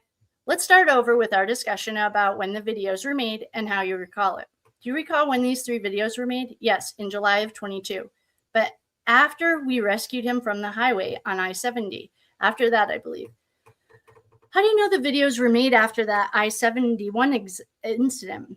Because we had the dinner planned with my mother, who does not live here in Cleveland. She lives in Texas, and she was in town. It was very unique. We were going to go to dinner with the grandparents. We heard Dominic make multiple references, and the defendant as well, about going to dinner. Yes, that's correct. Is that the dinner? Yes. How long had it been before July of last year that your parents had been in town from Texas? They were not there. That was the first time in 2022. Your Honor, may I have a moment? Sure. Mrs. Russo, we heard the videos. Objection. We heard. I'll withdraw it. Yeah, that's right. Overruled. We heard the defendant threatening Dom numerous times. Is that correct? Objection. Overruled. Threatening his property? Yes. She threatened to break into his house? That's correct. Did Dominic threaten this defendant? No. How would you describe Dominic's tone in these videos? Very calm. How would you describe the defendant's tone? Irate and angry. Thank you. No further questions. May I have a moment? Thank you. No further questions. Is there a cross? May I have a moment to speak with the prosecutor? Sure. No questions, Your Honor. Oh, smart. Oh, there's no cross of the mom. Good. That was really smart. You're all done. And so Mrs. Russo leaves. The witness was excused. The state calls Paul Burlinghouse. Okay. Paul is getting sworn in. The direct examination of Paul. Oh, okay, wait. So apparently we're redacted, but you can see it right here. So Paul's the house that they were at the night of the accident. All right. He's getting sworn in. And Allison, the blonde woman, takes over. Let's watch the blonde. In case you're new or you didn't see yesterday, the prosecution who is presenting this case, I have a clip of them, and it's from Netflix, but if you are interested in seeing what they look like or you haven't seen them, we did look at it yesterday, but it's just a short, it's really quick.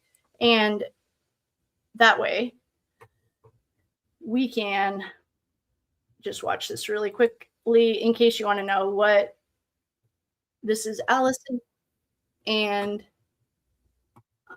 Tim Troop and Allison, and I will show you where they come on. Zero evidence of intent and prior calculation in this case. Prosecutors had the car's event data recorder, the so-called black box, to prove it. The black box in this car. This is Tim Troop. He was the one that just interviewed Mrs. Russo. Recorded the last 5 seconds leading up to impact. And it took that car 20 to 25 So that's Tim Troop. seconds to get up to that speed.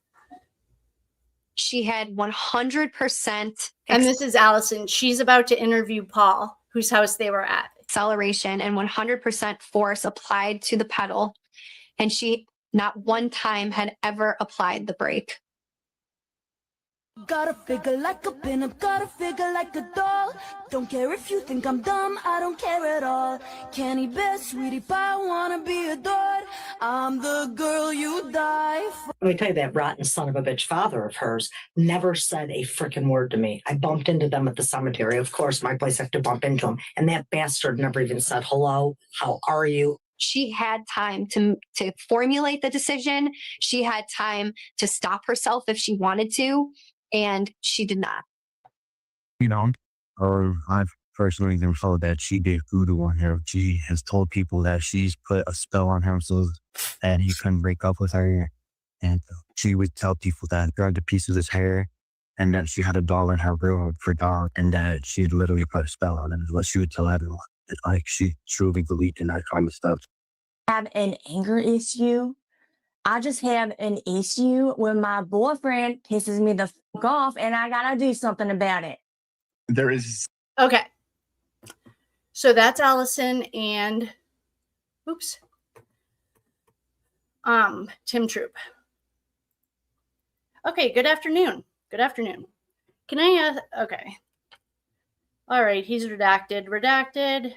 Thank you, Paul. How old are you? I'm 19. Where do you live? 93, 82. Okay. Hold on. I'm looking at these questions. Please hold. I just want to look at these questions. I heard his mom say that. Oh, yeah, we hardly get any trolls, but if we do, we kick them right out and block them. I have no patience or time for it. Legally. Okay. I don't know where the questions start. Thank you for sharing. I'm targeted. Okay. Yeah. Oh, good. I love that, honeybee. Yeah. Good thing we don't need the red flags. That's just so I can look. Anything red, hearts, anything so it floods it with red. So when I look down, I notice it. Yes, breaking generational curses. That's what we're here to do. Danielle, you're targeted for what? I've seen everything when I started Reiki. Yeah. Put on the protection. I have helped a number of people. I know what you're talking about. Put on the protection. The prayers are below. And I can help you with that. And here's the link. You can book, we can talk.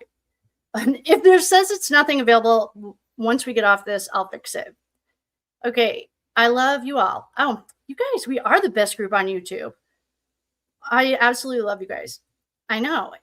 I didn't come yesterday and it felt kind of weird. Okay. What a gift. Thank you, Kate. And everyone here.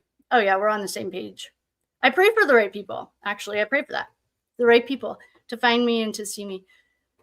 Okay, trolls. Yeah, they get kicked out. I sent them only to my favorite creators. Legally sent what? Oh, this is Legally. Everyone, we owe her a huge thank you. Thanks, Legally. We love you. And Guts is in here too. She's been very helpful. Okay. Oh, I think it was after that highway incident. Oh, I can explain why she didn't find it in somewhere. And don't quote me on this, but it was somewhere. Oh, it could have been in the highway in the documentary. Anyway, there was a man that went to prison. He went to jail, and she was sick. The mom was sick, so she sent Dom to grab his stuff. Like, you know how at the jail they put your stuff in the. There's someone who actually worked in a jail who could probably speak more on this, but this is how I remember it.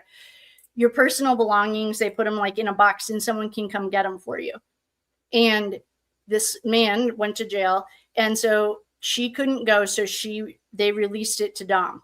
This is all depends on if you listen to Methany. That's who BJ Tactical thinks. He calls her Methany, this girl on YouTube, which we did. I did like the way that she was at least researching and thinking outside the box. But anyway, this kid went to jail. He gets out of jail, and Dom has passed away. And so he gets all of his belongings back, and that's whose phone we were just looking at. And once he gets out of jail and gets his stuff back, he's looking at the videos on his phone, and that's when he finds it, sends it to Christine. Christine gives it to the police. So that's the overlap, according to the published story. And that's what we go with. Yes, okay, there it is. The court docs. Legally, what about the court docs? Sarah Boone's. Oh, Sarah Boone. How come Mackenzie is taking a page out of Sarah Boone? She's lucky she's not in Florida. I love Florida's sunshine laws. I think all states. Do you think that Massachusetts and every other state that's going through a crisis right now would have a problem if they had the sunshine laws? No, because there's no room for it down there. The court docs. Yeah, this is our lovely dear friend who gave us our court docs. That legally. Thanks. Your jail property. Thanks, Phil. That's right. It's called your property. Yes, your jail property. So this kid gets arrested or got sent to jail, and that was the overlap.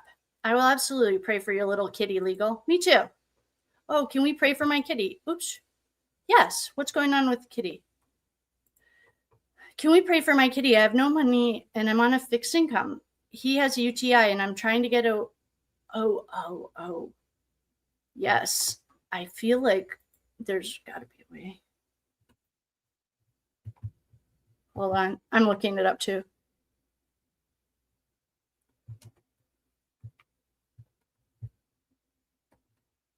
Okay.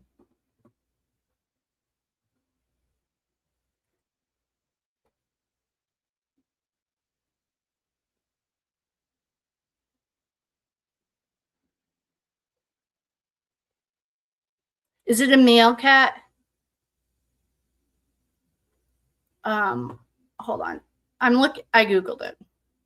Is it a male cat legally?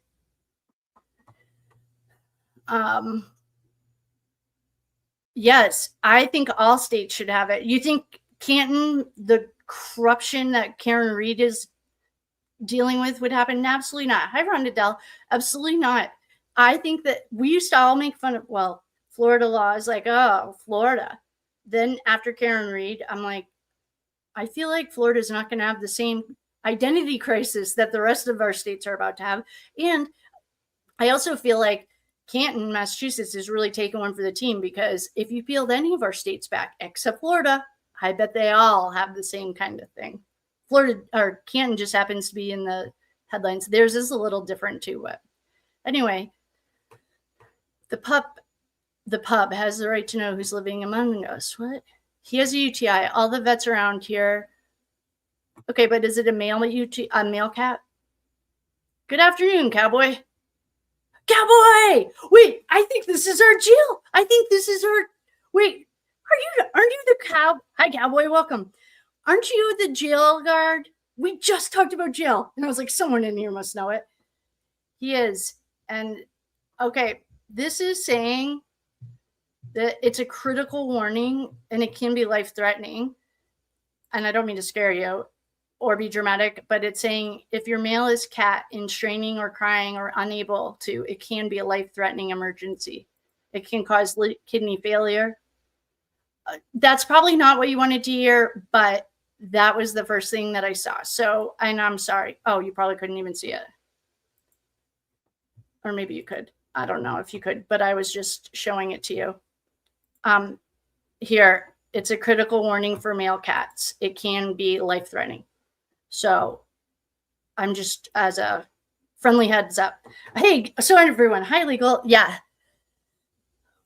That's what I wanted to do was like, I used to call it the Employee Assistance Fund. We all gave $1 from our paychecks, so it didn't take us very long to like build it up. But for emergencies like this, like it would be fun if we had what could we call it? The Con Air Emergencies Assistance Fund. It could be like everyone gave $1 and we kept it in this bank, and then we could just give it like, well, everyone, please send your thoughts. But it does sound like it might be a critical emergency. Yeah. Okay. Hi, Cowboy. I think Cowboy is our friend. Welcome to the team, Cowboy. Yes, he is our friend. I tried. Oh, he's the Maine Coon cat. I have a Maine. Mine is a Siberian, but he has friends that are coon cats. Wait, have you seen the new texts yet that have been released? Bring it on.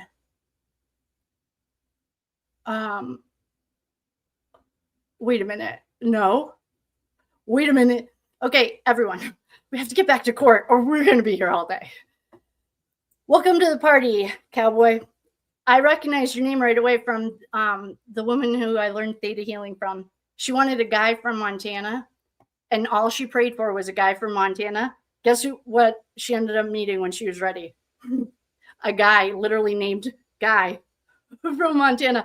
And I just thought that was so funny. A guy from Montana. Like, I can see myself praying for that and then getting a guy from Montana. Okay. Legally, if anyone's on board with creating what would we call this? Well, it's like, we called it, when I made it up at my last job when I was in Corporateville. We called it the Employee Assistance Fund. Every $1 or $1 from each paycheck. So we built the fund up really fast, but now would be a perfect time for you to apply for the Employee Assistance Fund. Call it the Con Air Assistance Fund. Okay. Please keep her, this little kitty. Do you know Reiki? You should do some Reiki. He is in a lot of pain. I can tap into animals. He's really, really, really hurting. What can you... Okay, there has to be a way before 1906 that they dealt with kitty here. So let me think of a way to put it in. Because I feel like, of course, they want your money now, but until 1906, they had cats and cats had issues. This is called Homeopet. It's on Amazon. It's for feline UTIs. Oh, wait. Can you guys see this? We are taking a small detour. If you're here for the Mackenzie Shirilla thing, please hold. This is something Homeopet. I don't know how much it costs, but it's $19. I can send you the link. I'll drop it in the comments. Copy. Okay. Here you go, my love. Hopefully, I'm just going to share this for a second so that I'm going to drop this in. I don't know where you live, but this was recommended by a number of people. Okay. There you go, legally. Hopefully that helps. It's coming over. Okay. Here's our cowboy. He's a Maine Coon. Oh, I love him. Hi, cowboy. Welcome. I lost a male cat to a UTI. Wow. Okay. Oh, a pet store. That's a great idea.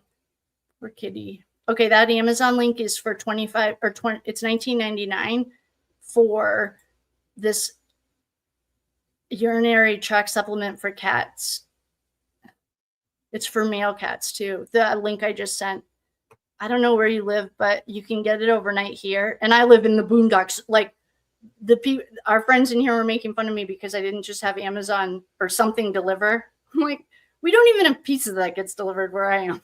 We have to stop for turkeys crossing the road. Anyway, enough about me. All right, we're going back to court. Hello, Amy. Welcome. Oh, man, the Con Air flight crew is the best. All right, I can't wait until I get those things up. All right, we're going back to court. But if you have a $19, here's the link I sent you. What, Deb, don't be sorry. I love you. Here's the link to a homeopathic remedy that is supposed to help kitties. Okay. I got to go back to court or I'm going to fall down. This right here is why I stay away from the comments, because I fall down. Okay, here we go. Back to court. Okay, this is Paul Berlinhouse. Do we need to, or should we listen to his interview? What is the time? Oh, 5 hours. Fuck. When's your meeting with YouTube? Wrong day. It's on the 19th, I'm pretty sure. There's no way I would have blown it up. I thought it was on the 16th at 1. I'm guessing it's the 19th. Wow. I just got here. Welcome. Hi, everyone. Thank you, Bobby Smalls, for remembering. We're going to go back to court. Do we need to listen? Or, okay, would anyone? We've already been here for 5 hours. So we're going to try to wrap it up because YouTube doesn't love it. I don't know if that's true or not. Emily D. Baker's on for 10 hours in a row through court all the time. So Do we want to listen to Paul's it was his house the last night, his interview, or read the court transcript? Okay, wait. Oh, you guys, sorry. Hopefully you can see that. Cannot wait for you to investigate that. Investigate what? I just got here. Hi, Amy. Welcome. Bobby, thanks for remembering. I'm hoping we took care of it. Rhonda, wait, why is this still highlighted? Oh, wait, here we go. Oh, there we go. Thanks, Kendi. I love you. Yeah, cowboy. I'll always think of you as the guy from Minnesota, like my teacher, the guy, because she just wanted it. And you might be from Montana, Minnesota. I can't remember. Wyoming. But I do remember that you are the jail guard or something. I know you've told me, and I apologize. I don't mean to downplay it, but I was literally just asking about you. Welcome to the family.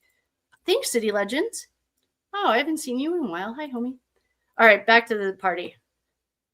Yeah. Oh, Con Air Group Assistance Fund. Yes, that would be perfect, because then, and if someone else wants to, I'm sure there's people way more anal than I am, but that's what we did. We all just donated $1 from our paycheck. And then it's a little bit, you don't notice it, but then we get we had plenty of money to help people with, like, one time a family's house burned down. So we got them all new clothes. We got them a hotel room, stuff like that, but this would have been a perfect reason to have a Con Air assistance fund. Hey guys, welcome. Okay. I asked a question. Did anyone answer? Sorry, I was away. Just got here. Busy day. When's your meeting? Got that. Thank you. Florida's had some problems. Oh, something happens in cats. Philip didn't. Okay. All right. Wyoming. Yes, that's what it is. Thank you, Wyoming. Oh, but you'll still wait. He's from Minnesota.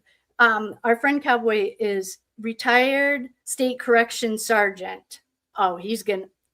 Thanks, Cowboy. I tried to pull you up and you're like, hey, easy. I just got here. I'm a little bit stage fright. See, yeah. All right. All right, we're just going to keep reading. I posted for help on the Nextdoor app. My mom had suggested they might know of a place. Oh, that's a great idea. I'll text. Okay, wait. Honeydew. I saw this. The texts that have been recently released, can I just show you? We have the 90,000 right here. Can you see them? Of course not. Where's my assistant when I need her? Okay, these are the 90,000 texts. We have Dominic's. There are, now of course it's frozen. Yeah, okay. I'll just exit. Anyway, we have those. But when you say, what does that mean exactly?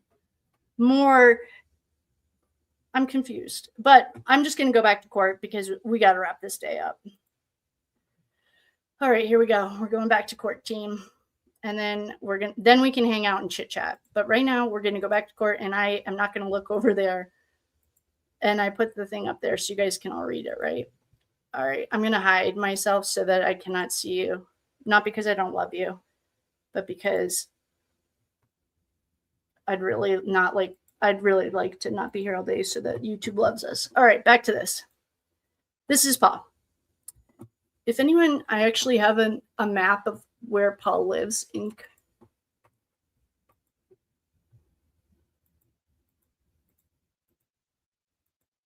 Oh, here it is. Okay. This is Paul's house right here. Okay.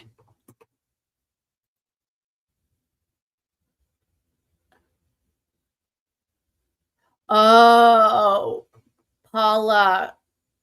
I know I said I wasn't going to read the comments anymore, but that is a really great comment. Maybe we could do it for like members only. Like do it just if you're willing to like buy a membership, then you're not quite a sketch. But I think you're right. Okay, maybe we'll do a members only assistance fund. You're right though. That would have been a nightmare. Hi, Lisa Jackson. Welcome. Okay, I'm not turning off the comments. I'm turning them off for me because we have got to finish court today. So I'm so glad everyone's here. Now welcome everyone. If you're just arriving, thanks for coming. We are flying Con Air. We have no idea where we are or where we're going, but we always land safely. And Today, we are on the second day of the court trial that was not televised. From the transcripts that our friend legally got for us, we are on witness number 4, day 2. We've heard Dominic's mom. This is Paul, a couple of the cops. Oh, maybe this might only be witness number 3. Mackenzie Shirilla is a 17-year-old female who has been convicted of crashing her car into a building, going 100 miles per hour. And the fact she could even get a camera that fast is beyond me. Anyway, 2 minutes later, she was driving her boyfriend and his friend home. The vehicle has been seen on surveillance cameras going almost 100 miles an hour. It looks like a missile. And it hit the building going 100 miles an hour. Mackenzie Shirilla is an enigma, and part of our spiritual awakening is learning to look at Mackenzie with love instead of hate. And we get to practice on her because she's really easy not to like, and she's highly irritable. She irritates me, and she's just gross. But when you look at her like a wounded 4-year-old, and then you can look at her mom like a wounded 4-year-old, they did not break their generational curses. And that's how I have to look at her, with compassion. She's so easy not to like, because she also hired an attorney that's just like her. That being said, we are getting started. Okay, I'm Paul, and I live right here on Brushwood Lane. How long have you lived on Brushwood Lane? My entire life. Do you work, Paul? Yes. What do you do for a living? I'm a server at Brick Oven. Where? At the Brick Oven. I'm guessing that's a pizza place. I mean, it's pretty obvious, but how long have you worked at the Brick Oven? Since I was 15. Paul, did you graduate from high school? Yes. Where did you graduate from? Okay, Strongsville. Keep going, keep going. Do you know Mackenzie? Yes. All right. This is almost like his qualifications. Oh, finally, Allison. One thing we found out in the bindover is they never introduced Mackenzie to the court. And so Allison is now asking if you recognize Mackenzie in the courtroom. And he says, yes, Mr. McDonald, I stipulate. Thank you. How long have you known her? Since middle school. Could you describe for the court your relationship? Okay. How long would you hang out with her? I rarely hang out with her. I wouldn't consider her like a person that I would regularly see. Oh, wait a second. That's interesting. That's new. He made it sound like they were besties. How long have you known her? Since middle school? Okay, wait. If you could describe your relationship. Well, I was never really close to her. Oh, that's what he said. Okay. I was never really close to her until my senior year. Okay, how long would you say that you hung out with her for? I rarely hung out with her. You said that you rarely hung out with her? I wouldn't consider her like a person I would regularly see. How often would you see her? Mostly at school. Did there come a time in July of 2020 that you would hang out with her outside of school? Yes. Are you familiar with an individual by the name of Dominic? Yes. How did you know him? I knew him through Mackenzie. Are you familiar with an individual by the name of Davion? Yes. How are you familiar with him? Through my friends. Okay. Did you hang out with Dominic and Davion outside of school? No. But in a group of people, I would. I'm going to take you back to July 30th and 31st. Do you recall that time frame? Yes. Could you explain to the court what was going on? The court. Can you give a time frame, time of day or something? I went to work. I worked at 808 Shave Ice at the time. My parents were out of town that weekend and my mom babysits. So I never get to have my friends over. And I wanted to have friends over for once. I text Rosie Graham, she's the pimp in the in the police report, she's the pimp, and asked if they wanted to come over to my house that night. And then that night, my car broke down right before I got home. So I was in a bad mood and I wasn't really in the mood to hang out. And we kind of discussed going to someone else's house, but I decided since we never get to go to my house that we should all go there. Paul, I'm going to stop you and ask you a couple of follow-up questions, okay? What's your shift that you were working the 808 Shave House? What time? I don't remember. It had to have been past 5 probably. Okay. You said that you spoke with an individual named the pimp. Is that correct? Yes. What's the pimp's last name, Graham? Oh, and one of our friends found her dad, a picture of him. He is a cop. We can confirm it. How do you know the pimp? I've known her my whole life. You stated that you were deciding where to hang out. Who is we? Me and the pimp. Is anybody else included in that group? No. I'm pretty sure it was never a group. It was just me and the pimp. Do you recall what time you got off work that night? It was quite late. I know the sun was down, but I don't remember exactly. I'm sorry. That's okay. You discussed that you were in a bad mood. Why? Because my car broke down. After your car broke down, how can you explain what happened during that night? I kind of sat there, and I'm really shy to my coworkers, so I was scared to ask for help. I called my mom and I cried, and they were out of town, so they couldn't do anything. My coworker, Julia Spicer, drove me home, which was really nice of her. Did you eventually hang out with Redacted that night? Yes. And did Redacted show up with anyone else? Yes. Oh, that's probably the pimp. Who was at your house on the evening of July 30th after you got off work? Redacted, Dom, Davian, Redacted, and Redacted. Why did they redact Mackenzie's name? Like, come on, she's on trial. Do you recall approximately what time they arrived? It had been quite late, 11 or 11:30. Do you know where they were coming from? No, I don't. When this group of people arrived at your house, what did you all do? That's the $1 million question, Allison. What did you do? Oh, nothing. We hung out.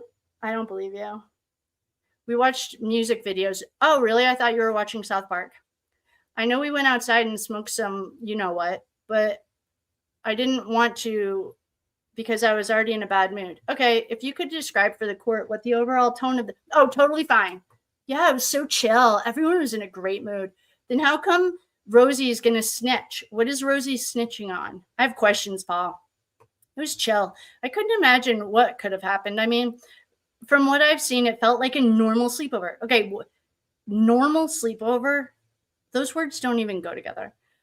I didn't notice anything weird. Oh, really? That's because you got put to bed by the mistress. Would you consider this get-together a party? Oh, no, not at all. Okay, you stated that you went to the backyard and you smoked a little dope. Is that correct? Yes. Did anyone else partake in any other rugs? No, not at my house, Mom. Did anyone else use or drink any alcohol? No, absolutely not, Mom. Nobody was doing anything there. How long would you say you were outside for? Oh, maybe about 10 to 15 minutes. It was so chill. A normal sleepover. Right. I went back in while they were still outside and I kind of watched TV. And I was getting really tired. And then Kenzie came in and checked on me and asked her. And I asked her if anyone would be mad if I went to sleep. And she said, no one would be mad. That's weird. You told us that Mackenzie was tired and she told you to go to bed with her or some weird thing. Okay, now this doesn't even match his police interview. I liked Paul, but I am just annoyed that they're all lying about this night. Do you know approximately what time that was at? Oh, it must have been past midnight. What did you do next? I just went to sleep. Right. Sure jam. Where's my sure jam button? I just don't buy it. I just don't believe this kid. And I think I don't believe him because I don't think he's being honest. Where's my sure Jan? Sure, Jan. Sure, Jan. Yeah, I went to sleep. Sure. I want to know what Rosie's lying about then. I have to find that clip. She's calling Rosie a snitch. But what's Rosie snitching on if this was just a normal night? Please hold. I'm finding state's evidence jailhouse calls. And I know she calls Rosie a snitch, but I want to know why.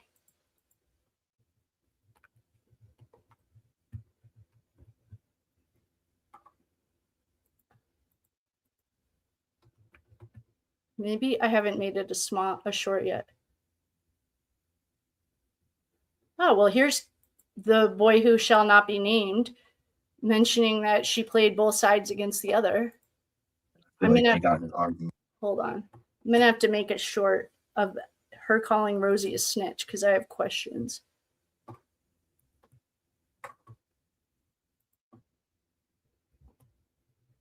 Okay, this is the boy who shall not be named. If you're in the comments, please do not mention his name. There's two people, or at least three we can't mention. Okay. Let's see what this kid in the red says. Hold on, I can't hear it.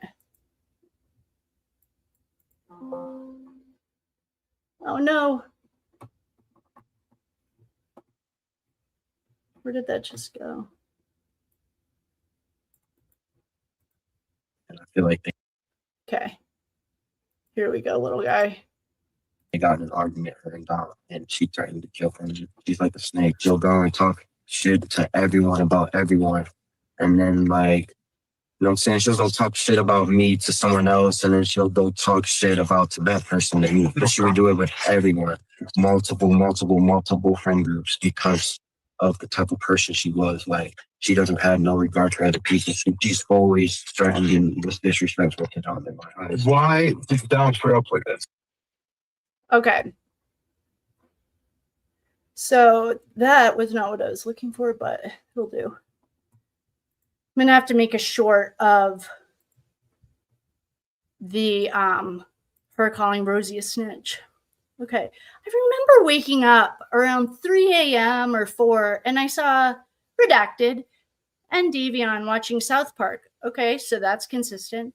And that's about it. I didn't really see anyone else. Oh, but I did see Kenzie asleep on my couch. You said they were watching South Park. What is South Park? Yeah. What is South Park?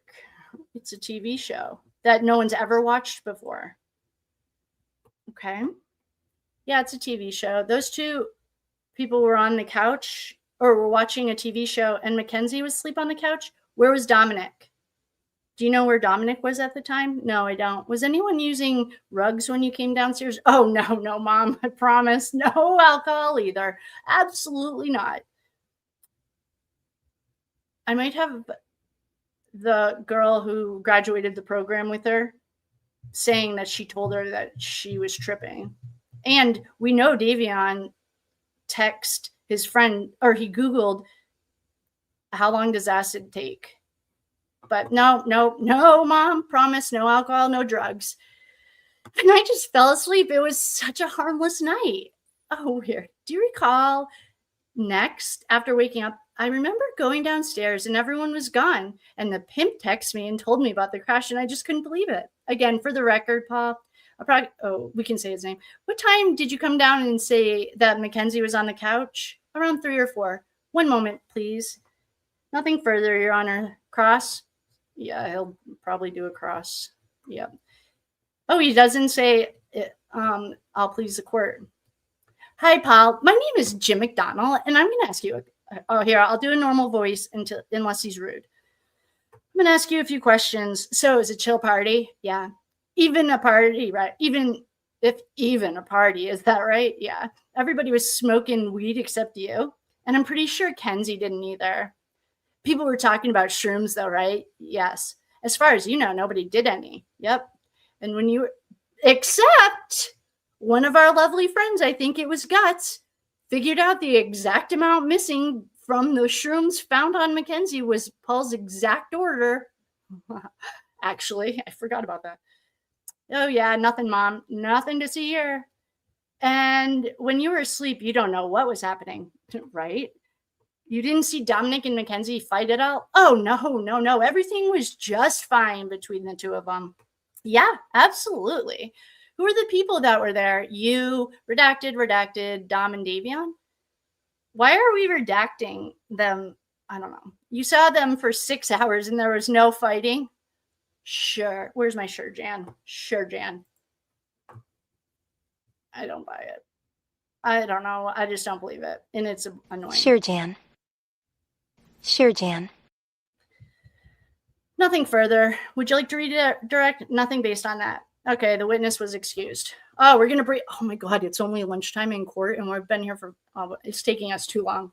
I need a break too. Can you tell me who we're starting with? We're starting with Redacted. And we took a break until 2. Okay, we're not going to take a break. Can you read, who are we introducing? Oh, okay. Okay, apparently we're redacting. Someone's getting sworn in. Redaction. Allison, the blonde one, does it. Okay, the direct examination. Okay. Redacted, redacted. How old are you? I'm 19. Where are you employed? This is redacted so far, but I'm sure we'll be able to figure it out in a second. Okay, wait. What do you do? I work at a pool and I work at Wendy's. Did you graduate from high school? Where'd you graduate from? Strongsville. Do you know someone by the name of Mackenzie? How do you know her? She's a classmate of mine in high school. Would you consider yourself friends with her? No, I have to say we're just classmates. Do you know anyone by the name of Dom? Yeah. How do you know him? Through mutual friend groups. Do you consider yourself friends with him? Not necessarily friends. I just knew him. Are you friends with Davion? Yeah. Oh, me and Davion were pretty good friends throughout high school. I'm going to take you back to the time frame of July 30th, 31st, the 30th and the 31st. Do you recall those dates? Yes. Why do you specifically remember those dates? Those were the dates of like the incident, the crash. Oh, where were you on July? Okay, this is with the other person who shall not be named, even in the comments. Please don't name them. If you know who it is, you know, and if you don't, you don't. But it's okay. We don't want to get flagged. I was in Colorado at the time on vacation. Who is on vacation? A group of friends and I. You said that you've been friends with Davion for some time. Is that correct? Yes. Were you connected to Davion in any other ways? Yeah, we were on Life 360. Can you explain to the court what Life 360 is? Yeah, and we're going to pull up what he submitted. The screenshot that the cop submitted with his, yes. Please hold. The captain would like you to fly comfortably. I just need to find the Life 360 thing. Well, we'll get there. Okay, it's mostly used by families to keep track of where everyone is. How many of your friends are in your friend group on Life 360?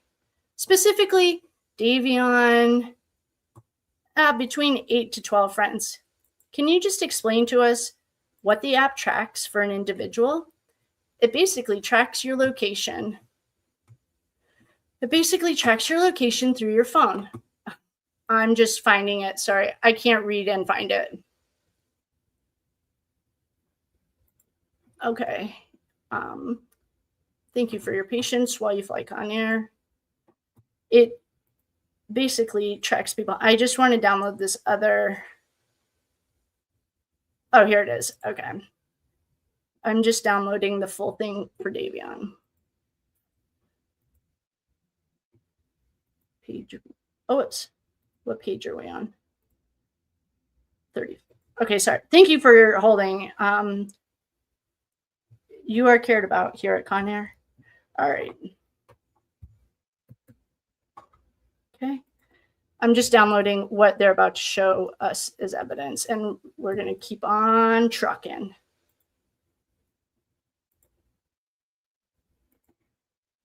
All right. By the time we get there, this should be done.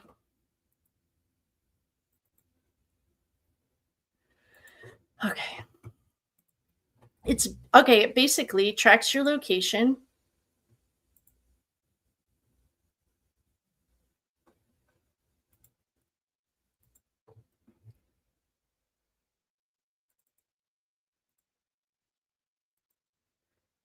Okay. There we go. Now we have it in case he brings it up. Okay. It basically tracks your location. If you know anything about the Karen Reed case, that was a mess, her Life 360, because it got all screwed up. And you have the ability to go back and look at an individual's past actions in Life 360. Yes, that's correct. Okay. Are you joking? That just downloaded Kenzie quitting Dunkin' Donuts instead of Life 360. All right, anyway. Do you recall if you were friends with Davion on Life 360? Yes, I was. You were also friends with him on Snapchat too, right? Yes, I was. I'm just going to download this whole thing because I don't know where we are. And that way we'll have it.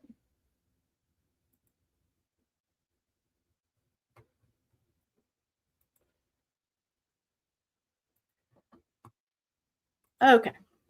Yes, I was also friends with him. You said you were friends with him on Snap. Is that correct? Yes. Can you briefly explain what a friendship on Snap looks like? Sure.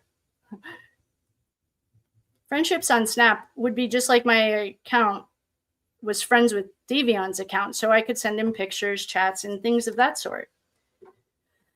Tyler, redacted.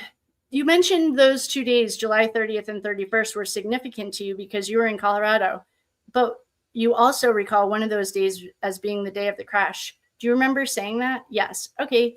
When did you first learn about Davion being involved in the fatal car crash? I woke up in the morning of July 31st, and it was the day we were supposed to leave.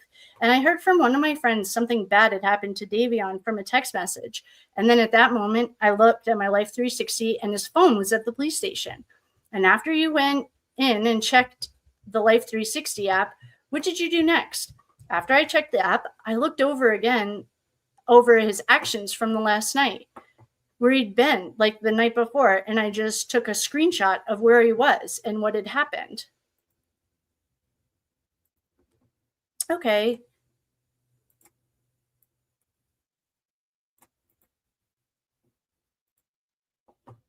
And okay, what had happened and whatnot. Okay, and this is a screenshot.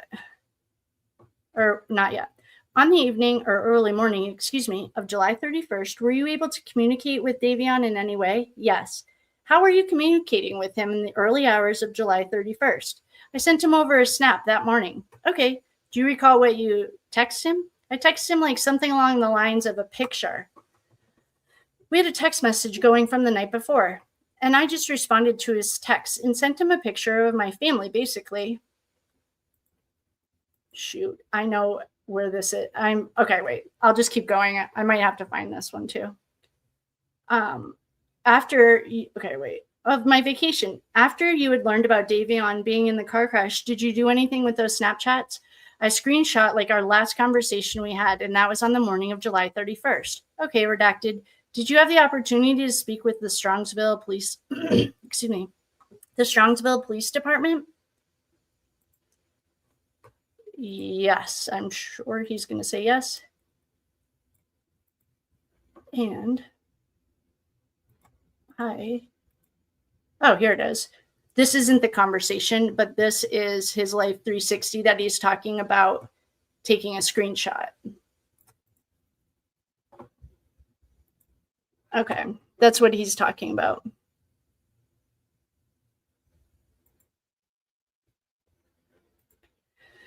Okay, did you provide the police department with any more information regarding Davion? Yes, I wrote a statement and I showed him all the Life 360 stuff and our Snapchat. Okay, let me ask you this. If I showed you a copy of the statement that you provided to the Strongsville police, would you be able to recognize it? May I approach? Yes. Redacted, I'm showing you what's marked as State's Exhibit 18. So are we. Okay.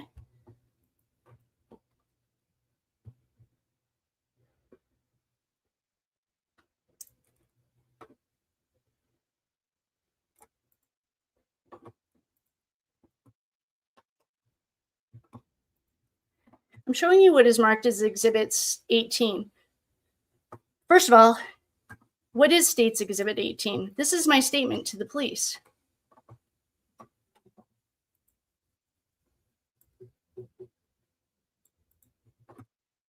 Is this what is depicted on the monoboard? Oh, okay. So they have it up on the screen. Is this the same thing that you're holding in your hand? Yes. Without reading the entire statement, how do you recognize this to be your statement?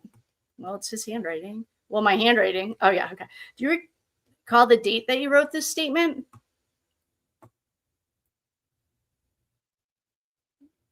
Oh. I think well, who knows? August 2nd of 2022. Yeah, that's this scribbled out part at the bottom. It's a date of birth, and he scribbled it out. But that's something the defense team would ask about. If I showed you a copy of the screenshots first from Life 360,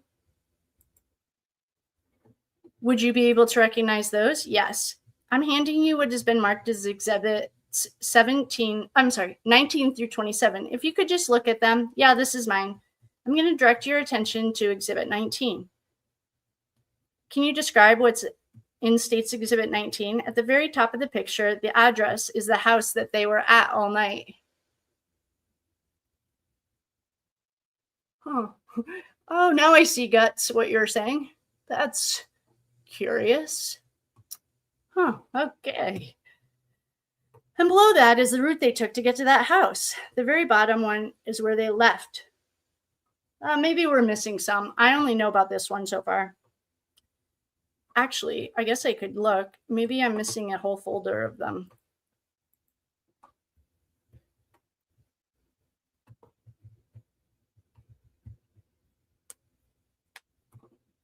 Okay, here's a search warrant for Davion's Snap. I wonder if they would be in the search warrant. Just please hold. The captain is looking for something to make your flight more comfortable. Okay. Oh, yes! You guys, sometimes your captain is amazing. All right. This is what the defense attorney in the bind over was saying Davion was showing to his friends. Okay, so no, this isn't. Hold on.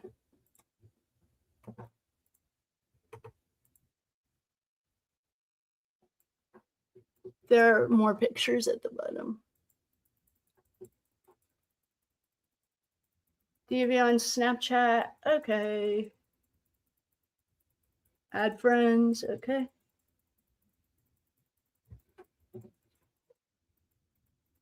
That's it for pictures. Darn. Okay. Well, that's the picture. They were trying to say he was climbing to the front seat to show them. At the very top of the picture, the address of the house. Yeah. We just read that. So I'm going to direct your attention at the top where it says near, except for on this FOIA document, 9392 Brushwood Lane at 11:39 to 5:30. Do you see that? Yes, I do.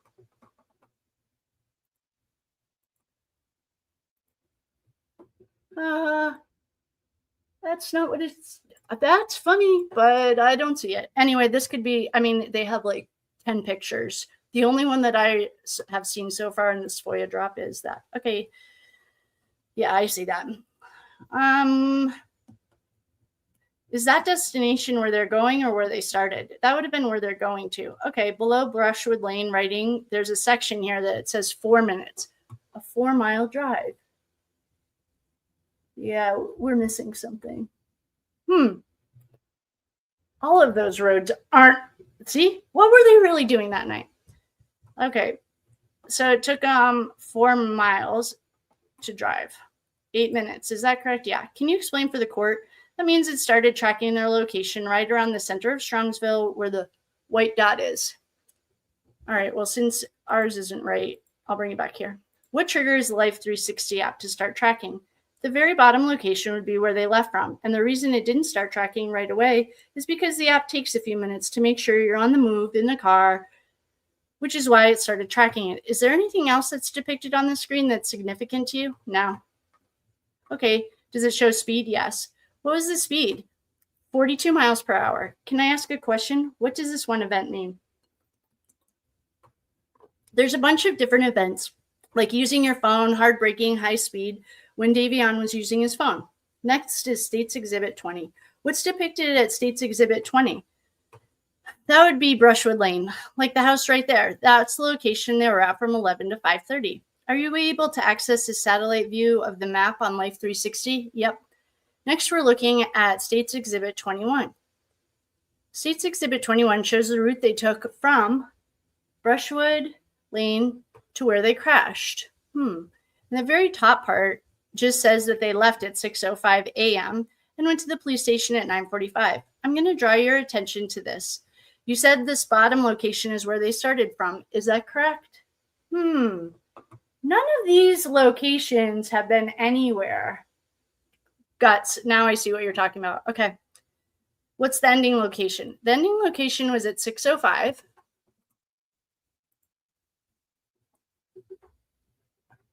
We don't have the ending location. Wait. What does this say? Here, this is what I'm looking at. And perhaps I'm missing some of the FOIA drops. But there's nothing about anything in 6:05. Oh, I'm sorry. The ending location was 6:05 a.m. to 9:43. When they stopped at the police station, they must have been tracking at 9:43. Is there a mile per hour listed on the screen? Yeah. How fast was it going? 90 miles per hour. Okay, that we do see.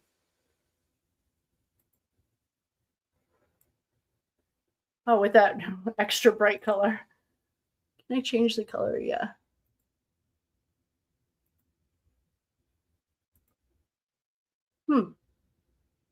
Okay. There's the 90. Based on your experience, when does the app start to track speed? It will start tracking the speed once it gets to your location. It will start tracking the speed as soon as it realizes you're moving in a car. So that's saying it's starting to track the speed once you move the white dot. Are you aware of how many times the speed retracts?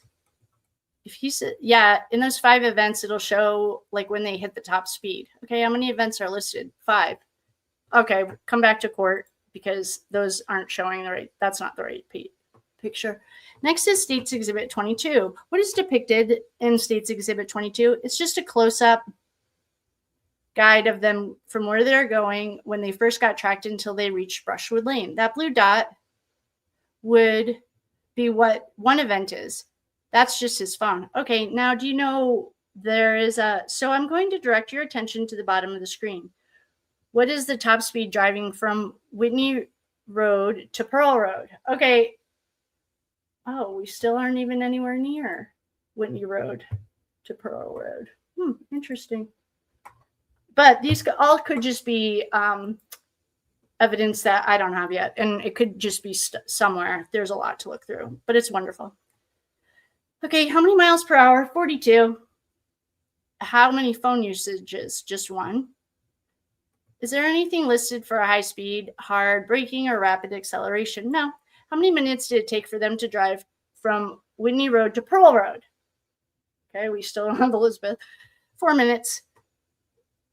Where are all these places? This is important. All right, I'll look at it later. If you could first, what is the location that we are starting at and what's the location they ended at? It says the location they started out was at 9149 Pearl Road.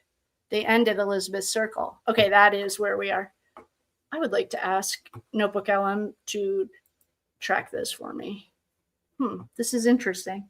Okay, so this is the one we are looking at. I'm pretty sure it's right on the other side of the building they ended up crashing into. If you can, describe how many miles they were driving. Okay.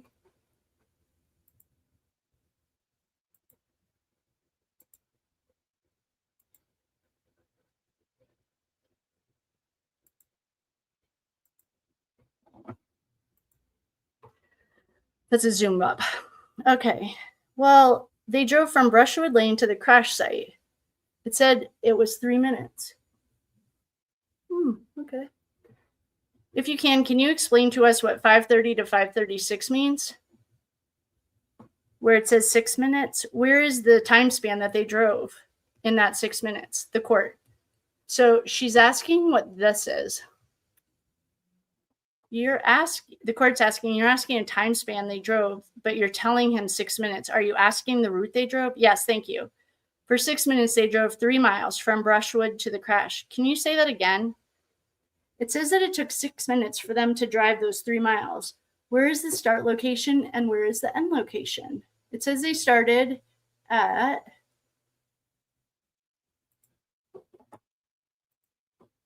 (9149). I'm sure somebody's already Googled this for us.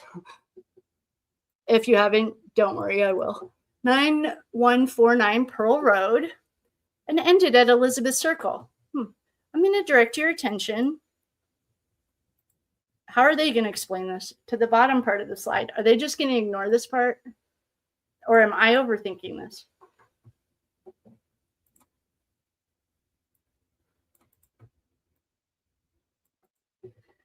Okay. I'm going to direct your attention to the bottom portion of the slide. If you could read across the board top the board, the top speed, the phone usage, and the high speed hard braking, and the rapid acceleration. Okay. The top speed was 90 miles per hour. There were 3 instances of phone usage, 1 high speed and 1 hard braking, and 0 rapid acceleration. What is depicted in Exhibit 24? This would be them driving on progress. That's when Davion used his phone. I don't think that we have it. We don't have that. Okay. We'll come back to court. The driving events. It says 90 miles per hour, top speed, 3 phone usages. Oh, yeah, we do have that. Okay.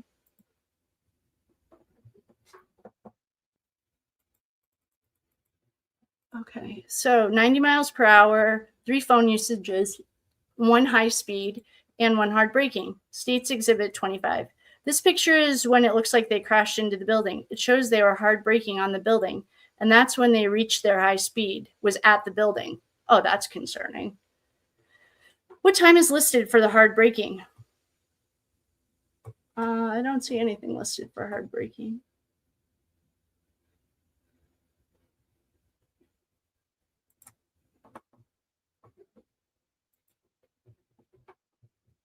The hard braking says it was at 5:35.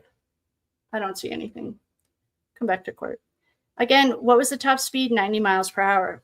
What's States Exhibit 26? This is like a close-up picture of the building where they crashed. It shows that the hard braking was right on the center of the building and past the street. How do you know that? How can you tell? You can just tell. At the intersection where it says Alameda, that's where the end of the street is. And the hard braking, hold on.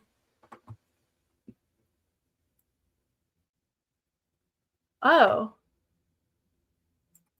Okay. If anyone else is getting that, this is what he's saying is it ends right at the building.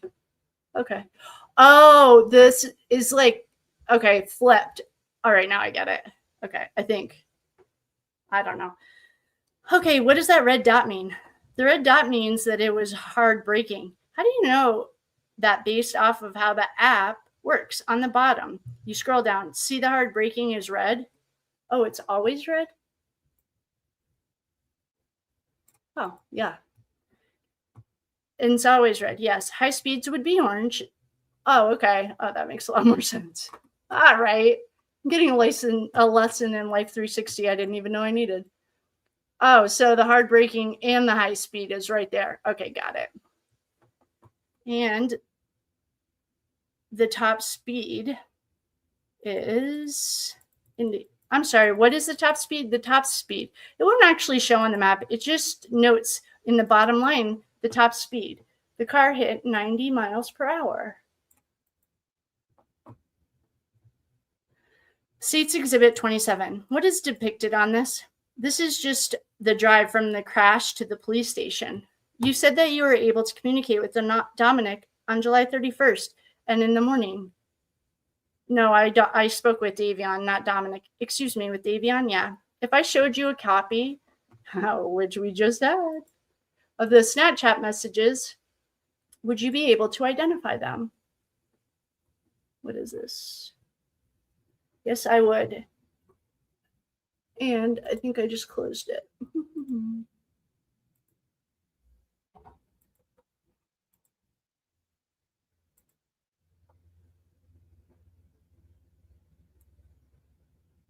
I think I just closed it. Sorry, guys. I'm just finding it. I just accidentally closed it.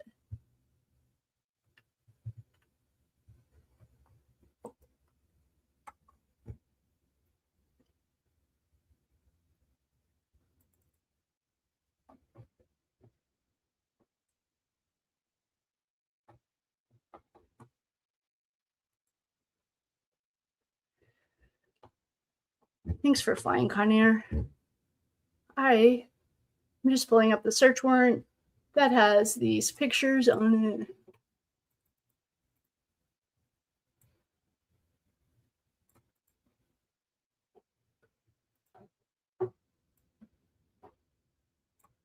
I actually found a picture of Davion in Mackenzie's car on the last day that the sun was out.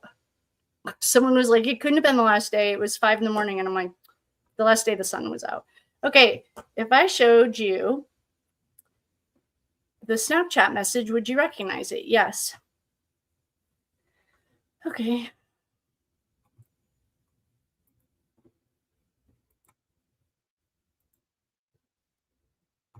All right. This is a close-up. All right, we did that. How can you tell? Okay, we read that.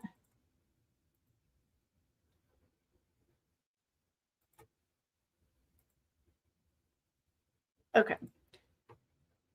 Good thing you guys are looking at that instead of this. I lost my page. Oops. Okay. For 6, all right, what did she say? Something about Davion, not Dominic. Would you recognize it? Yes. Okay. Then what?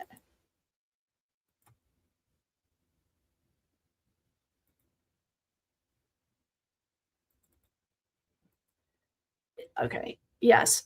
Where did she see this? All right. The bottom. Okay, we saw that. States Exhibit 23, Elizabeth. Okay, we saw that. Okay. States Exhibit 26. Okay, we saw that. Saw this.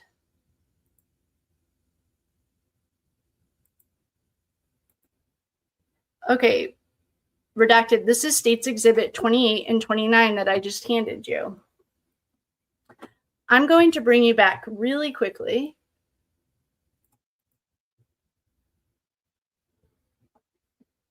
In States Exhibit 24, you identified that there was phone usage at approximately 5:35 on Progress Drive. Based off your communication with Dominic, Davion, that was the court, that was the judge. Davion. What do you believe, who do you believe this conversation to be with? With me. States Exhibit 28. Can you describe for us what States Exhibit 28 is? This is Davion in my conversation. That was like right before he crashed. Do you know this is, how do you know this is Davion? Because of his name. It was his account that I was messaging.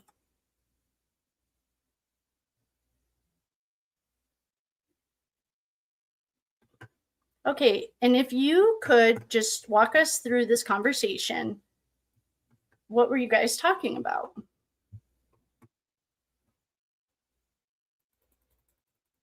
We had been talking like the day before because I was on vacation and whatnot. He told me he was objection, sustained. He told me objection without saying what Davion said to you. Could you just walk us through what the communication is on your screen? We were just texting back and forth like friends. There are 2 different colors on the screenshot. Do you see that? Yes. Who is that? The blue is Davion and the individual in the red is me. Can you read for the court what you messaged? I said, chilling in the mountains. You feel me? You feel me? I think that means feel. Okay. You feel me? Bruh, hold up. This S is so effing hard. And I sent him a picture. Without saying what he said, did he respond? Yes. I'm going to direct your attention when you sent that message. Can you see what time is sent on the screen here? Yes. Your message that you sent, it says 12:12. Okay. Because it's an off. Oh, because I was in Colorado and Cleveland time is off an hour. Oh, 2 hours. It's up. The timing, it says 12:12 because it's off way earlier since I was in Colorado and Cleveland time. Oh, Cleveland and I are on the same time. Okay, that makes sense. In Cleveland, it would have been 4:12. Okay, Tyler, you were able to provide another screenshot to the police department. That's Exhibit 29.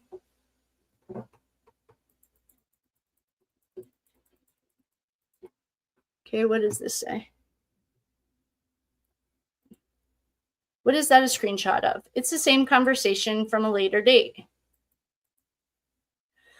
Can you first explain for us why you have 2 separate screenshots? The only reason there are 2 separate screenshots is because at the time when I was going to the police to show to them, the first message he sent, I was scared of me getting in trouble because he said he was tripping. Can you explain to us why there are two different in States Exhibit 28, the top of the photograph that you identified with Davion? Do you recall that? Yes. In States Exhibit 29, it says Davion Flanagan. Do you see that? I don't, but maybe you guys can. The message, if you see here, starts at 412. Can you say that? Yes. Can you explain why the first one says 212 and the second shot that you said says 412? I was on vacation, so the time zones don't match up. It was a 2-hour difference from Colorado time. Between those two screenshots that you provided to the police, did you manipulate them in any way? No, not in any way. In any bad way. After 24 hours on Snapchat, it automatically deletes themselves, which is why some things were not in there. Did you delete anything from either of those conversations? No. Did you manipulate the timing on either of these screenshots? No. In both of these screenshots that you provided to the police department, is it fair and accurate depiction of what your conversations were with Davion at this time? Is that correct? Yes. Nothing further, Your Honor. Cross? My name is Jim McDonald, and I'm going to, cross-examination of redacted. My name is Jim McDonald, and I'm going to ask you a series of questions, okay? Okay. If you don't understand the question, ask me to repeat it or to rephrase it. Did you manipulate something and not tell the police the truth? No. Did you delete some words or something? No. I thought I heard you say that. You weren't trying to hide anything? I can clear it up if you'd like me to. Well, what do you need to clear up? This kid is snappy. He goes, it speaks for itself. The message got erased. That's how Snapchat works. It wasn't you. No. And you're not an expert on Life 360, are you? No, I'm not an expert. You don't work for them or really know how it goes. No. Isn't that right? No, not really. Okay, but you're sure about these texts going back and forth? Yes. Yeah. Is it okay if I take all these exhibits from you for a moment? I'm going to hand you Exhibit 26. What is Exhibit 26? This one, that's the post close-up picture of the building they ended up crashing into. That building is on Alameda. That is the building that's down lower. Yeah. Yes, that's the one that's the one they went down that way. That's the one that's at the end of the street that they were coming down. Is this the building they crashed into? Yes. Exhibit 24. That shows phone usage of Davion's phone. Yes. Now, we can assume it was Davion, but you don't really know who was on the other end, right? What do you mean? Who actually had his phone? Yeah, I guess not. Are you making a guess? Yes. And this shows the phone usage started at 5:35, I think 0.7, right? Before the accident. Yeah. Do you know what would have triggered or started the phone usage? Well, I'm not 100% sure, but I believe that's when the phone screen comes on. When it came on? Yeah, the phone screen is turned on and unlocked. Does it ping and say there's like a photo there? Like, you mean like he took a photo? No, like you're sending him this photo. You sent him earlier. Oh my God, this guy doesn't get it. It says here at 5:35, they were using the phone. Yeah. Does that mean he's using the phone as it relates to the photograph of the mountains? Oh, no. There's like absolutely zero way that picture is with it. Oh, that was good. They needed that in the bind over. But it would make sense. That's what they were responding to because that was the next text, right? Yeah. We don't know if it was Davion or not who had his phone. I guess. But it was a pretty good picture, right? Yeah. What did you say about the picture? You said it was effing hard or something? Yeah. Meaning this is really awesome and cool. Yeah. Sure, Jan.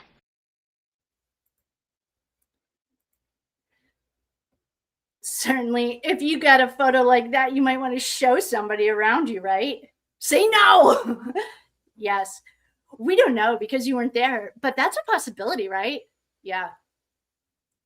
Then I'm going to show you States Exhibit 23. You've seen this one before, right?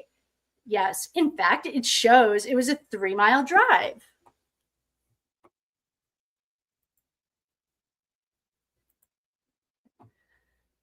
Yep. That's an approximation, right? It could have been 4. It could have been, say, it's just not precise. It's not saying like 3.24 miles, right? Right. It's saying it took them 6 minutes. It shows the phone was used 3 separate times. What does that mean? It just means he was, you're asking me? Yeah, I'm asking you right now. Objection! Beyond the scope. He doesn't know. Oh, darn. Where's our objection? Come on, Camille. Honor, hearsay. This is outside the scope of cross-examinations. Objection, lack of foundation. Objection, Your Honor, hearsay.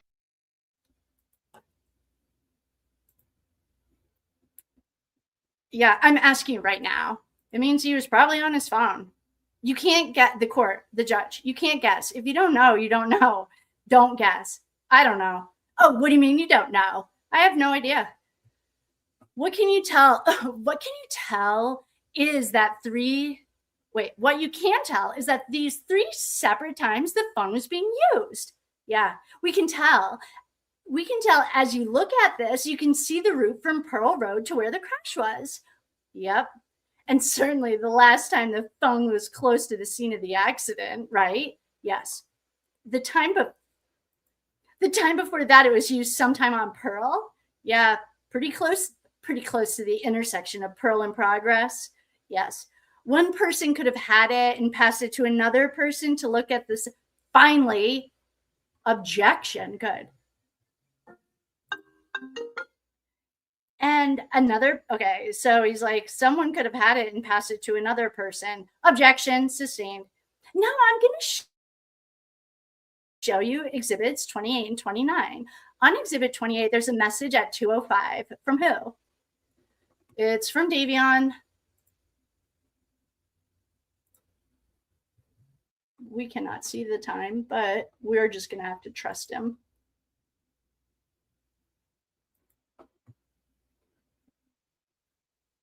And okay, finally. Oh, I'm so proud. Now they're objecting. Okay, it's from Davion. And what does it say? Objection. Oh, thank God. It says you can't. Objection. You can't answer. The court said, if I say sustained, then you can't answer. If I say overruled, then you can.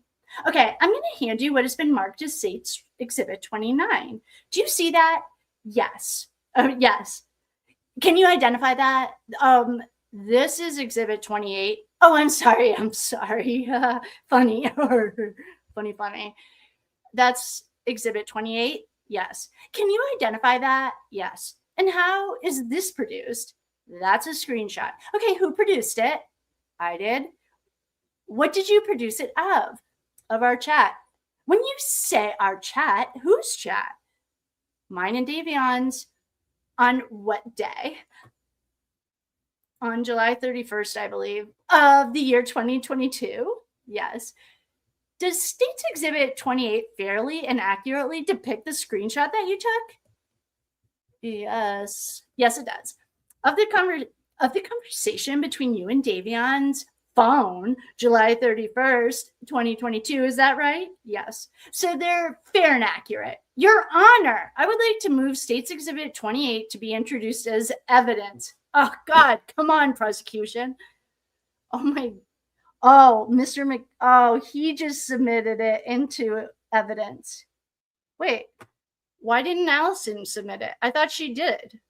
Oh, well, Mr. McDonald just moved this into evidence for us. Well, thanks, Mr. McDonald. I'm assuming there's he's going to play up the passing this text around.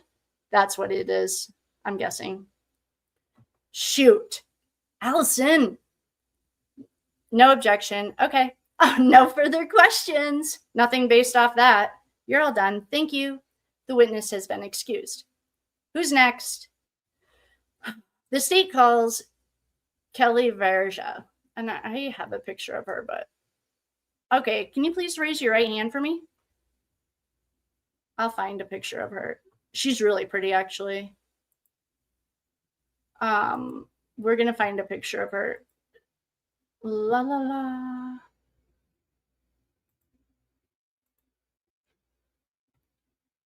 All right. Please hold while your captain gets your snacks. We don't eat on here. You guys, you had to bring your own, but you don't have anything to put it in? Just kidding. Okay, we are looking. This is just loading a picture of Kelly, I think. So she's going to get sworn in. We're going to talk about how, I mean, she's in high school. She probably works at this ice cream shop. She's 19. Oh, no way. No way. Can you guys see this? Yeah. She lives in Parma. Those Parma bitches. Oh my gosh, Mackenzie always in her text messages. Okay, welcome. If you are just arriving, welcome to the party. If you've been here, then you know what I'm about to say. We are on the second day of the court trial.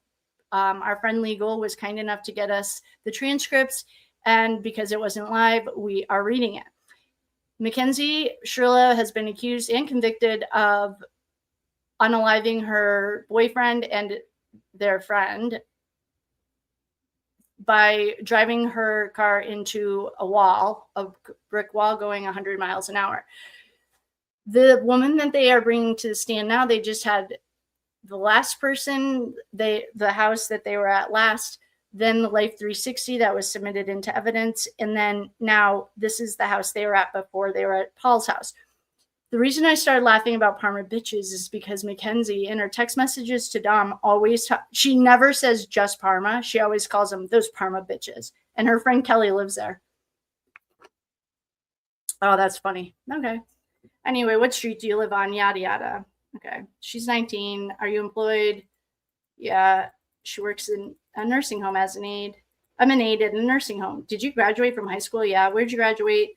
Blah, blah, blah. Do you know someone named Mackenzie? Yes. How do you know Mackenzie? Through a mutual friend. How long have you known her? Since 2020. And would you consider yourself friends? Yeah. Yes. Okay. I'm going to ask you to take you back to July 30th and 31st. Strike that. July 30th, 2022. Do you recall that day specifically? Yeah. Why do you recall it? It was my graduation party. And where was your graduation party held? At my house. At any point in time, did you see Mackenzie at your graduation party? Yeah. Yes. Approximately what time would you say that Mackenzie showed up? Around 10:15 or 10:30. Did she show up alone? No. Who was she with? Dominic and Davion. All right. Actually, maybe that's where this short comes from. I am going to show you this short I found yesterday in the FOIA drop. I mean, if I said, like, I bet you, I don't even know how many thousands of videos there are, but somehow we found this, or I saw this yesterday. Oh, because some of them have UCT time. Okay, wait. Here it is. This had a timestamp of July 30th, the day, technically before this is the last time the sun was out. And it looks to me, I mean, tell me what you guys can see, but it looks to me like Mackenzie's driving. No seatbelt, please note. There's absolutely no seatbelt here. And it looks to me like she's driving without a seatbelt on and smoking hashish. And the date, this was UTC timestamped for, I actually forgot to check the time. I just checked the date. Wait, this is July 30th, not the 31st. Oh, this is my bad. Right? I can find the timestamp. Anyway, so technically they passed away on a Sunday, and this is that Saturday. So technically this is the 30th, not the 31st. Oh, I should probably change that. I'm guessing. I'm just talking this out right now. Because the 31st, it was the middle of the night, so they wouldn't have been, the sun wasn't out. Oh, this does look like it's like the sun's beginning to set. Okay, well, this is something that we found from that day. In the class, it's just like annoying.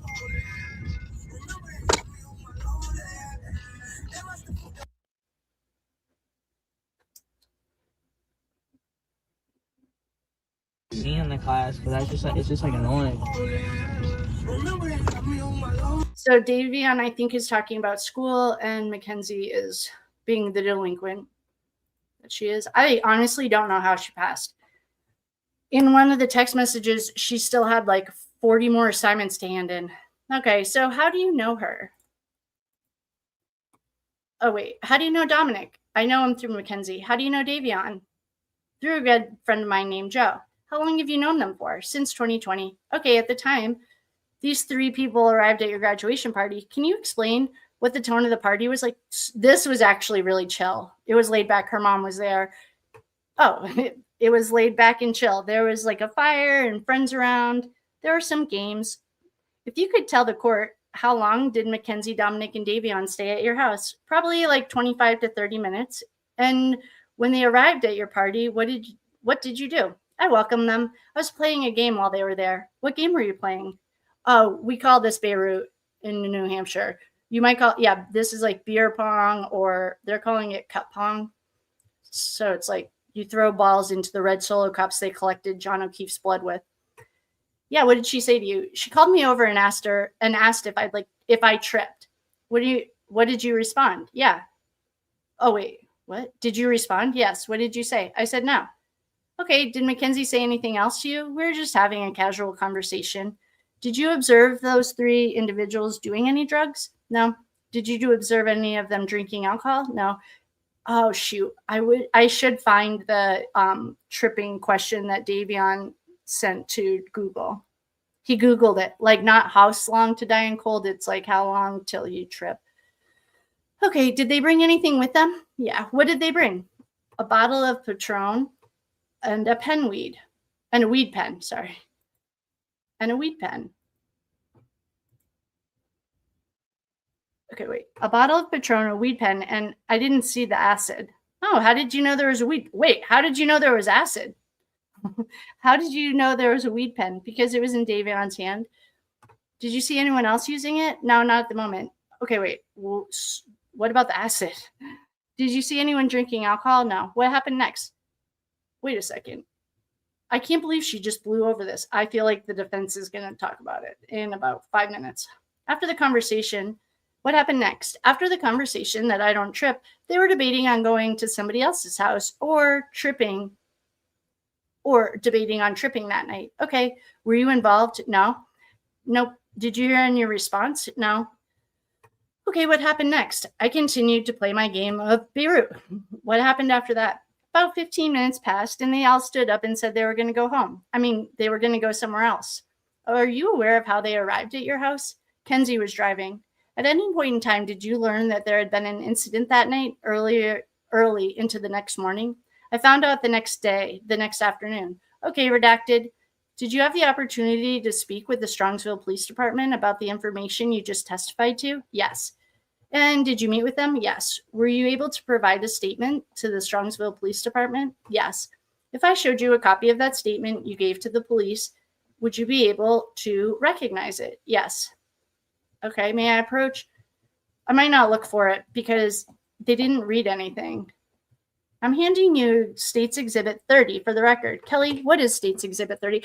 Objection, Judge. I'm going to object to them publicize. Oh, now I want to find out. Please hold. Now that we have an objection,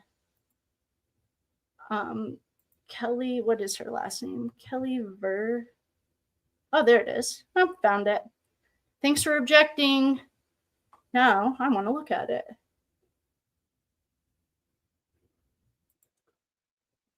Okay. I'm objecting. I'm going to object to them publicizing this statement. I don't think this statement comes into evidence. Why are you publishing this statement? To identify and corroborate the fact that she spoke with the police department and gave a written statement. Okay, fine. I'll stipulate to all of that. One moment, please. Nothing further. Oh, after all that. Cross? Nothing. Thank you. You may step down. Who's next, Mr. Troop? Ooh, the state calls Angelo. Hello, please raise your right hand. Shoot, this Angelo, I'm going to come over. This Angelo recording is really good. Hi, everyone. Okay, we've been live for 6 hours. Do we want to keep going? Stop. Hi, friends. Hi, everyone. Oh, Jamie! Kate, you are amazing. Just in case we haven't reminded. Thank you so much. Oh, I'm so excited. What is tomorrow? I never went to, oh, I can still go to the store. I have a couple more hours. Thanks, Boo. What should I buy? I'm going to buy some more caffeine. Okay. I have questions for our friends. Thank you, Jamie. Thank you. Thank you. Thanks, Cowboy. You'll always be that guy in Wyoming. No, not probably forever. Thanks, Kendi. Thanks, Cindy. Okay, my loves, I have questions. Do we want to, this is actually, Angelo's interview is also very powerful. Do we want, oh, it's my call. Okay, it's up to you. I need a break. I have to run to the bathroom. Please hold. Actually, if anyone has like a burning desire to do it, it is really impactful. And the reason I like listening to them, but let's see how much of our day, completely your call. Okay, thanks, team. Thank you, guys. I appreciate you all being so flexible. We have, okay, wait, we're on page 225. I just want to see how much more of this day we have, because if we have a long time left,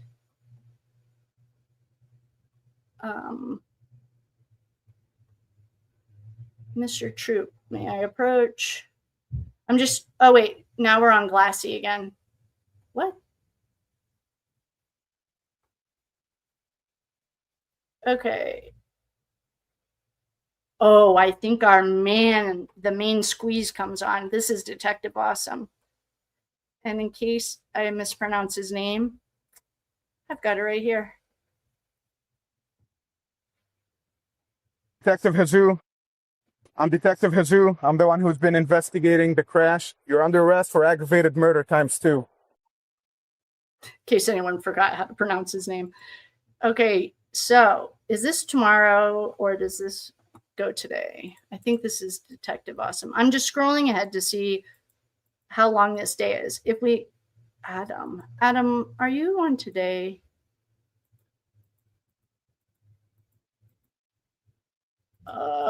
Please hold while your captain is trying to figure out how much longer we have. Is this all redacted? Well, this would be actually pleasantly. I don't know. Oh, there we go. Okay. The state calls Kelly. Oh, we've read this. Okay. Thanks, Kelly.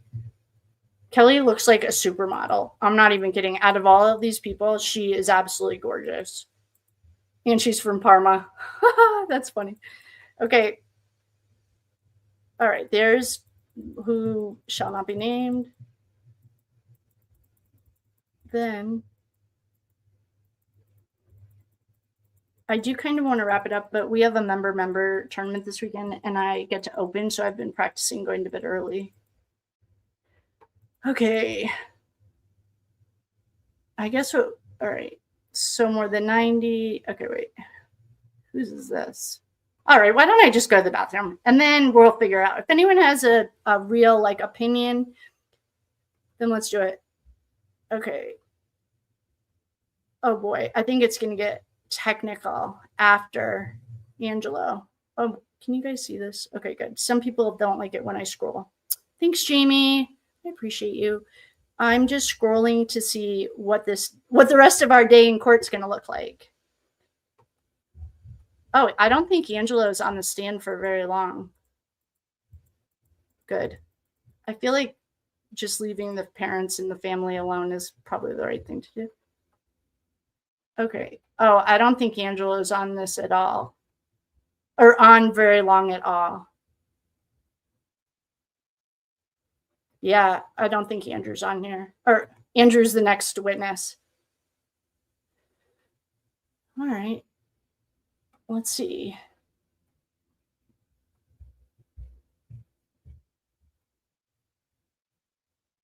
Oh, yeah. Okay, I don't think Angela's on here very long.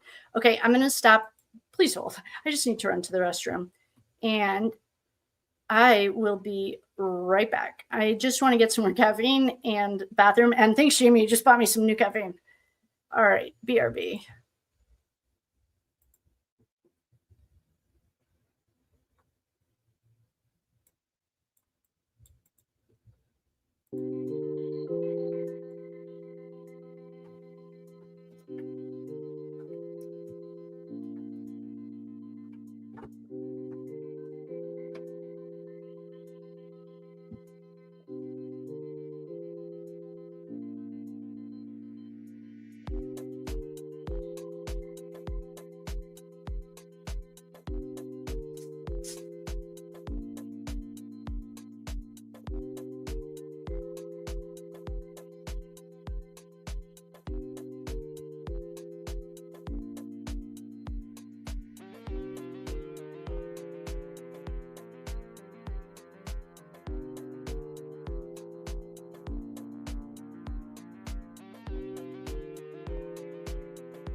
Okay.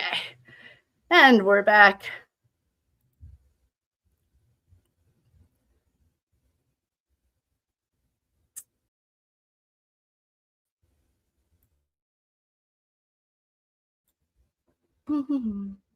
Maybe not.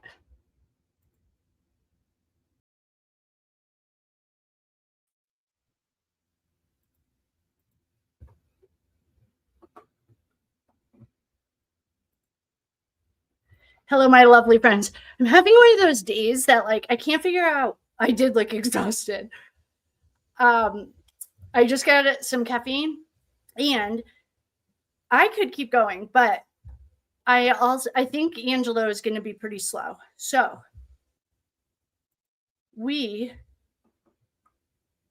okay, where are we? Oh, if you're confused about it, Shirilla the Killer. All right, let's end at Angela. Let's end here because then we can we could probably go later, but YouTube also says on the long ones, I don't know. I don't really have an opinion yet. I have to talk to them, but okay, so this is Shirilla the Killer. She has been on this case for like 2 years. And she can decode it all for us. Here's, oh, I can't see it. Okay. All right, so here is Shirilla the Killer. She decodes all of her stuff. Oh, here it is. Yeah. Okay, hold on. I'll get smaller. Oh, thank you again. You guys are the best. Thanks, Jamie.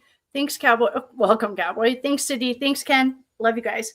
Okay, we are going to watch what this means in this one specific video. Oh,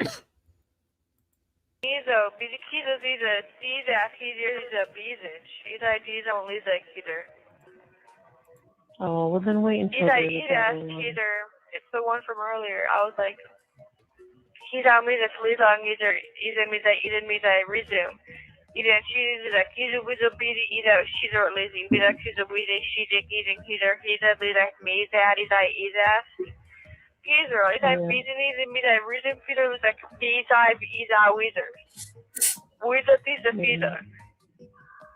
So don't piss me the fuck off, like. Yeah. What the fuck? Yeah, I know. Sorry. Can you get a job? No, because I have the charges that I have, so they don't let people with charges like me get jobs. That's what I'm told. I haven't asked the staff yet, though.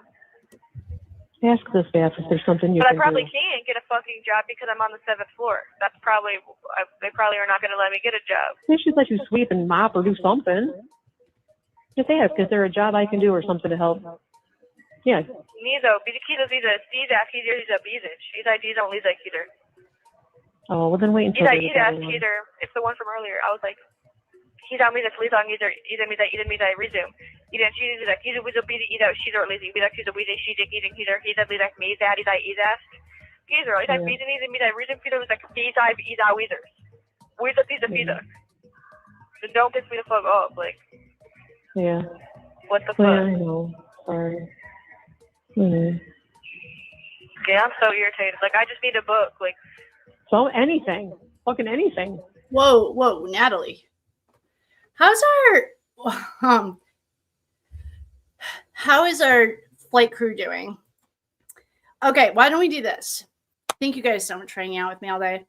Did that help seeing? It's Shirilla the Killer. And you can find her. Oh, thank you so much, Honeybee. Oh, thank you. Actually, I'm going to make a note. Why don't we call it? We are at 6 and YouTube does not love that. But what we can do is, these are my action items. I have a member and I have to open the store, the pro shop on Saturday and Sunday, and I don't even know what time we open. Your guess? So I will find out. But I have a big 3 days for work coming up. And then I'll be back. But what I want to do in the meantime, Honeybee, I'm going to fix that booking thing. And I am going to hopefully launch the crew, our Con Air and our Con Air stuff. And then do you guys want to watch the rest of it? I think that's all that she decoded, though. Even though I did like reading what she says. I'm just going to check.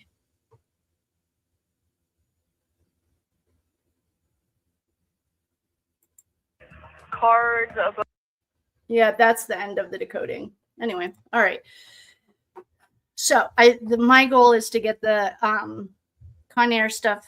I can't explain. I just feel like this is the time I'm open to receiving. So I'll definitely schedule it. Oh, yes. Thank you. I'm so glad you mentioned it. I'm patiently waiting to hear she tried the right one. Tried the right book. All right, my loves. I think we're going to call it. Then I can run down to the store. You know, I don't live where they deliver. And we will, Honeybee, hopefully tonight it'll be open. Because, you know, I should have noticed that. Sometimes I am like so clueless.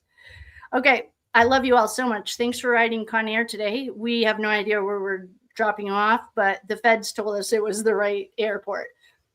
Today we rode smoothly. In recap, we discussed what to do when you get a new tarot deck, how to set sacred space. We jumped into court. We listened to Christine Russo. We got through the lunchtime of the second day of court.